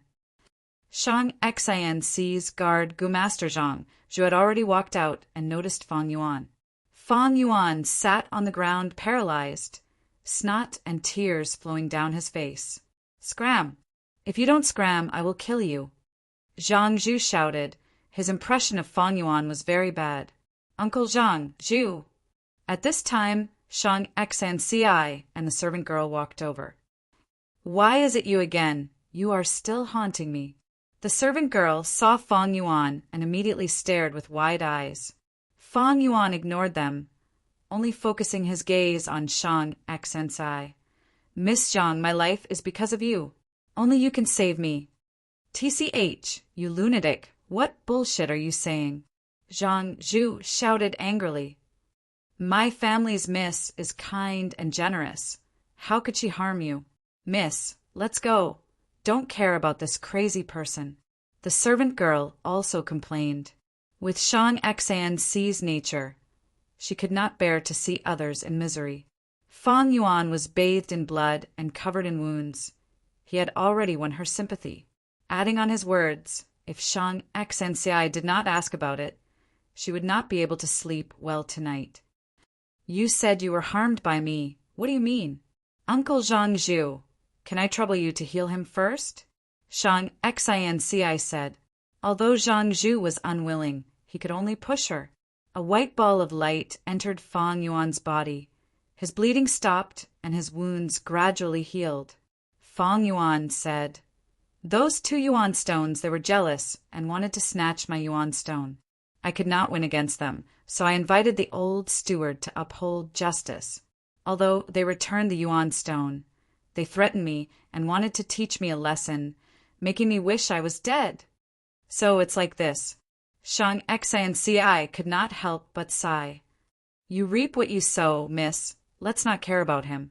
He clearly asked for it. If he did not sell it for such a high price, wouldn't everything be fine? Xiao Dai rolled her eyes. She did not like Fong Yuan at all. Fong Yuan continued.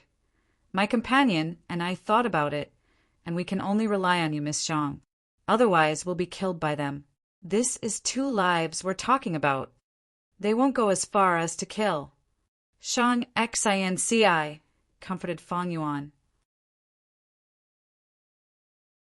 Fong Yuan interrupted her, then said, Miss, you don't know, it's very dark here. They will use the chance of wild beasts to plot against me. Maybe one day I will be eaten by wild beasts.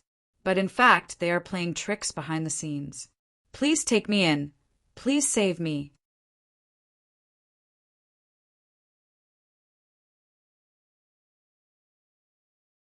Chapter 243. Miss, you can't. Zhang Zhu hurriedly said, Miss, our Zhang family's caravan is the weakest in the entire caravan. If we take him in, we will undoubtedly offend another family. For 2 insignificant servants, it is not worth it. Miss, even if you don't think for yourself, you have to think for the Zhang family's caravan and the people around you. Zhang Zhu advised, This. Shang Xnci was caught in a dilemma, unable to make a decision. What's so difficult about this? Miss Zhang, I am only a helper of the Qin family, not their servant. If you are still in a dilemma, I have a way to solve it. You can tell the Chen family, me and my companion offended you. If you want to punish us, then imprison us. The Chen family will definitely not offend you for 2 mortals. Fong Yuan said, That's a good idea. Shang Xian's eyes lit up. Miss. Zhang Zhu helplessly sighed, knowing that he could no longer persuade her. Fang Yuan immediately took advantage of the situation and stood up, bowing deeply to Zhang Xni. Lady Zhang, you are such a good person. I will definitely repay you in the future. Zhang Xni shook her head. I never thought of you repaying me. Since I met you, then I will do my best to help those who need help. Tonight, you can sleep in my camp. Xiao Dai, arrange a tent for the two of them. Yes, miss. Xiao Dai unwillingly agreed. Come with me, you two. Don't blame me if you get lost.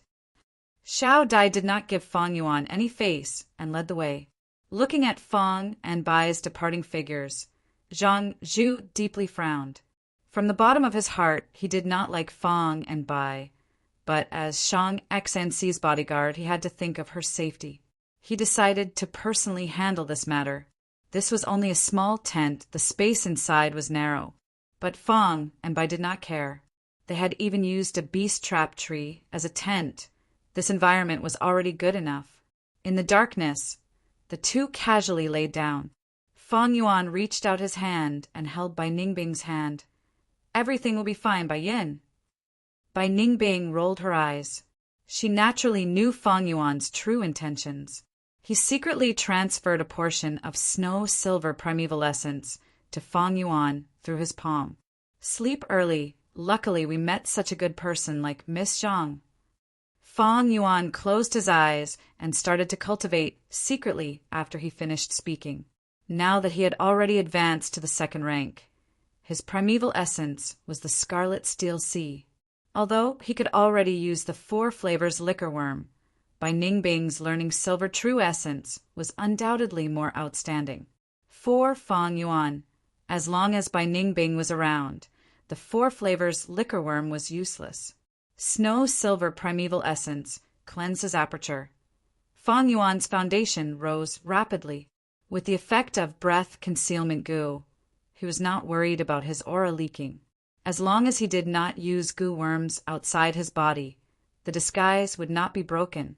Right now, breath concealment goo had yet to truly step onto the stage of history. In his previous life, around 150 years later, it became widely known because of Hunter Prince Sungon. In the following 50 years, during the Great War that affected the entire southern border, it was widely used and flourished for a time. That is to say, according to his previous life's historical footsteps, people would only consciously guard against breath concealment goo after 150 years. 200 years later, people would have matured methods and rich experience to deal with breath concealment goo. Breath concealment goo was also a rank 3 goo, and there were no rank 4 goo masters in this caravan. Although there were many goo masters who would pay special attention to 2 ordinary people like He Tu and Bai Yin. After exhausting this silver primeval essence, Fang Yuan immediately activated the crocodile strength goo in his aperture. Traces of new strength were permanently added to his body. The bones in his body were no longer white, but resembled hard black iron. It was like a firm cornerstone, steadily bearing the continuous growth of strength. The night passed without words. The next morning, just as the sky brightened, the whole camp woke up. After a period of nervousness, the caravan set off. Zhang Zhu did not directly go to Qinclan, but first secretly inquired through his subordinates. There was indeed a fight last night, and many people saw it at the scene. As for Brother Chang's group, they covered up the fact that Fang Yuan beat them up. If this matter were to spread, it would be too shameful that so many people could not beat Fang Yuan. Then, how would Brother Chang and the rest survive? In fact, they went back that night and discussed it. After interrogating each other, they reached a consensus and fabricated a story of they bullied a newcomer. And in the end, Fang Yuan took the initiative to hand over the Yuan stone, and then they were indignant and went to find the old steward. To prove that the fight had indeed happened, Zhang Zhu went to find Qinclan's leader. This vice leader heard that his subordinates had 2 mortals who offended Zhang Xnci and were detained, and could not help but ponder. Although he did not want to offend Zhang Clan because of 1 or 2 mortals, he did not want to compromise on the spot. Chun clan's prestige could not fall. Secondly, among the servants, there were people who were related to him. Thus he asked who they were. Zhang Zhu told him. Chun clan's vice leader was slightly stunned. He still had some impression. Back then, it was the old village head's request that allowed these two people to join. But to think that on the first day they would poke a hole in the ground. According to his estimation, Fang and Bai should be the old village head's relatives. But so what? The old village head was enlightened by him and was under his control. Abandoning these two people, he would not dare to have any objections. Moreover, it was clearly these two who made a mistake and even caused trouble for Chun clan. They deserved to die. Thinking of this, the vice leader had already decided to abandon these two people to resolve the conflict with Zhang clan. But on the surface he showed a difficult expression. Brother Zhang, I won't hide it from you. If you take these two, our Chun clan will not have enough manpower. You can't ask us gu masters to do manual labor to move goods, right? How about this? I will call the steward in charge over. He understands the situation. If we really lack manpower, then we cannot give these two people to you now. They will stay with me for now, and when the next village recruits new people, I will hand them over to your Zhang clan. All right. Zhang Zhu nodded. The vice leader could not help but reveal a smile. This way, there wouldn't be any gossips about the Chun family being afraid of the Zhang family. When the old steward was called over, he felt some apprehension in his heart. Did I do something wrong? But when he heard the situation clearly, his heart immediately became excited. This was a heaven-sent opportunity. These two people were really unlucky, falling into Zhang clan's hands. It would be best if they both died. Then wouldn't those 2 yuan stones be mine? Thinking of this, the old steward immediately patted his chest and guaranteed that there was absolutely no problem with manpower. Even if there was a problem for those 2 yuan stones, he would definitely throw away his old bones and personally move the goods. At this point, the dust had already settled. Zhang Zhu said his goodbyes, but his heart was sullen. For the next 10 days, Fang and Bai worked during the day and cultivated at night. Ziyu Mountain had already been left far behind by the caravan, stepping into Fei Hou Mountain's territory. Fang Yuan knew that the further he was from Ziyu Mountain, the more concealed his identity would be, and the safer he would be. These days he had already gained half a crocodile's strength, but many-boned spear Gu had starved to death, and his milk spring water was already insufficient. He could only give up some to supply the remaining Gu worms. Fang Yuan felt heartache. Although he could not use these Gu worms, he could sell them. He planned to buy Gu worms in Shangclan City and gather a set. This required large amounts of yuan stone. Although he had heavenly essence treasure lotus and could produce tens of yuan stone a day. But in the caravan, to prevent his identity from being exposed, he could not use it. Thus, he needed to control Shang Xanci even more. Once they reached Shangclan, Shang Xanci would become one of the young masters, and this would bring great convenience to Fang Yuan's trip to Shangclan City. Of course, the prerequisite was that he not only had to get close to Shang Xanci, but also gain her trust. The mountain forest was deep and serene, and white fog lingered. The caravan slowly moved forward on the narrow mountain path. The white fog was getting thicker, and people's vision was getting smaller, slowly becoming limited to within 10 steps. Fei Hou Mountain was foggy, and if Fang and Bai traveled alone, it would be extremely difficult. But being in the caravan, they could naturally borrow the strength of investigative Gu masters. Suddenly, a clamor came from ahead, and the caravan stopped. What's going on? There's trouble. We encountered a monkey group blocking the way. At once, many people in the caravan discussed, but they were not surprised. In Fei Hou Mountain, monkeys ruled the land, and monkey groups formed a sea innumerable. When the caravan moved here, they would encounter monkey groups blocking the way and robbing them. As long as one had some experience, they would not be surprised. Monkeys from Fei Hou Mountain?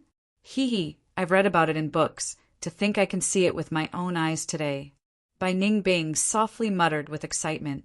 At first, the caravan passed by Feiho Mountain and fought with the monkey groups, killing wave after wave.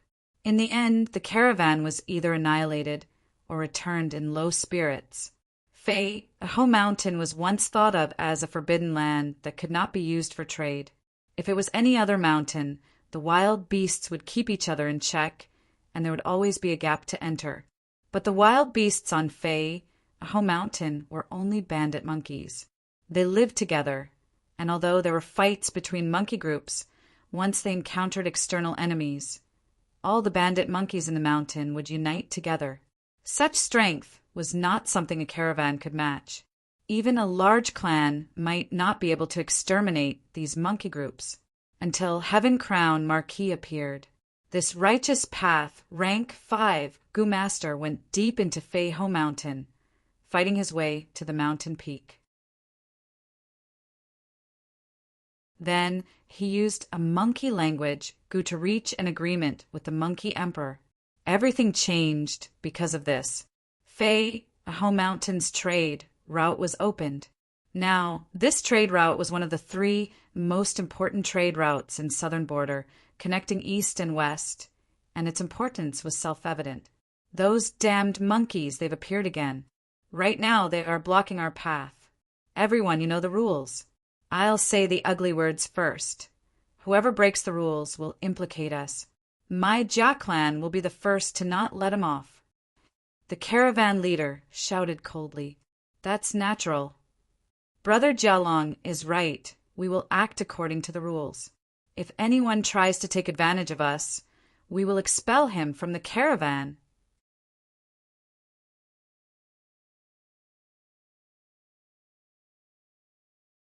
Chapter 244. Bandit monkeys had strong bodies and were as large as elephants. Adult bandit monkeys were 10 feet tall and had bulging muscles. Their upper arms were twice as thick as their lower limbs, and their tails were like iron rods that could smash mountain rocks. Bandit monkeys had golden fur that was covered with black tiger stripes. What was strange was that fur would naturally grow from their waist, covering their crotch and tail like a leather skirt. Howl!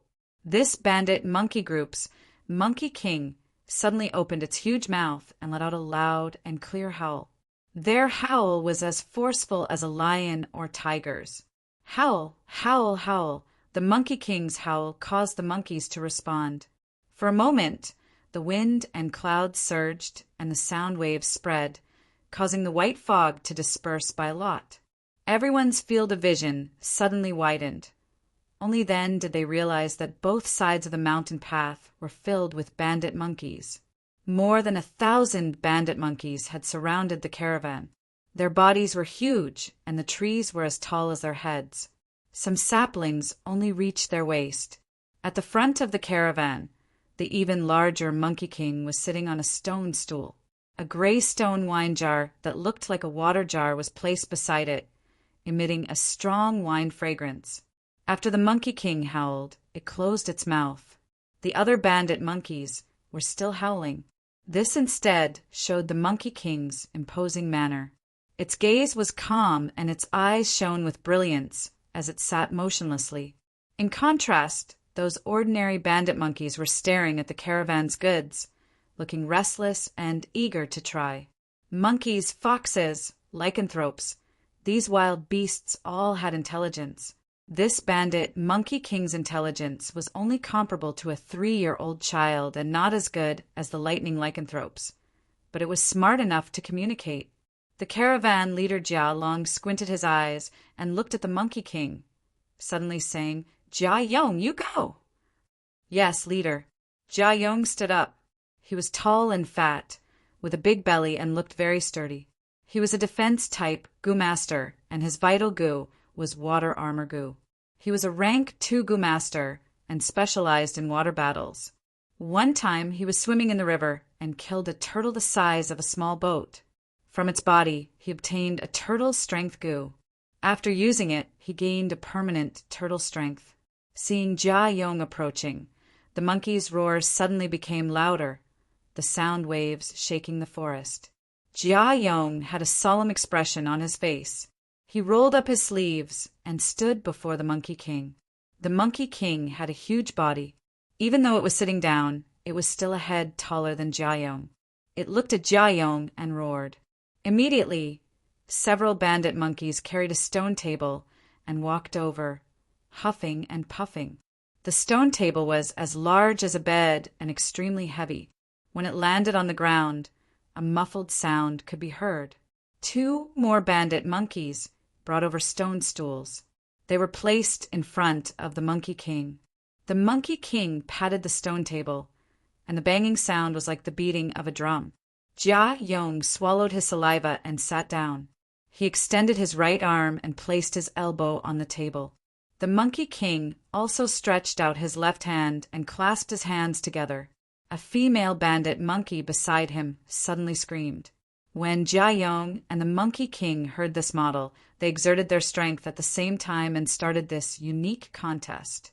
The bandit monkeys revered strength, and arm wrestling was the most important social activity among the monkeys. The little monkey could arm wrestle as soon as it was born. Arm wrestling was not only a game among the bandit monkeys, it was also a common method to resolve disputes. Back then, the righteous Gu Master Heaven Crown Marquis only had rank 5 cultivation. With such strength, he naturally could not fight his way to the peak. He used this custom of the bandit monkeys to arm wrestle until he reached the peak of Fei Ho Mountain and defeated the Monkey Emperor. Then he obtained the recognition of the monkey group and made an agreement to open a trade route. From then on, all caravans that entered and exited Fei Ho Mountain had to follow this agreement and arm wrestle with the bandit monkeys. The winner would obtain the recognition of the bandit monkeys and be exempted from tolls. The loser would have to let the monkeys take a portion of the goods. This way, the caravans could do business, and the bandit monkeys could also taste the benefits, never getting tired of it. For many years, the caravans complied with the agreement. The trade route gradually prospered, and the agreement gradually stabilized. Beside the stone table, Jia Yong's face was flushed red, and his expression was distorted. He had already used all his strength, but he still could not resist the Monkey King's strength. His arm gradually tilted to the side, and finally, with a bang, the Monkey King's arm pressed down on Jia Yong. Victory! The Monkey King stood up and happily pounded its chest with its fists. The monkey group shouted loudly. Their momentum was shocking. Jia Yong lowered his head and retreated. On the way back, the bandit monkeys on both sides mocked him to the extreme. Some lifted their leather skirts and revealed their red buttocks, facing Jia Yong. Some made faces, and some wagged their fingers. To think that there would be a day when I would be mocked by animals. Jia Yong sighed helplessly, a bitter smile on his face. Jia Long was expressionless and waved his hand behind him. The group that belonged to the Jia clan began to move forward. The monkeys swarmed forward and plucked the goods from the open caravans. The Jia clan played a trick and covered the fine coal stones with a layer of gorgeous silk and silk cloth. The monkeys' attention was attracted by the colorful cloth, and they let go of the gray fine coal stones that had a higher market price. The monkey group played wantonly. Many of them wrapped the cloth around their arms, waist, and back. The scene was extremely noisy. "Where is Jia Ping?" Jia Long shouted in a deep voice. Jia Ping slowly walked out. He formed a sharp contrast with Jia Yong. He was as thin as a match and seemed extremely weak. "I have come to take revenge for you." He walked past Jia Yong and casually patted his shoulder. "With Big Brother Jia Ping here, it will naturally be a piece of cake." Jia Yong cupped his fists and smiled bitterly. Jia clan members sighed in relief when they saw Jia Ping, showing a relieved expression. Seeing Jia Ping's arrival, the monkey group let out strange cries filled with contempt and disdain. The Monkey King had already sat down and unconcernedly lifted the wine jar and drank a mouthful of monkey wine. "In the end, you are still animals, judging people by their appearance," Jia Long sneered. This Jia Ping looked thin and weak, but he actually had the strength of 2 bears. He only used the tendon coiling goo, causing the tendons in his body to twist like tree roots, thus compressing his muscles. Jia Ping sat down and stretched out his hand. His hand was not even a quarter of the Monkey King's claw, but after exerting his strength, he only lasted for a moment before he defeated the Monkey King. For a moment, the monkey group's roar stopped. The Monkey King's eyes were wide open, showing an expression of disbelief. Jia Long chuckled and waved his hand, indicating the group to continue moving forward. The monkeys blocking the road automatically gave way, but did not make a move. Jia Clan's group moved forward for a small distance before the monkey group called out and blocked the road again. The Monkey King patted the stone table, refusing to believe it, and challenged Jia Ping. Jia Ping had a smile on his face. Another victory. Everyone, I will be going first. Jia Long cupped his fists. After saying goodbye, Jia Clan's group passed this round. All right, it is our Lin Clan's turn. Lin Dong. Lin Clan's vice leader shouted. The others did not argue. The caravan had already discussed the order. As time passed, the caravan moved forward section by section. To pass Fei Home Mountain and minimize losses, each clan specially nurtured many Gu Masters. Bull strength, tiger strength, elephant strength, python strength, horse strength. Gu Masters went up one by one, each displaying their abilities, winning and losing. Most people passed the round, and it was finally Zhang Clan's group's turn. Zhang Zhu's expression did not look good. He was a healing type Gu Master and did not specialize in strength. Moreover, he could only use his own strength to arm wrestle with the Monkey King and could not use Gu Worms. Once discovered, it would be considered cheating and would attract the monkey group's attack. In this Zhang Clan caravan, other than him, a rank 3, there were no other Gu Masters. Thus, in the caravan, his strength was at the bottom. Shang Xanxi's life in Zhang Clan was not good, and as an illegitimate child, she was ostracized. Especially after her mother passed away, the situation became even worse. According to her mother's will, Shang Xanxi sold her family assets and established this caravan. Many Zhang Clan members wished for this disgrace of the clan to die outside. Thus, they did not send any Gu Masters in. Uncle Zhang Zhu, don't worry, they're just some goods. As long as you are here, it's fine. Shang Xanxi was very attentive. Noticing Zhang Zhu's expression, she softly consoled him. Finally, only Zhang Clan is left. TSK, no need to look, they're bound to lose. I know that Zhang Zhu better. Zhang Clan's caravan is said to be organized by Zhang Clan's girl. Thus, only Zhang Zhu is left to keep up appearances. Many Gu Masters stood behind the round, looking over with the thought of watching a show. They had more or less lost some goods, so their moods were naturally not good. Comparison produces happiness. Unlucky people would often feel better after seeing even more unlucky people. Many people looked towards Zhang Clan's caravan, seeking comfort in their hearts. The goods are dead. Human lives are more important. Uncle Zhang Zhu, you don't need to go up. We can let the monkey group take the goods. Shang Xanxi said. Sai, Miss doesn't know. If we don't compete, we won't be able to pass. These monkeys are stubborn. We have to wrestle. Miss, even if we lose, we can't lose. We can't let others look down on us. I will go now. Zhang Zhu cupped his fists, bracing himself to go up. Wait, right at this time, Fong Yuan came out from the crowd. Miss Zhang, you've saved my life before. Let me go this time. He cupped his fists. With just you. Servant Xiao Dai rolled her eyes. It's already this time. You are not a Gu Master. Don't add to the mess. Shang Xanxi also smiled. Hey too, I appreciate your intention. This is not a joke. The Monkey King has great strength. Didn't you see the Gu Masters in front have broken bones? Miss, even if I break bones, I will still repay you. Fong Yuan insisted. How can you be like this? You don't know the immensity of heaven and earth. If you break bones, it would be my family's miss who needs to treat you. Xiao Dai waved her hand in disgust. Don't come and make trouble, okay? Miss Zhang, you don't know. My strength has surpassed ordinary people since I was young. Even adults didn't have as much strength as me. This time I will definitely go.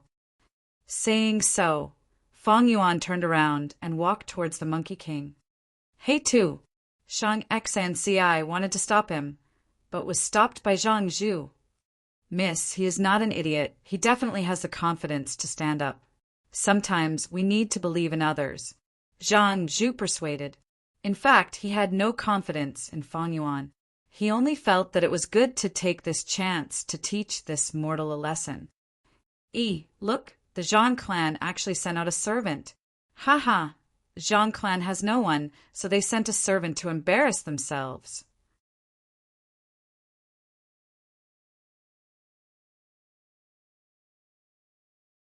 Chapter 245. It's actually him, the heavens have eyes. Brother Chang's group saw Fong Yuan's figure, and their eyes shone with excitement. I can't wait to see his broken arm. Zhang clan's young lady is kind. He offended Zhang clan, but she didn't execute him. So she wants to send him on stage here. Fong Yuan slowly walked to the stone table and sat down. The Monkey King stared at him and stretched out its arm. The two's hands touched, and under countless gazes, the contest began. The Monkey King exerted its strength, but Fong Yuan's arm was like steel, not moving at all. The Monkey King's pupils shrunk, showing a trace of shock. This was the strongest human it had ever met. Fong Yuan laughed inwardly. Even with the strength of 2 boars, he could still win against this Monkey King. Moreover, he now had the strength of half a crocodile, and the Monkey King had fought many rounds before, so its strength was already lacking. It could be said that this was a situation where Fong Yuan would win for sure. Speaking of which, this Monkey King's strength isn't that huge. Those Gu masters from before, some had the strength of a bear, some had the strength of a horse, but they lost in the end. It wasn't because their strength was inferior to this Monkey King. It was because arm wrestling couldn't display their full strength. In fact, bear strength, horse strength, rabbit strength, fish strength, turtle strength, crocodile strength, and so on were all different. This difference was not only in the strength, but also in the domain in which the strength was good at. Bear strength was for smacking, horse strength was for galloping, rabbit strength was for jumping, turtle strength was for carrying weight, and crocodile strength was for biting. Every type of power had its own domain of expertise. That is to say, in a certain domain, a certain strength would be displayed to the greatest extent. And arm wrestling, it was more about the strength of the arm. Bandit monkeys were very good at this. Clues could be seen from their physique. Their upper limbs were often twice as thick as their lower limbs. Since they were born, they had started arm wrestling and had a lot of training as a foundation. If it was another way of competing, many defeated Gu masters might be able to win against the bandit Monkey King. From this point of view, every type of power had its own uniqueness, and they could not be differentiated based on the amount of power they possessed. Let's take a person, for example. The strength of a person's fist is definitely less than the strength of a kick. Under normal circumstances, it was impossible for a person to unleash all of his strength. I have the strength of 2 boars, half a crocodile, and my own strength, but my arm wrestling strength is definitely not the sum of them. Of course, it was not impossible for him to focus all his strength on a single movement. In that case, we'll have to rely on that legendary Gu worm.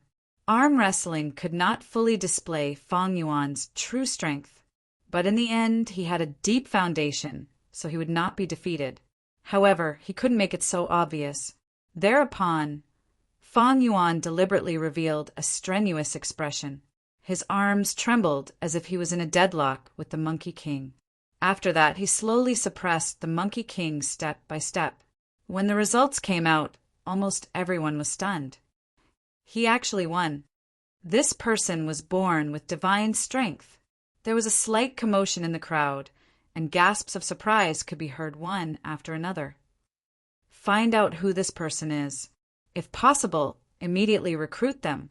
The leaders of many families were tempted. Compared to those Gu masters who invested large amounts of money to nurture, Fang Yuan's price-to-performance ratio was too high.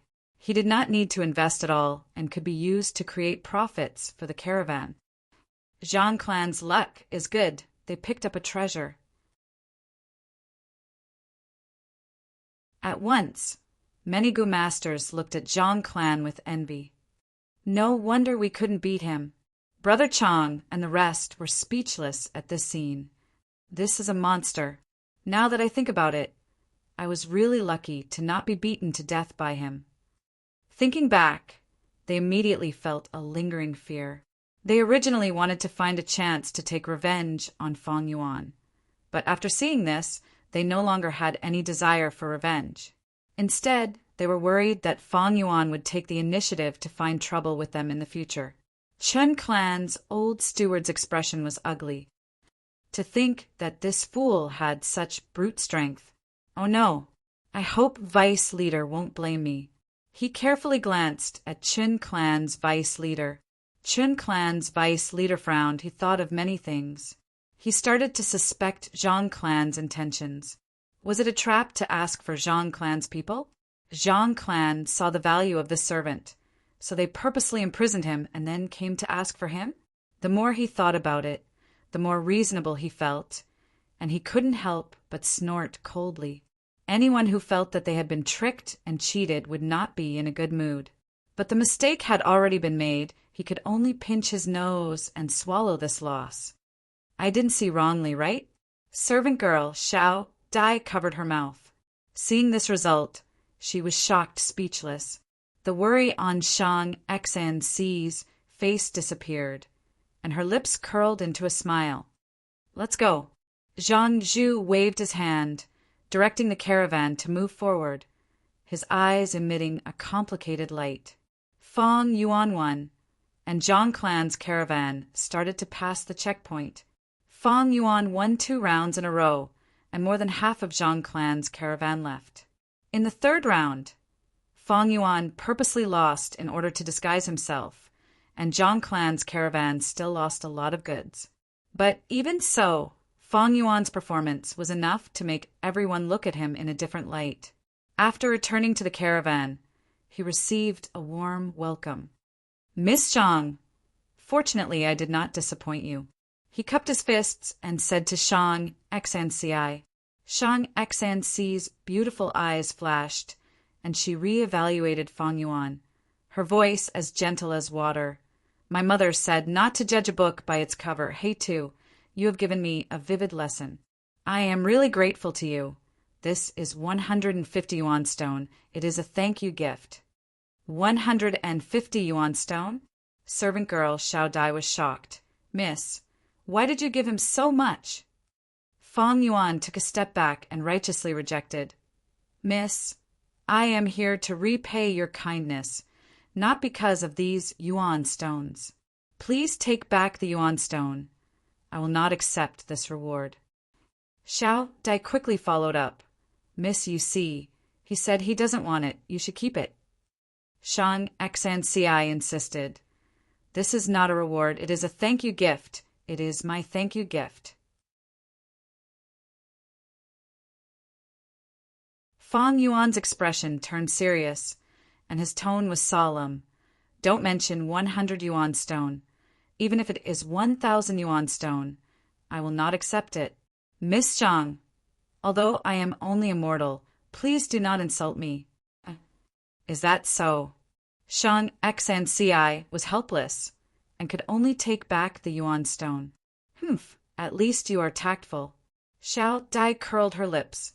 Zhang Zhu, who was at the side, was silent, but his gaze was even more complicated. The grace of saving my life is hard to repay. Please allow me to help Miss again. Fang Yuan cupped his fists and said, there were many monkey groups on Bandit Monkey Mountain, and along the trade route there would be a group of monkeys at fixed intervals, setting up a checkpoint. Since then, Fang Yuan repeatedly made a move, deliberately showing off, winning and losing some. The caravan walked and stopped, and after spending more than 20 days on Bandit Monkey Mountain, they finally left this tall mountain.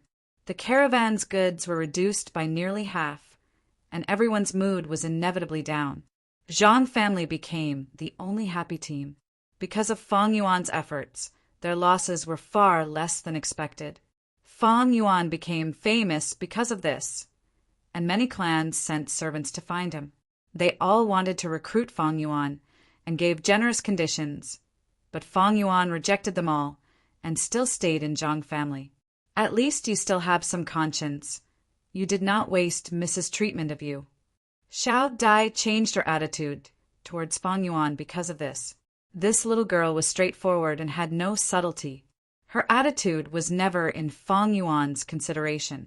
What Fang Yuan cared about was Shang Xianci and her guard Gu Master Zhangzhu. Shang Xianci was gentle, kind, and intelligent. Gu Master Zhangzhu was mature and steady and had abundant experience. Especially the latter. Fang Yuan could already feel that this Zhangzhu was already starting to suspect him. In private, Bai Ningbing also reminded Fang Yuan, "You rejected that 150 yuan stone back then. That was a mistake. With your identity on the surface, how could you not be moved by such a huge sum? To be cautious, we should stop cultivating and guard against Zhang Zhu's secret investigation." But Fang Yuan rejected this suggestion and continued to cultivate every night. Bai Ningbing also cooperated. She was indifferent towards her identity being exposed, and in fact, she was more than happy to see Fang Yuan fail. Snow Silver Primeval Essence was a huge help to Fang Yuan, and his cultivation speed was as fast as flying. On the night they officially left Fei Hou Mountain, Fang Yuan advanced from rank 2 initial stage to middle stage. When the travel-worn caravan arrived at the foot of Huangjin Mountain, he also used up the crocodile's strength Gu, permanently increasing his strength by 1 crocodile. On Huangjin Mountain, there were large numbers of gold mines. The soil on the mountain was rich in gold, and even if one scooped up some sand from the mountain stream, after sifting through it, one could obtain dozens of gold grains.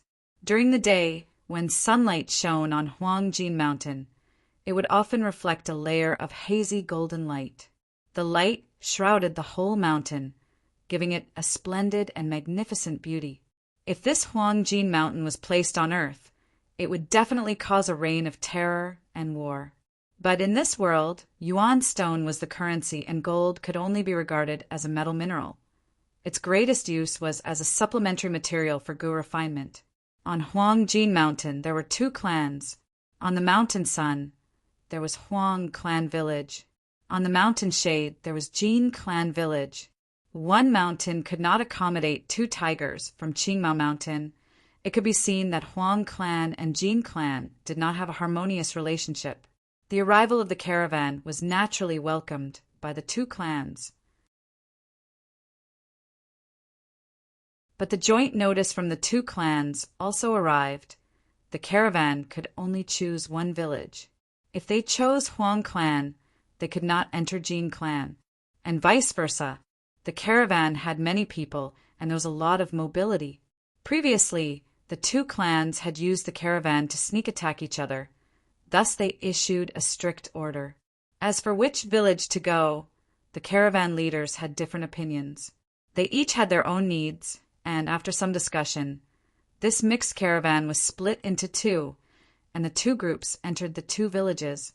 Of course, they could not enter the village, and the group could only set up camp around the village.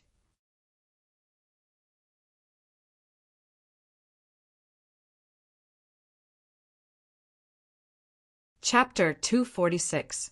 Suspicious. Shang Xian's gaze moved under her thick eyelashes. Zhang Zhu nodded and said solemnly, "In fact, I've been suspicious of them since the day I entered Fei Hou Mountain. Miss, you have to reward them with 150 yuan stone. Such a huge sum of money, yet they are not moved at all. This is really thought-provoking." He paused and continued. These days, I've been secretly observing them. I've found more suspicious points. First, they rarely communicate with the servants around them, wishing they could become invisible. Second, they rejected the recruitment of many clans, no matter how good the conditions were. Miss, do you remember how he looked like when he came to seek refuge with us that night? He, too, has such great strength. How could he be injured like that? Finally, according to my observation, his companion, although dressed as a man, is actually a woman. There was silence in the tent. After a long while, Shang Xnci smiled. Having great strength doesn't mean you can definitely win against others, right? 2 fists can't fight against 4 hands. It's normal for He too to be injured. Actually, I already know about these suspicious points you mentioned. Zhang Zhu didn't reveal the slightest surprised expression.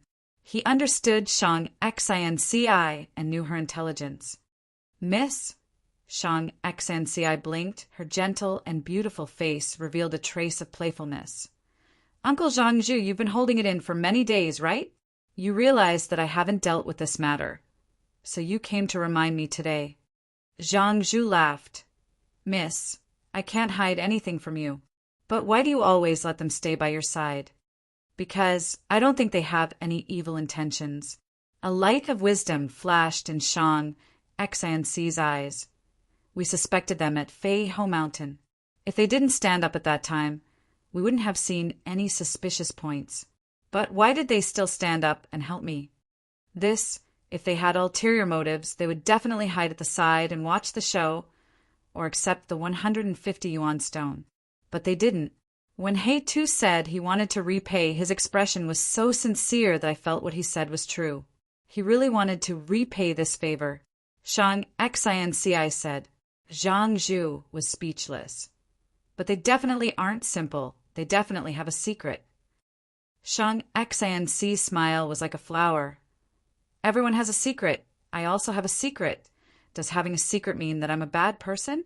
The world is bright, and those who know how to repay kindness will have a limit to how bad they can be, right? That being said, I still feel that they have a motive. Maybe they're plotting something. Wait, I know, they must be the gangster spies. Sneak into the caravan and cooperate with the devil Dao to rob it. That doesn't make sense either. Shang Xnci shook her head. Since he's a spy, he should be even more hidden. Why is there a need to show off in Fei Ho Mountain? With so many people trying to recruit them, they could easily join other teams. Wouldn't it be easier to hide? Why did he choose to stay with us? I think they must have some difficulties. We help them and they repay us. Now that they want to hide their identities, I think we should help them again. Zhang Zhu shook his head and sighed. Miss, why are you always thinking for others? You have to know that we can't let our guard down. Uncle Zhang Zhu, Shang Xnci said in a low voice, if there really is a great calamity, please do not fight to protect the goods. If these goods are lost, then so be it, it's no big deal. My mother's last wish was for me to bring the keepsake to Shang Clan City to find a certain person. But she also said if that person is not willing to accept us, we can only rely on these goods to survive. My mother left in a hurry and did not clearly state who she wanted me to find. But I think money is just a worldly possession.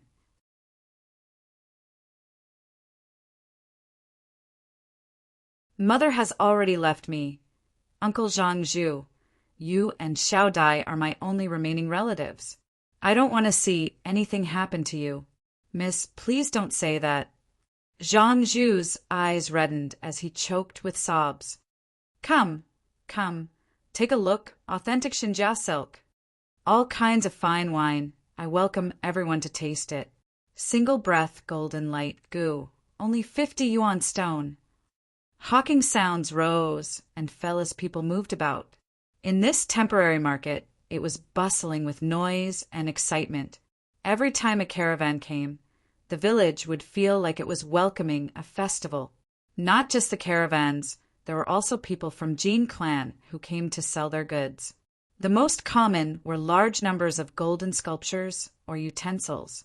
Pots and pans, as well as human and animal sculptures. The carvings were deep and lifelike, together with red, green, yellow, and blue gems or pearls. They looked even more exquisite. Because of the favorable geographical location of Huangjin Mountain, gold could be found everywhere. The people who lived here, even the servants who did not have clothes to cover their bodies, wore some golden rings, golden necklaces, and so on. Many young girls wore hairpins, earrings, and bracelets, all shining with golden light, beautiful and beautiful. They were in groups of 3 to 5, chatting with each other with a unique charm. As for Jin Clan's Gu masters, their attire was more or less the same as Qingmao Mountain. He wore a short-sleeved shirt, long pants, a belt, leggings, and a pair of green bamboo shoes. But some people's leggings were tied with hemp ropes mixed with golden threads, and some belts, cuffs, or trouser legs were all inlaid with gold. This was the specialty of Huangjin Mountain. The Gu masters of southern border clans all wore similar attire. As for demonic Gu masters, they wore all kinds of strange attire. Fang Yuan and Bai Ningbing moved through the crowd. They had already found 3 or 4 Jin clan people and bought some milk and goat milk to feed the bone spear Gu in his aperture. Fang Yuan had already done his best. But even so, 2/3 of the bone spear Gu had already starved to death. You are buying so wantonly. Aren't you afraid your identity will be exposed? Bai Ningbing expressed her doubts. As long as it is a disguise, it will be exposed one day. I don't mind, but your flaw is too big. Fang Yuan looked at Bai Ningbing and said. Bai Ningbing immediately snorted. She knew where her flaw was, and that was her gender. Back in the village, even the old lady could see it. Women and men had different physiological characteristics.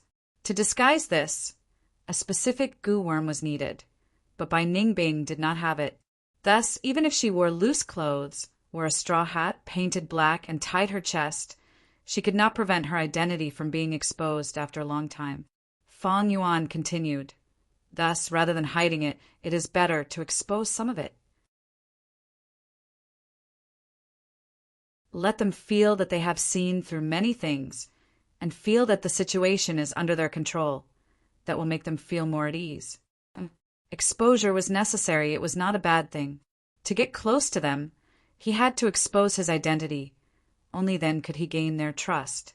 Fang Yuan could not take the initiative to lay his cards on the table. It would be too unnatural and not in line with their previous behavior. As long as they found out and probed, Fang Yuan could use this opportunity to expose some things. Bai Ningbing realized, that means you are intentionally waiting for them to find out and then make a response. You are finally smart for once. Humph. However, after 3 days, the reaction and probing that Fang Yuan was waiting for did not come. Bai Ningbing finally found a chance to mock Fang Yuan. So even you have times where you miscalculate. Fang Yuan coldly snorted, pondering in his heart. From Zhang Zhu's expression and actions, I can see that he has long been suspicious. The reason why he did not probe earlier was probably because he could encounter danger on the road, so he endured it. But now that the caravan is relying on the Jin family village, it is very safe, so the probing should have come a long time ago. Unless, in Fang Yuan's heart, Shang Xianxi's face appeared. What a smart person, and also has courage. She should be the one who stopped Zhang Zhu. This is a bit troublesome. It is not good to be too smart. Fang Yuan sighed. Shang Xianxi's gentleness and kindness were deeply rooted in his heart, causing him to underestimate the girl's intelligence. Shang Xianxi wanted to reach a tacit understanding between smart people with Fang Yuan. Both of them had a tacit understanding and pretended to be confused. But Fang Yuan's goal was different. This tacit understanding became his obstacle. If that is the case, then I can only take the initiative. Understanding this, Fang Yuan sighed and took the initiative to find Shang Xianxi. You want to form a partnership with me? Inside the tent, looking at Fang Yuan's intentions, Shang Xianxi and Zhang Zhu's faces revealed a surprised expression. He did not look for them, but they took the initiative to look for him. This was out of the girls' expectations. Zhang Zhu's heart was moved. Are you finally going to reveal your foxtail? Partnership. Humph. Miss Zhang, I am ashamed to say this, but we need yuan stone, and I have some experience in business. I want to borrow a batch of goods and the yuan stone that I earn. How about splitting it 50-50? Fong Yuan slightly bowed, neither servile nor overbearing. Without yuan stone and being poor, you want to borrow chickens to lay eggs? You are too confident. Zhang Zhu's eyes flashed with a cold light. What makes you think that you will definitely earn money? And what makes you think that our Zhang family will definitely lend to you? In business, there will definitely be profits and losses. Of course, I will not earn without losses. As for why, maybe it is because I feel that Miss Zhang is a good person and will lend to me. If you want to ask me the reason, I can only answer you that is what I feel. If my feeling is wrong, then let's pretend that this never happened. Fong Yuan smiled. He was missing an ear, and his body was full of burn marks, so his smile was somewhat terrifying. But when Shang Xanci looked into his eyes, she saw a kind of self-confidence, decisiveness, and the brilliance of strategizing. This brilliance, on the contrary, set off a different kind of charm from the ugliness. Really interesting. It seems that he also noticed our suspicions. So, he wants to reach a tacit understanding between smart people. Shang Xian's eyes flickered. After a moment, she smiled. This kind of frank communication method made her feel inexplicably safe and also fresh. If not for you, hey too, I would not even have a quarter of the goods left. They were already snatched away by those monkeys at the bandit Monkey Mountain. Since you have this idea, then I will leave these goods to you, she said. If the servant girl Xiao Dai was here, she would have immediately made a fuss. Fong Yuan was stunned for a moment, and then bowed to express his thanks. Miss, you are. When Fong Yuan left the tent, Zhang Zhu finally could not bear it anymore. Shang Xanci mischievously blinked like a child. Isn't this very interesting? Listen to what he said just now. We haven't even done business yet, but he wants to split the profits with me 50-50. This tone, it is as if he will definitely make money. Humph, he is a bore. How much talent does he have? Zhang Zhu disdainfully sneered. Speaking of business brains, who can compare to you, miss? For so many years. How did you manage your family business, and how did you develop it? This old man still remembers it vividly, if not for those Zhang family people being jealous. All right, what's the point of talking about the past? Since Uncle Zhang Zhu also recognizes my talent, then you should believe me. Even if He Tu loses all these goods, I can still start from scratch, right? Shang Xinci said.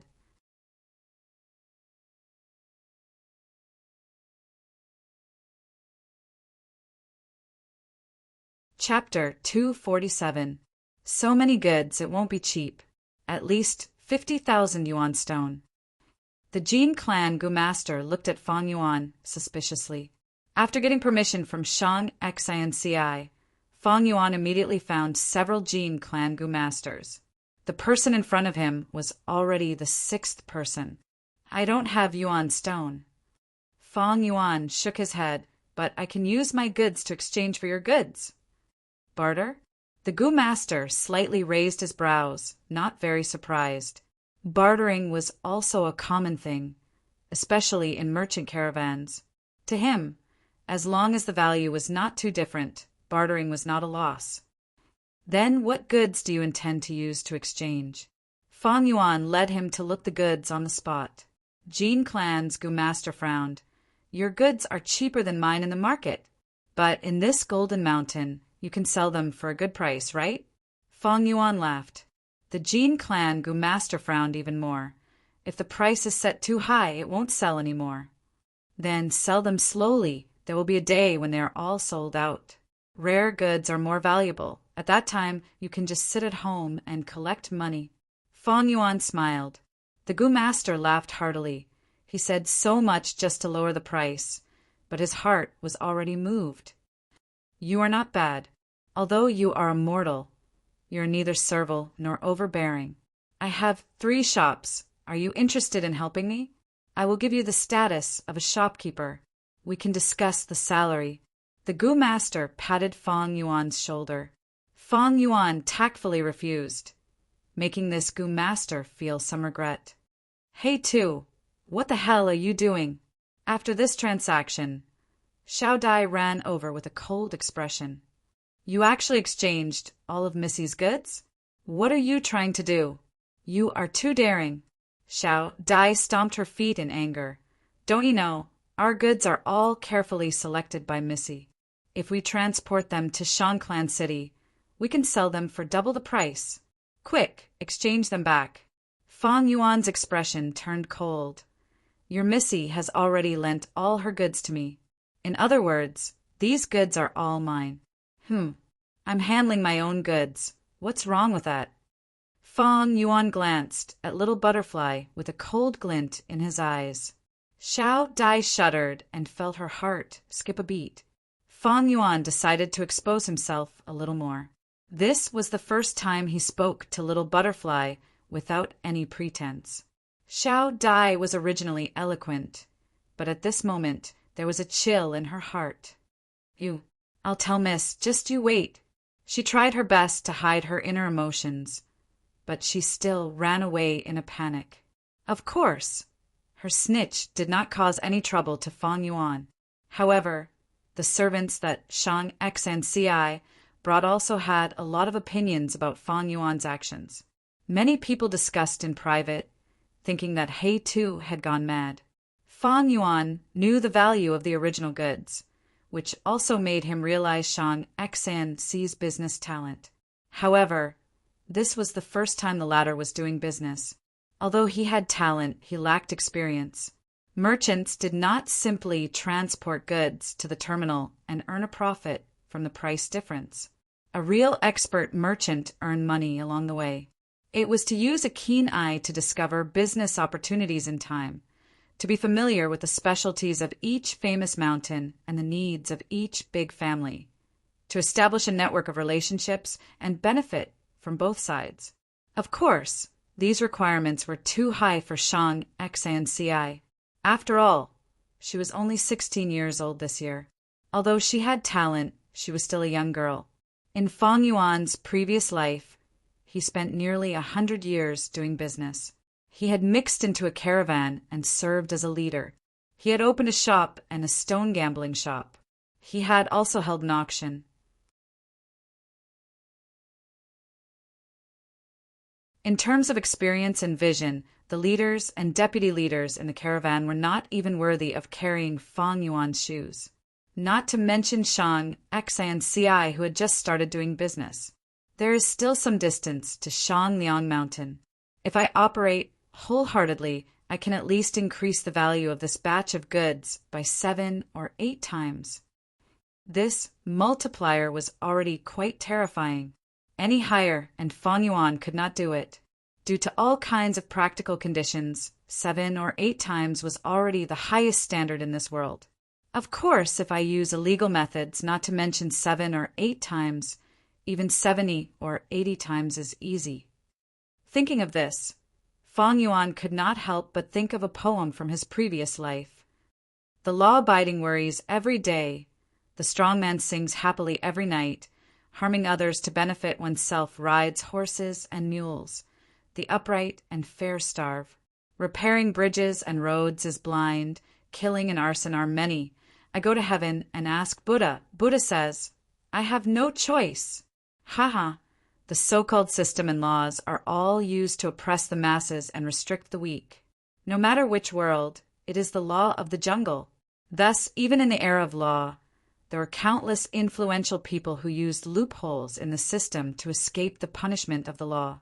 Not to mention this Gu Master world where strength speaks the loudest. In Fang Yuan's previous life, he had painstakingly built up a fortune of close to 10 million and countless businesses. Then he was casually annexed by the strong, going bankrupt and living on the streets. For the next 400 years, whenever he thought of it, he would be extremely glad that he had this experience. Thanks to hardship, it taught people the truth. It was this experience that woke him up, and all kinds of restrictions that he had been brainwashed into on Earth were shattered. People were often deceived not because of the scene in front of them, but because of the shackles in their hearts. To Fang Yuan, if he abided by business ethics as a proper merchant, he could at most earn 7 or 8 times. If he used some illegal methods and became a bad merchant, he could earn 10 times more.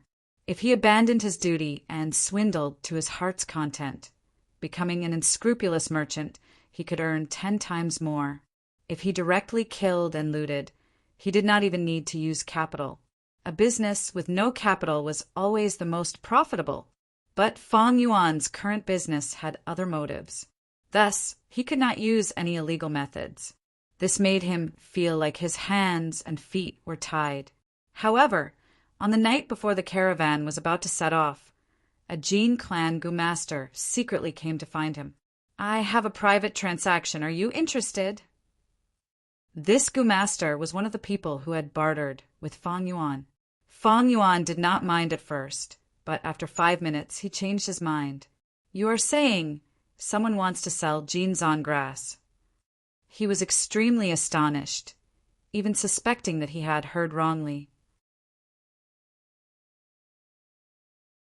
Jinzan grass could not be replaced by other materials for Jin clan. It was an extremely important strategic resource. Because of its refinement material, Jin clan could refine large amounts of golden silkworm goo. Now, someone actually wanted to sell it.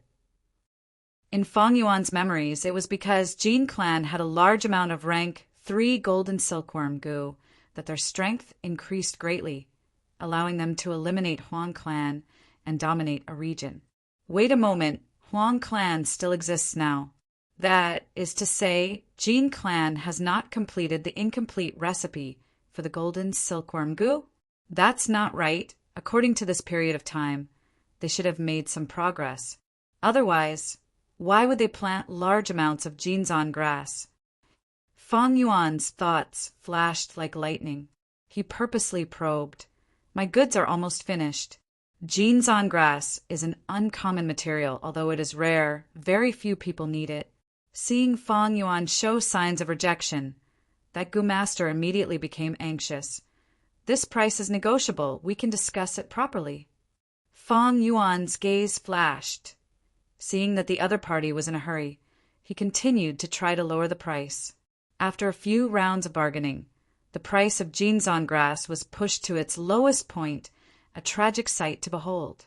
The other Gu-master's face turned pale, his expression also turning ugly, his tone becoming impatient. "You win. We'll go with this price. Can we make the deal?"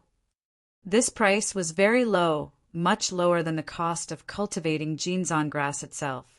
If he sold it, it could be said that he would lose everything. Jin clan's Gu-master also understood this, his heart bleeding secretly. Fang Yuan also knew this was his limit, but he shook his head. "This price is too low, honestly speaking. I don't really believe your attitude." Jin clan's Gu-master immediately scolded. "You bastard, you were the one who pushed the price down, and now you're saying it's too low." Fang Yuan spread his arms.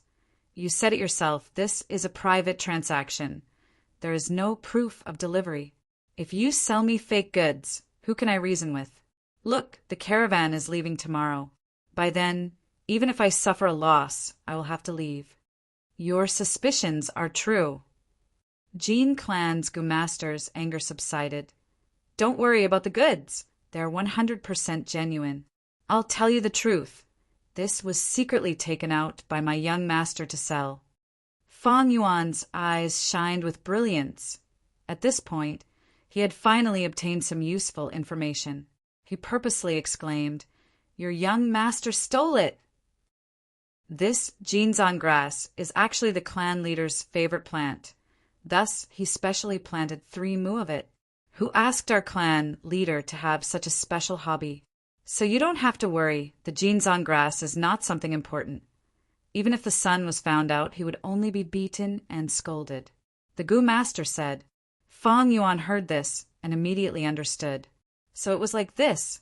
Jin clan had always been determined to restore the golden silkworm gu recipe. At this time, they already had some ideas and knew the importance of the Jinzan grass. Thus, they planted 3 mu of it. However, to prevent the Huang clan from noticing this information was restricted to the higher-ups of the clan. Even the young master did not know. He only thought that the Jinzan grass was planted by the clan leader for fun. The Jinzan grass took a long time to nurture, usually requiring 4 years to mature from a seedling. In his memory, the Jin clan attacked a year later. The rank 3 golden silkworm gu's attacks were sharp, eliminating the Huang clan and starting to dominate Huang Jin Mountain. If these 3 mu of Jinzan grass were gone, the market would not be able to obtain such a large amount. Then the Jin clan would have to delay for several years to eliminate the Huang clan. Obviously, the Jinzan grass was a hot commodity. If he really bought it, he would poke the Jin clan's hornet's nest. If it was a normal person, they would definitely avoid it, but Fang Yuan saw a huge advantage in it. Although this piece of meat was boiling hot, it was already in his mouth. How could he not eat it? To speak the truth, although Fang Yuan had the heavenly essence treasure lotus, he still had a need for Yuan stone, and this need was not small. When he arrived at Shangclan City, he would need a large amount of Yuan stone to buy gu worms. Just relying on the heavenly essence treasure lotus daily accumulation was not only troublesome, it was far from enough. That young master is a wastrel. I think he is usually doted on by the clan leader. Maybe he owed money recently and is tight on money. So he placed his sights on the Jinzan grass. Thinking of this, Fang Yuan laughed. This piece of meat, not only would it help him buy gu worms, it would also leave a deep impression on Shang Xancii. This was killing 2 birds with 1 stone. The Jin clan gu master saw Fang Yuan smile and also laughed. That means you agree? Of course. Fang Yuan looked at him. If this deal went through, this guy would definitely be out of luck.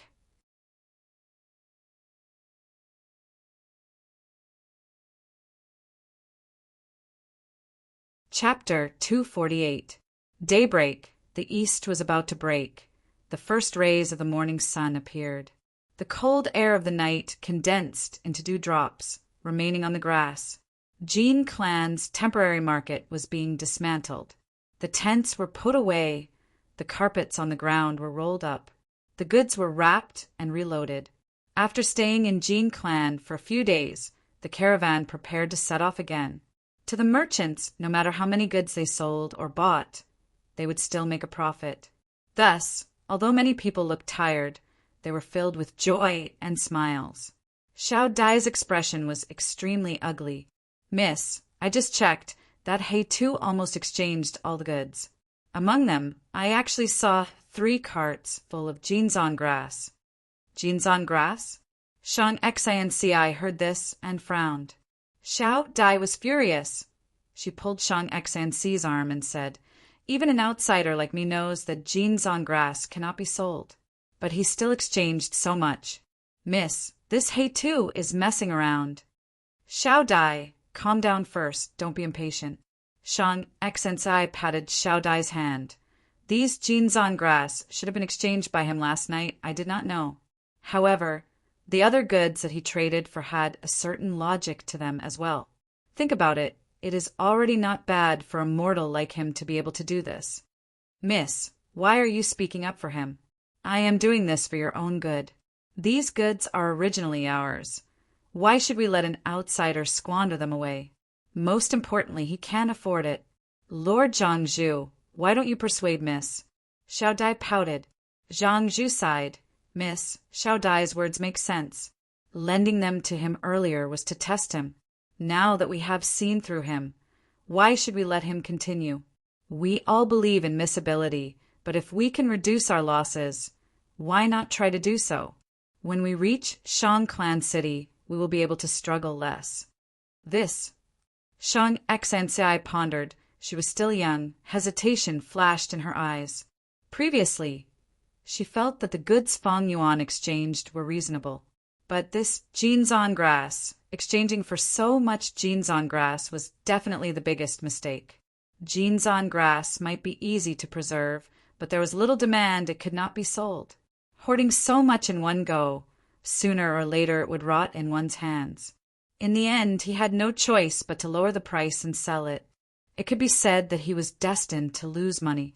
"Excuse me, are you Miss Zhang Xanci?" Right at this time, a middle-aged male gumaster with sweat all over his forehead ran toward Zhang Xanci with an anxious expression. Looking at the metal token on his belt, he was a rank 2 gumaster. Zhang Xanci smiled. "Yes, I am. May I know who you are?" The middle-aged man cupped his fists and said, "I am the personal guard of the Patriarch. I have a presumptuous request on the orders of the Patriarch." "Oh, please go ahead. Sir, you should have purchased a large batch of jeans on grass last night. The whole story is like this. Our Patriarch loves jeans on grass, so he personally raised some to admire them. Unfortunately, the young lord secretly dug it up and traded it behind the Patriarch's back. Right now, the clan leader had already confined the young lord. At the same time, I want to redeem the jeans on grass that I sold to Mississippi. I beg Miss to let go of it." The personal guard gumaster spoke politely, but there was a hard edge in the soft tone, showing his resolute attitude. Miss Zhang Zhu's expression was solemn, and he could not help but remind her. The personal guard gumaster represented the Jin clan leader. This matter could be big or small, and if it was not handled properly, it would be very serious. Zhang Xanci glanced at Zhang Zhu and nodded, expressing her understanding. "I understand your Patriarch's feelings. Actually, I am also a flower lover. I will definitely give all the jeans on grass to you, not keeping a single one." Miss is understanding and reasonable. It is truly a joyous thing. The personal guard gumaster's expression relaxed, showing a smile. Zhang Xanci continued. "This transaction was handled by one of my subordinates. I will call him over now." Fang Yuan had already been paying attention to the commotion here. "Hey, Tu, you are in trouble. Miss is calling you over." Xiao Dai came to call him. Fang Yuan rushed to the personal guard and cupped his fists. "I am in charge of the purchase of jeans on grass. I heard your Patriarch wants to buy it back." The personal guard gumaster saw that the person who came was not a gumaster, but a mortal. After a moment of astonishment, his face showed slight disdain and arrogance. He snorted, "That's right. Mortal, be happy. Lord Clan Leader is generous and benevolent. He is willing to use 3,000 yuan stone to buy back your 3 carts of jeans on grass." "So much?" At the side, Xiao Dai was shocked, showing obvious joy in her eyes. Zhang Zhu's tightly furrowed brows also gradually relaxed. 3,000 yuan stone should be the highest market price for jeans on grass. This showed the Jin clan leader's sincerity. But Fang Yuan shook his head. "Jeans on grass is extremely precious. Only 3,000 yuan stone to buy it back. Isn't this too insincere?" The personal guard immediately frowned. "What? According to the market price of jeans on grass, this is the highest price. Mortal, what price are you buying it for?" Fang Yuan rubbed his nose. "Let's not talk about the price. We are all businessmen. We naturally have to buy low and sell high. 3,000 yuan stone is too little, not selling." "You." The personal guard clenched his teeth, stretched out his palm, and spread his 5 fingers. "Fine, then I'll raise it by 2,000 yuan stone. 5,000 yuan stone." Xiao Dai was shocked. She looked at the 5 fingers stretched out by the personal guard. Her face quickly turned red with excitement. 5,000 yuan stone? This is what you said. You can't go back on your word. She was so happy that she almost jumped up. She did not expect things to turn out this way. Fang Yuan had already made a profit.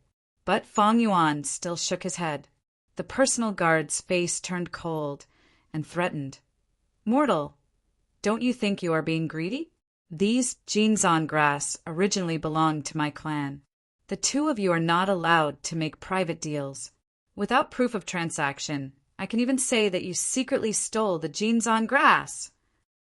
The personal guard's anger made Zhang Zhu's heart jump. He looked at Feng Yuan. "If you can sell it, then sell it." Feng Yuan laughed. "You sell it and I buy it. It is a mutual agreement. What's more, it was your young master who sold it to me. If you insist that it was theft, then I can't do anything about it. Jin clan is powerful. They can bully the weak and directly snatch it back. Here, the goods are over there. You can take it." But as far as I know, I'm not the only one who bought the jeans on grass. Many people have a share. Is the Jin clan going to snatch it as well? Feng Yuan had already expected the situation. Thus, he only bought a large portion last night. The remaining jeans on grass was sold by that Gu master to others. The personal guard was furious, but under Feng Yuan's pressure, he could only clench his teeth. He pointed at Feng Yuan. "Your clan bought the most, brat. Are you trying to embarrass me?" "Of course not. I only want to complete this transaction." Feng Yuan cupped his fists. "Forget it. Then add another 2,000 yuan stone. 7,000. Mortal, bring all the jeans on grass you bought here." The personal guard shouted. "Hey, too, there is no harm in selling it. As a businessman, harmony brings wealth." Shang Xi couldn't bear the pressure any longer. "Since Miss has said so." Feng Yuan nodded before changing the topic. "Then I will take a step back. 8,000 yuan stone. You can buy all the jeans on grass I have." Once he said this, Shang Xi and the rest's expressions froze. The personal guard reacted, unable to restrain his anger. "What? You scoundrel!" Feng Yuan smiled. "Business is business, Lord Gu Master. Please don't be angry. Actually, I wanted to buy 10,000 yuan stone. If Lord cannot make the decision, why don't I talk to your clan leader?" "No need." The personal guard waved his hand, looking at Feng Yuan with extreme disgust. "You are mortal. What qualifications do you have to meet, Lord Clan Leader? Quickly scram and take the goods. I will remember you taking advantage of others when they are down." This was no doubt agreeing to Feng Yuan's price increase. Soon, both sides completed the transaction. Feng Yuan used goods worth less than 500 yuan stone, and in just one night he exchanged them for 8,000 yuan stone. "Miss, 2 chests full of yuan stone." Xiao Dai beamed with joy. During the entire transaction, she was trembling in fear, but now that she saw the yuan stone, she felt everything was worth it. Even her gaze towards Feng Yuan changed. "Did you already know that?" "No, it should be a blind cat bumping into a dead mouse." She sized up Feng Yuan and evaluated. "Doing this will offend Jin clan. A mere 8,000 yuan stone is not worth it." Zhang Zhu frowned. He looked at Feng Yuan with some dissatisfaction and warned, "Don't take such risks in the future." Feng Yuan smiled, turning towards Shang Xi. "According to the original agreement, half of these 8,000 yuan stone will go to Miss. My share of yuan stone. Please help me take care of it. Is everything settled?" Jin clan leader stood on the hill, looking at the caravan leaving. An elder stood beside him and reported, "Yes, clan leader. The jeans on grass that was sold has been bought back. But Zhang clan took the chance to extort us. Truly hateful." Jin clan leader raised his eyebrows. "Oh? Tell me." The elder explained in detail. Jin clan leader laughed. "A mere 8,000 yuan stone, don't worry about it. That Miss Zhang, on the other hand, has some intelligence, using a mortal slave to test the waters, allowing her to earn this sum of money. Lord Clan Leader, I am worried that Zhang clan already knows our clan's secret, thus taking the chance to extort us? Don't be so suspicious. If they knew the importance of the jeans on grass to our clan, how could they only extort 8,000 yuan stone? Either they buy it all, or they don't buy it at all. But Just in case, send Gu masters to keep an eye on them until they leave Huangjin Mountain. See if anyone sneaks into Huang clan village. If there is, kill them on the spot. Saying so, Jin clan leader revealed his killing intent. The elder's heart shuddered. Yes, Lord clan leader. Taking one last look at the golden mountain behind him, Fang Yuan turned around with a smile on his face.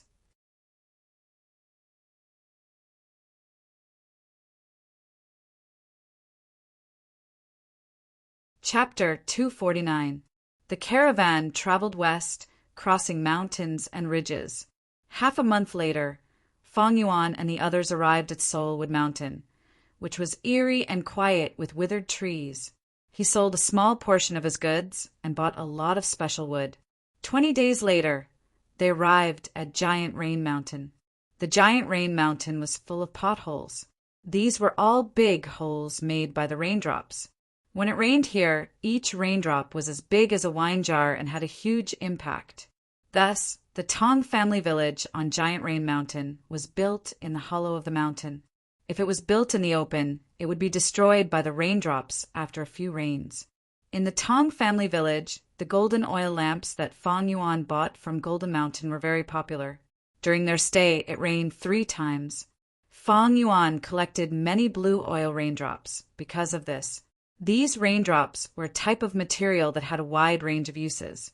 These huge raindrops were a disaster for the Tong family village, forcing them to live inside the mountain.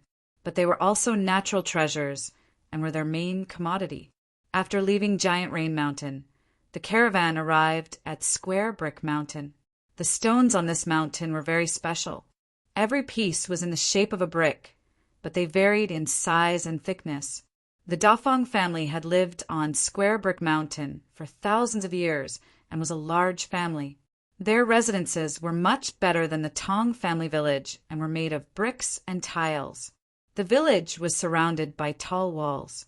There were towers inside the walls and blockhouses outside the walls. Fang Yuan remembered that the Dafeng family had an eccentric elder who liked wood carvings. After contacting him, he learned that all of the grotesquely shaped soul trees that he had purchased from the Soulwood Mountain had been purchased by this family elder. Just like that, under Fang Yuan's control, the Zhang family's goods increased and decreased. But every time there was a change, they would earn huge profits. As the number of times increased, it naturally attracted the attention of others. Fang Yuan pushed everything to Shang Xianci, and Shang Xianci's talent in business gradually spread. Time passed. After passing by 4 more villages, the caravan gradually approached Howling Moon Mountain. That night, the caravan set up camp with their backs against a cliff. We have already entered Howling Moon Mountain.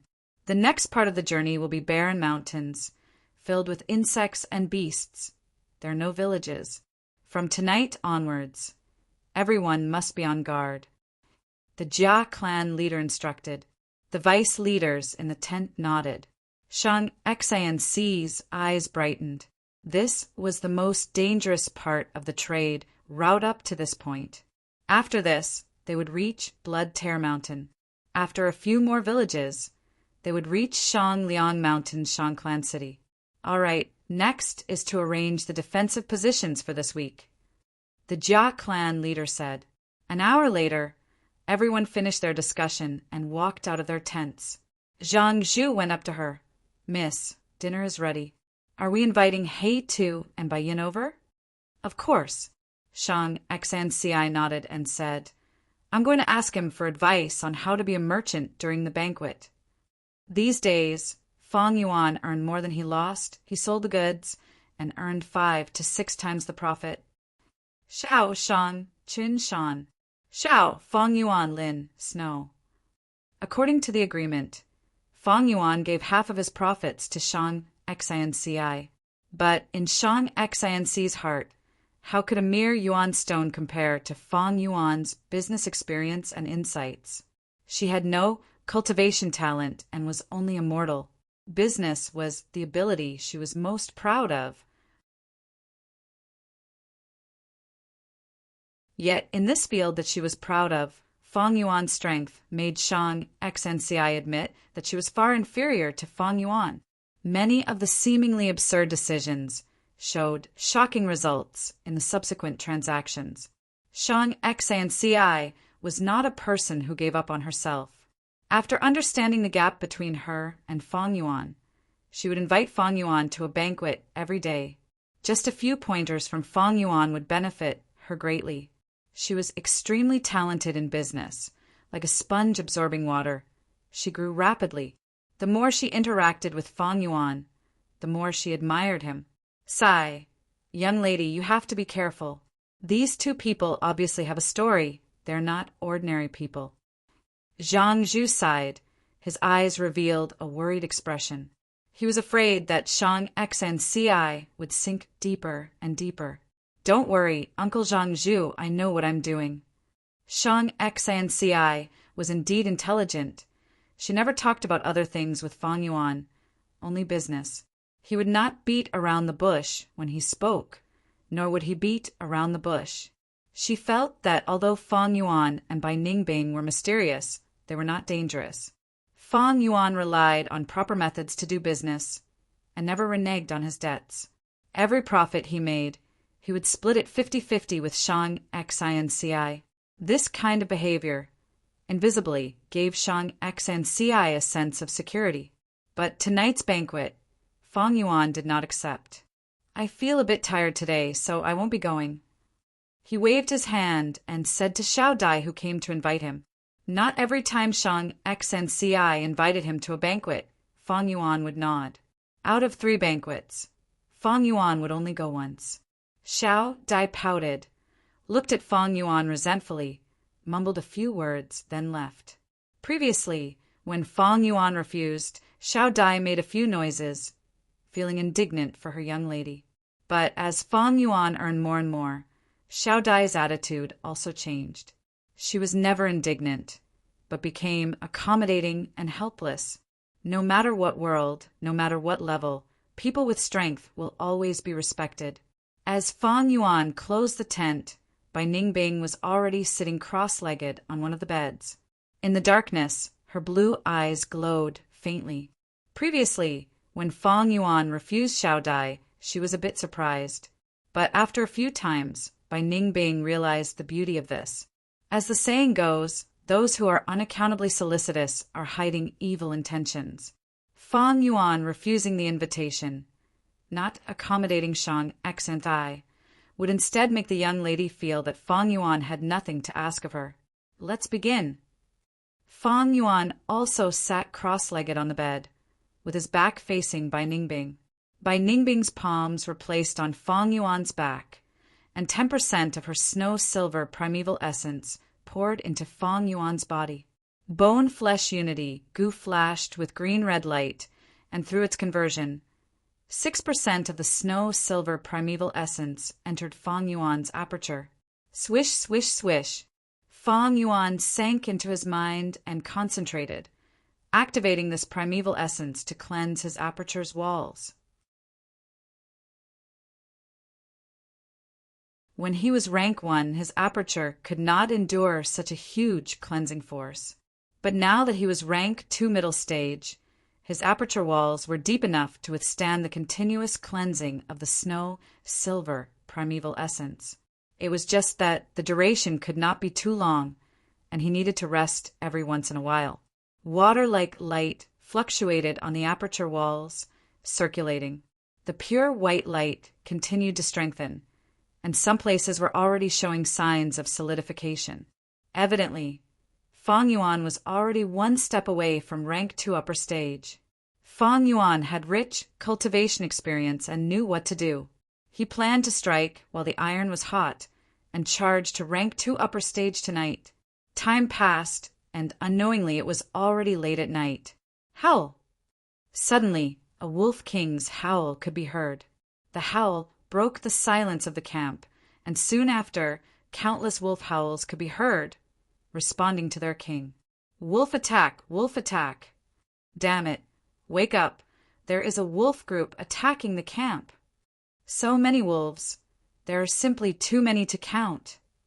Many people shouted in fear, and the camp woke up in a short period of time before erupting in excitement. From this commotion, it seems the wolf group is quite large. Bai Ningbing listened for a while before smiling. On the journey of the merchants, they had encountered several beast groups attacks. After experiencing it, she was no longer surprised. This is Howling Moon Mountain. Some people say all the wolves in southern border live here. When the moon is full, the wolf group will look up at the full moon, and their howls can resound throughout the entire mountain, rising and falling continuously. But this is the first night, and we already encountered a wolf group. Our luck is not too good. Fang Yuan opened his eyes slightly, multitasking, and did not stop cultivating in his aperture. Damn it, there are too many wolves. Healing Gu Master. Where are the Healing Gu Masters? My father is injured. He is losing a lot of blood. The southeast defensive line has been broken through. Quickly go and provide support. The situation was much more serious than Bai Ningbing had expected. From the moment they discovered the wolf group, in just a few minutes, one of the defensive lines in the camp was broken through, and the wolf group had entered the camp. Take up your weapons and fight these beasts. The miserable cries of the servants, the sounds of battle, and the shouts could be heard continuously. Are we going out? Bai Ningbing asked. Go out for what? What can you do? Don't forget your current status. After a while, Fang Yuan absent-mindedly replied, But the wolf group has already charged over. The goods you just bought will suffer losses. Bai Ningbing laughed, her tone filled with schadenfreude. Then let's just suffer losses. Fang Yuan closed his eyes again. After a while, Servant Xiao Dai's voice came from outside the tent. Hey two, are you two here? What's the matter? Bai Ningbing asked.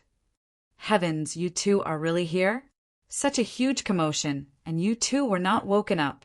Many wolves have charged into the camp, although the situation is under control. What if one or two escaped?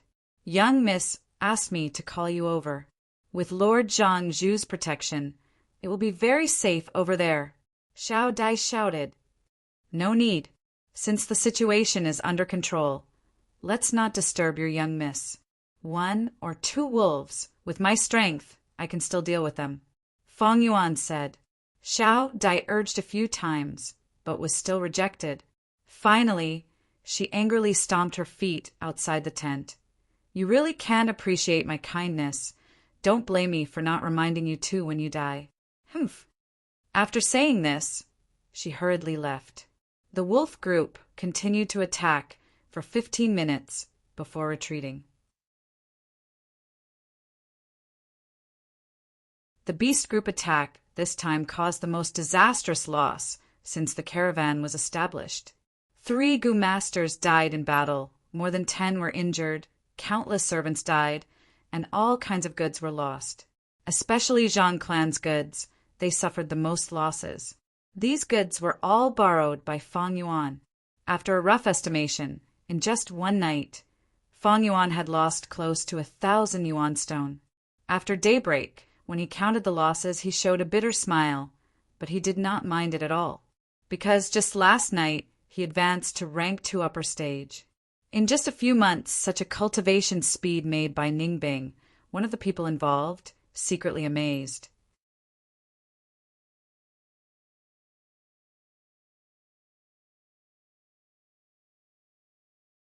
Chapter 250. The night of bloodshed passed, and the morning light shone on the ruined camp.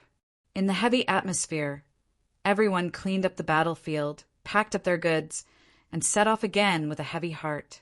However, this wolf group attack was only the beginning. A few days later, they were attacked by the gray wolf group again. The scale this time was even larger than the previous time. However, the caravan was fully prepared, and their losses were reduced compared to the previous time. After repelling the gray wolves, the caravan had yet to catch their breath when they were attacked by the lightning wolf group 3 days later. 3 frenzy lightning wolves and 9 bold lightning wolves killed a total of 15 Gu masters. Finally, They left behind a ground of wolf corpses, with only one injured frenzied lightning wolf leading the remaining wolves to retreat. Although many Gu masters in the caravan wanted to take revenge, they did not have the strength to do so. They did not dare to enter Howling Moon Mountain, and could only watch as the wolf group retreated. This attack made the leader and deputy leader of the caravan aware of the danger they were in.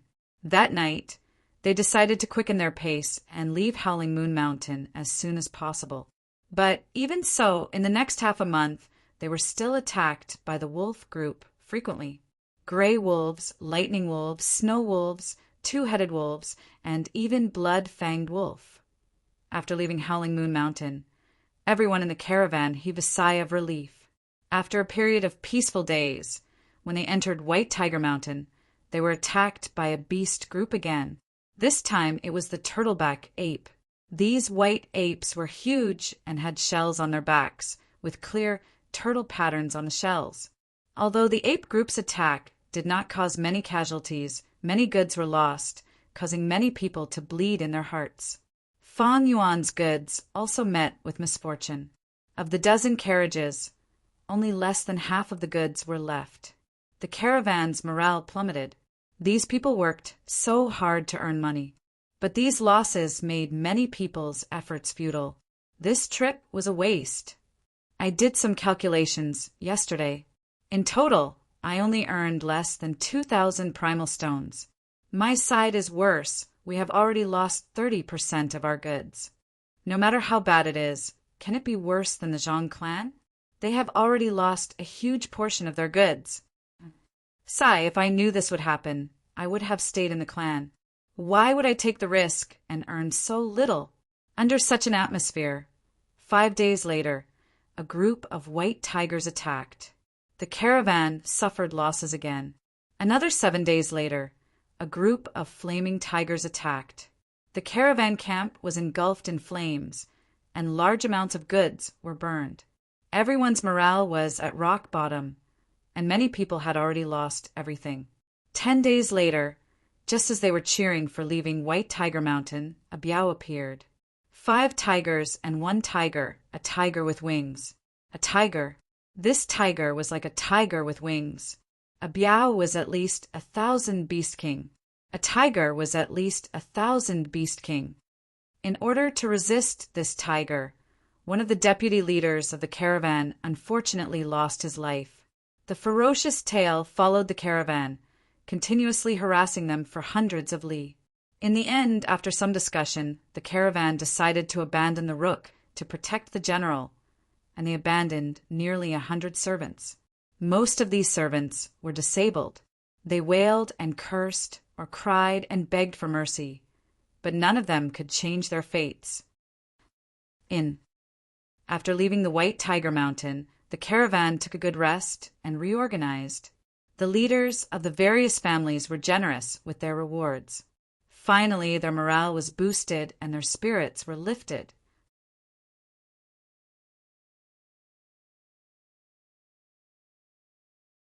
The size of the caravan was reduced to less than half of its original size.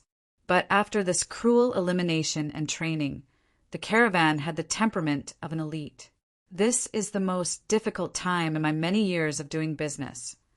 These wild beasts, why are they attacking so frequently?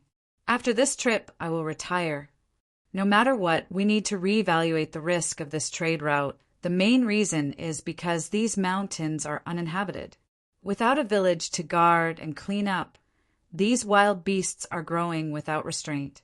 Some sighed, some were disheartened, and some still had hope. But bad luck seemed to be entangled with this caravan. In the following journey, not only were there attacks from all kinds of beasts, there were also many insects and wild goo-worms. The caravan's numbers dwindled. People no longer cared about profits and losses. They started to feel the pressure of life and death. Many goods were voluntarily abandoned in pursuit of speed. The sunset filled the sky, and the setting sun was like blood. The caravan passed through the forest. Everyone was silent, their expressions were tired and numb, and their morale was low. Many of them were wrapped in bandages and had injuries of varying severity. On the bumpy mountain path, they moved forward step by step. It had rained yesterday, and the mountain path was muddy and slippery. A handcart loaded with goods had its right wheel stuck in the mud. The ostrich, pulling the cart, raised its neck and neighed. It tried its best to move, but it could not move. At this time, 2 hands were placed on the back of the cart, and with a strong lift, the wheel was lifted out of the mud. The one who did it was Fong Yuan. He clapped his hands casually. The goods that weighed thousands of kilograms were not heavy in his hands. However, even though the cart was out of the mud, the wheel was stuck and could not move. Bai Ningbing bent down and inspected the cart's wheel. After being in the caravan for so long, she had learned many things to disguise her identity and had completely assimilated into the caravan. "What is this?" She stretched out her hand and touched the cart's axle, her eyes flashing with suspicion. There seemed to be something hidden at the grinding point of the cart's axle. As the wheels moved forward, it was continuously ground into black powder. This fine powder fell to the ground and could not be seen clearly. Bai Ningbing touched it with her hand. Her hand was covered in this fine powder, and when she rubbed it, the powder turned into a layer of grease. "Oh, this is the oil powder I added to the wheel. It can lubricate it and make the cart move more smoothly." Fong Yuan walked over and took out a cotton handkerchief. He grabbed Bai Ningbing's hand and wiped it clean. Then he squatted down and touched it with his hand. The wheel could move again. "Let's go." He wiped off the oil powder in his hand and patted Bai Ningbing's shoulder with a smile. The two continued forward. Bai Ningbing walked slower and slower. The doubts in her heart rose, forming a thick and undispellable fog. She felt that something was wrong. When did Fong Yuan make this oil powder? Why didn't I know? Was it at the beginning, or at Mount Huang or Howling Moon Mountain? Strange, he had never cared about the caravan. He did not even frown when the caravan suffered so many losses. How could he be so meticulous and even notice a small problem like the cart's lubrication? Strange, strange. Wait a minute. Suddenly, a lightning-fast thought flashed through Bai Ningbing's mind. In that instant, her body shook, and her pupils shrank to the size of a needle. A possibility echoed in her mind like a voice in a deep valley. She stopped on the spot, and her heart was filled with shock. After a long time, an ostrich that had been walking past her suddenly cried out. This sound woke her up. Fong Yuan's figure was already far away, and he was about to disappear into the crowd in front of him. This fellow. Bai Ningbing lowered her head. Under the shadow of the straw hat, her blue eyes shone with a cold light. The sun had completely set, and the stars gradually appeared in the night sky. The caravan stopped at a riverbank and decided to camp here for the night. However, just as they were halfway through setting up the camp, a group of cold jade owlcats appeared near the camp. "There's a herd of owlcats. Stop your work immediately and form a defensive formation. These damned beasts, I only had one bite of my dinner." The people cursed as they ran around. Benefiting from the previous ordeal and training, the caravan quickly formed 3 tight defensive lines. The cold jade owlcat had the body of a leopard and was extremely agile. Its face was like an owl's. A pair of huge eyes took up almost half of its face and shone with an eerie green light in the darkness. The owlcat king screeched in pain, and the owlcats swarmed towards the camp like a tide. "Kill!" The Gu masters at the front line shouted. At once, multicolored lights flashed, flames burned, rocks flew, lightning flashed, countless owlcats fell in the attack, but more and more came forward. Oh heavens, this is a large group of cold jade owlcats. Someone shouted, "Ah, save me!" Somewhere in the defensive line could not hold on any longer. A Gu master was pounced on by 3 owlcats. His scream stopped and blood splattered. "Quick, block that gap." 2 Gu masters were sent as reinforcements. But it was useless. The gap was getting bigger, and the entire defensive line was affected. "Retreat, retreat!" Without a choice, everyone retreated to the second defensive line. In the intense battle, the situation fell into a deadlock. Link the handcart and the carriages together and stack the goods together to form a tall wall. After the second defensive line, the third defensive line was being built urgently. Large numbers of servants were moving the goods and were sweating profusely. No one could slack off. Fang Yuan carried a huge wooden box, and Bai Ningbing suddenly walked over and placed her hand on his other side. On the surface, she seemed to be helping Fang Yuan, but in fact, she moved closer to Fang Yuan's ear and gritted her teeth. You lured this group of cold jade owl cats here, right? Fang Yuan seemed to be shocked. Why do you say that? Stop pretending. Those powders are very strange. I don't believe a person like you would be so kind as to consider these minor details. Bai Ningbing suppressed her voice. You finally found out. Fang Yuan did not deny it. Bai Ningbing could not help but grind her teeth. So the frequent attacks on the caravan were all because of Fang Yuan's contributions. The two carried a wooden box, moving slowly. The people around them moved back and forth, shouting and shouting. All of their attention was focused on this ambush. No one paid attention to Fang and Bai's whispers. Why did you do this? After a while of silence, Bai Ningbing asked. Fang Yuan laughed. Guess. You're tuning in to the Thunder Spear YouTube channel. Don't forget to subscribe and join us on this journey to catch the most captivating stories.